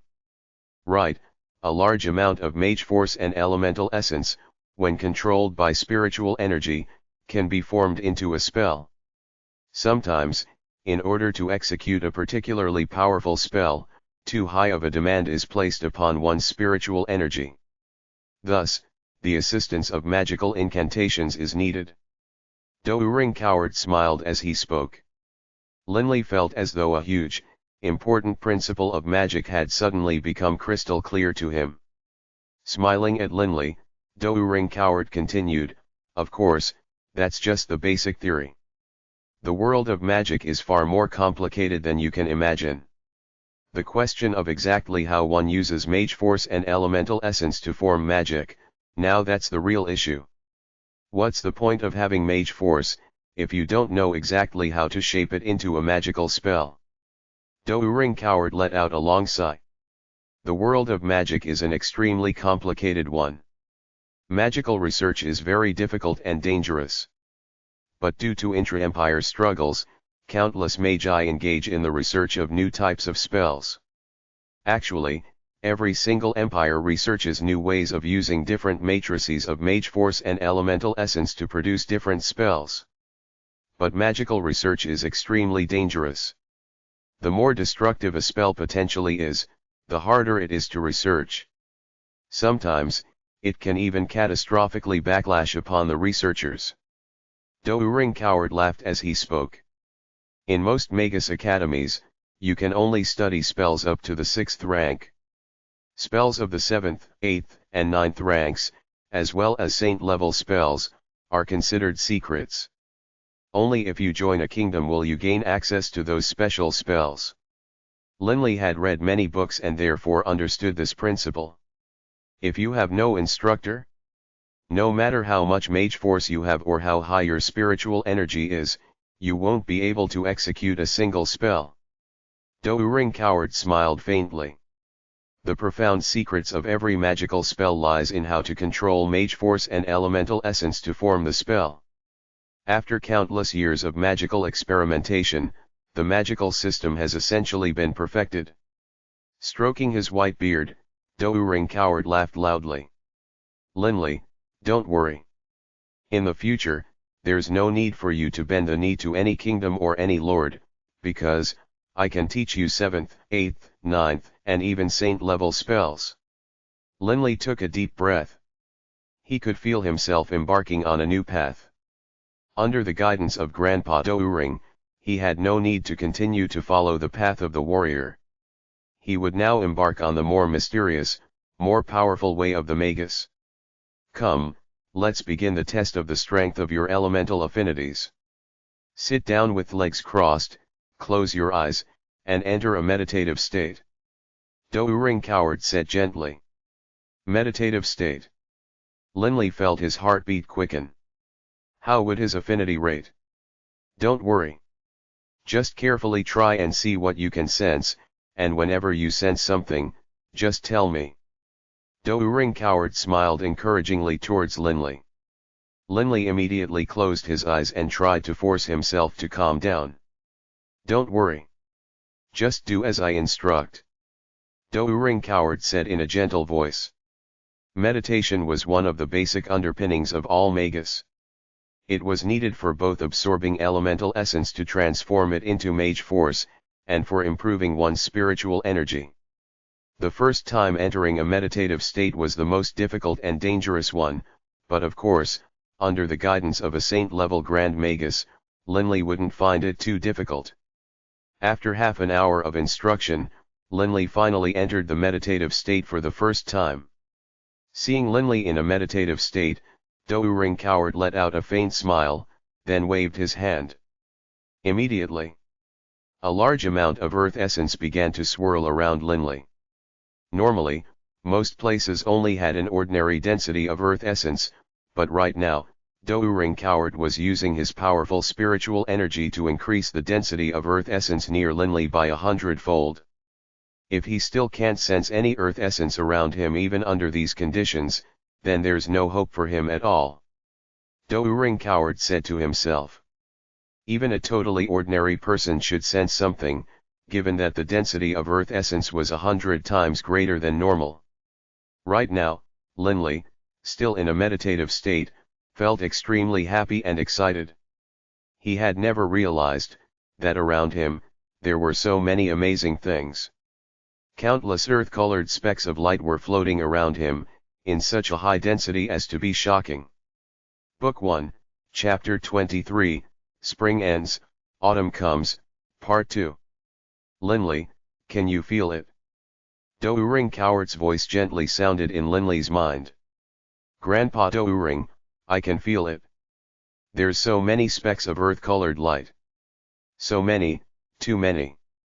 They are clustered so densely, thousands, no, tens of thousands. 100 earth-colored specks of light just floated past my hand. There's too many. Feeling the large amount of earth-colored specks of light floating around him, Linley felt extremely happy. Hearing this news, Douring Coward was immediately ecstatic. Very good. Now, slowly, do as I say. Don't think about anything.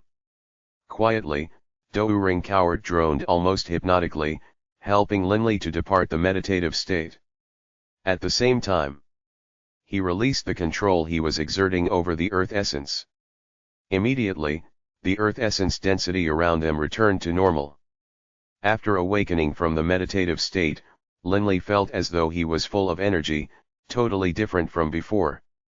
Even while fully awake, Linley felt as though he could still sense some of the oscillations from the nearby earth essences, even though he couldn't sense them as clearly as when he was in the meditative state. Grandpa Douring, I can still feel the movements of those earth-colored specks of light.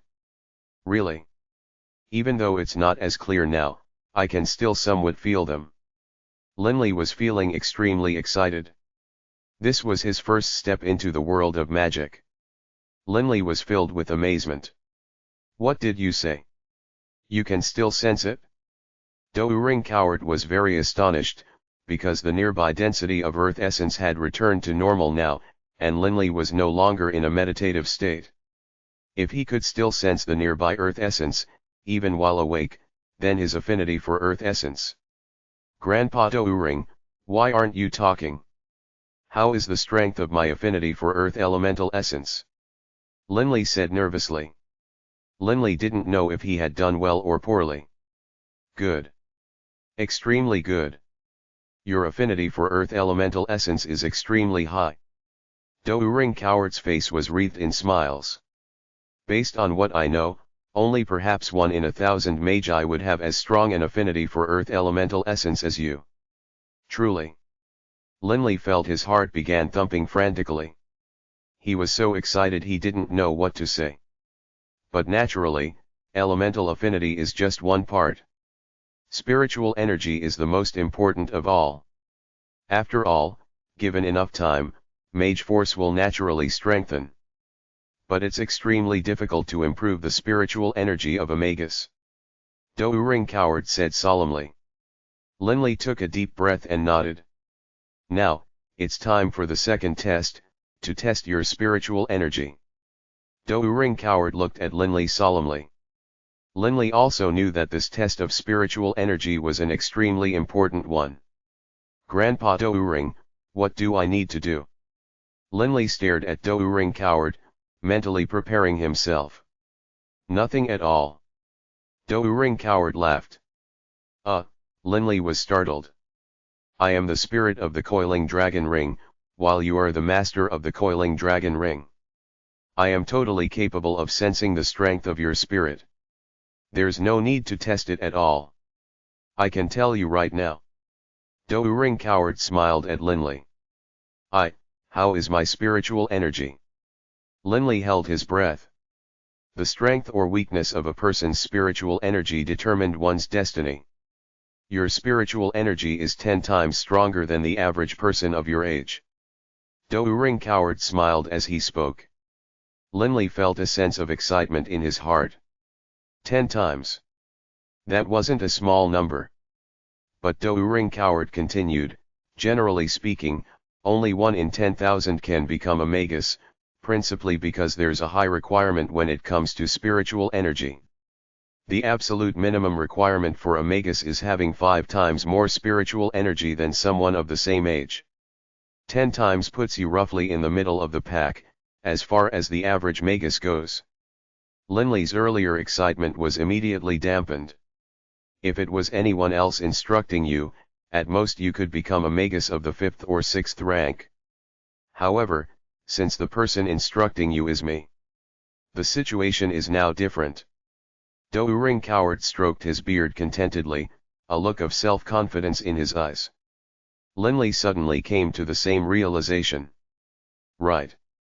Doering Coward was a saint-level Grand Magus. As long as you work hard, Linley, I am fully confident that you can reach the 8th rank.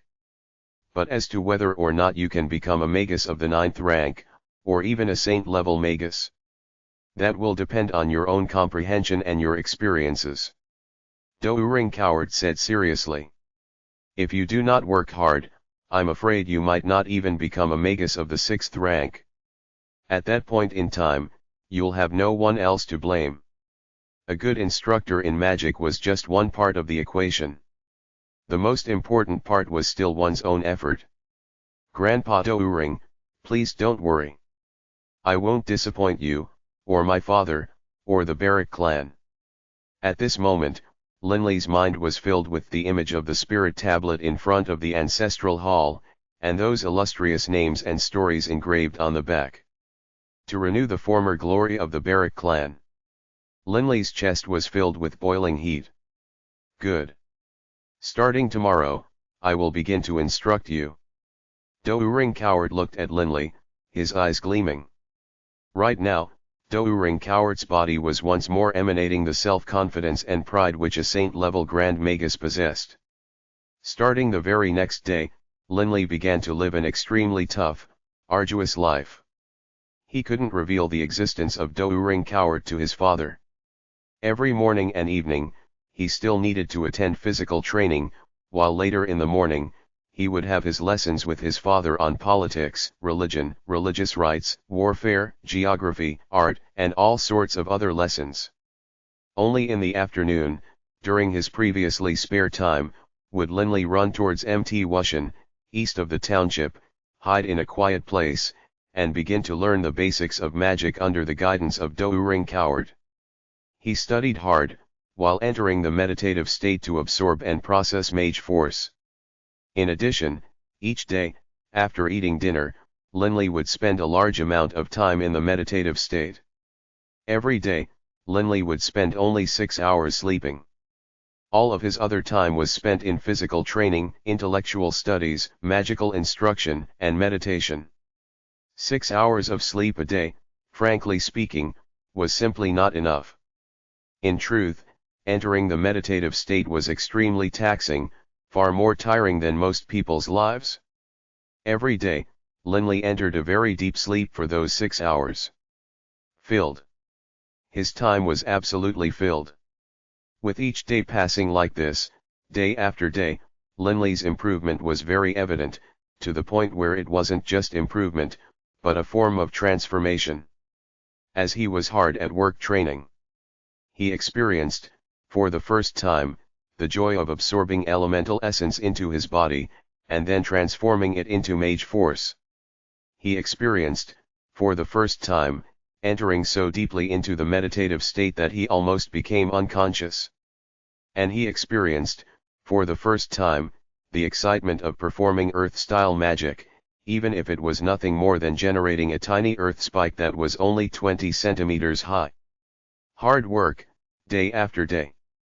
Linley's effort and the speed of his improvement caused even Doering Coward, that 5,000-year-old saint-level Grand Magus of the Poent Empire, to sigh with amazement. Due to his daily physical training exercises, Linley's body was growing sturdier and sturdier. Because he often entered the meditative state and absorbed earth essence, Linley became calmer and more tranquil. Linley's transformation caused his father Hogg and Hillman to both be amazed and overjoyed. Spring ended, and autumn came. In the blink of an eye, it was now autumn. There was only 1 month remaining before the Magus Affinity testing and recruitment event. In the ancestral hall within the Baruch clan manor. Whew. All done cleaning. Time to go do some more magical training. Yesterday I actually managed to successfully execute the earth tremor technique. That was wonderful. Right now, Linley was in an extremely good mood. He quickly strode out of the ancestral hall and closed the door. Walking on the blue-tiled steps of the stone walkway, Linley's footsteps were firm and swift, but made little sound. This was an ability that virtually all earth-style magi possessed. Because their power was derived from the earth itself, they could mask virtually all sound from their footsteps. Linley frowned. His ears twitched as he turned and stared towards a far-off building. I heard something. He immediately stealthily walked in that direction. His footsteps made almost no sound. Normally, just while walking ordinarily, he could mask his footsteps. Now that he was intentionally trying to hide them, he made even less noise. He crept closer, step by step. When Linley reached the door to the building and took a peek inside. What's that? Linley's eyes widened. He saw a 20-centimeter-long black mouse chewing on a piece of stone rubble. And then, in the blink of an eye, the black mouse appeared tens of meters away in a different direction, and began to nibble on a piece of blue tile. The black mouse's fur appeared very soft. Its eyes were guileless, and its paws were furry. In a word, it looked very cute. It even hopped around just on its 2 hind legs for fun. What an adorable little mouse. And how amazingly fast. Hiding by the doorway, Linley exclaimed silently. Most mice wouldn't reach such a size, and most mouses were loathsome creatures, but this mouse seemed particularly adorable. Its eyes seemed to be full of meaning, as though they could speak. Most importantly of all, it was astonishingly fast. Such speed, I bet even Uncle Hillman, a warrior of the 6th rank, can't catch it. How can it be so fast? Seeing the cute mouse move tens of meters in just the blink of an eye, Linley felt astonished. Doering Coward flew out from within the coiling dragon ring. Standing next to Linley, he looked at the black mouse with some surprise. A magical beast, a shadow mouse? And judging by its size, a shadow mouse infant. A magical beast? Shadow mouse? It is so big. How can it be an infant? Linley stared at Doering Coward in surprise. Aside from the vampiric iron bull, the griffin, the velocidragon, and the black dragon magical beasts he had seen, this was the first time Linley had seen any other magical beasts. This adorable black mouse was actually a magical beast? A magical beast, with magical abilities?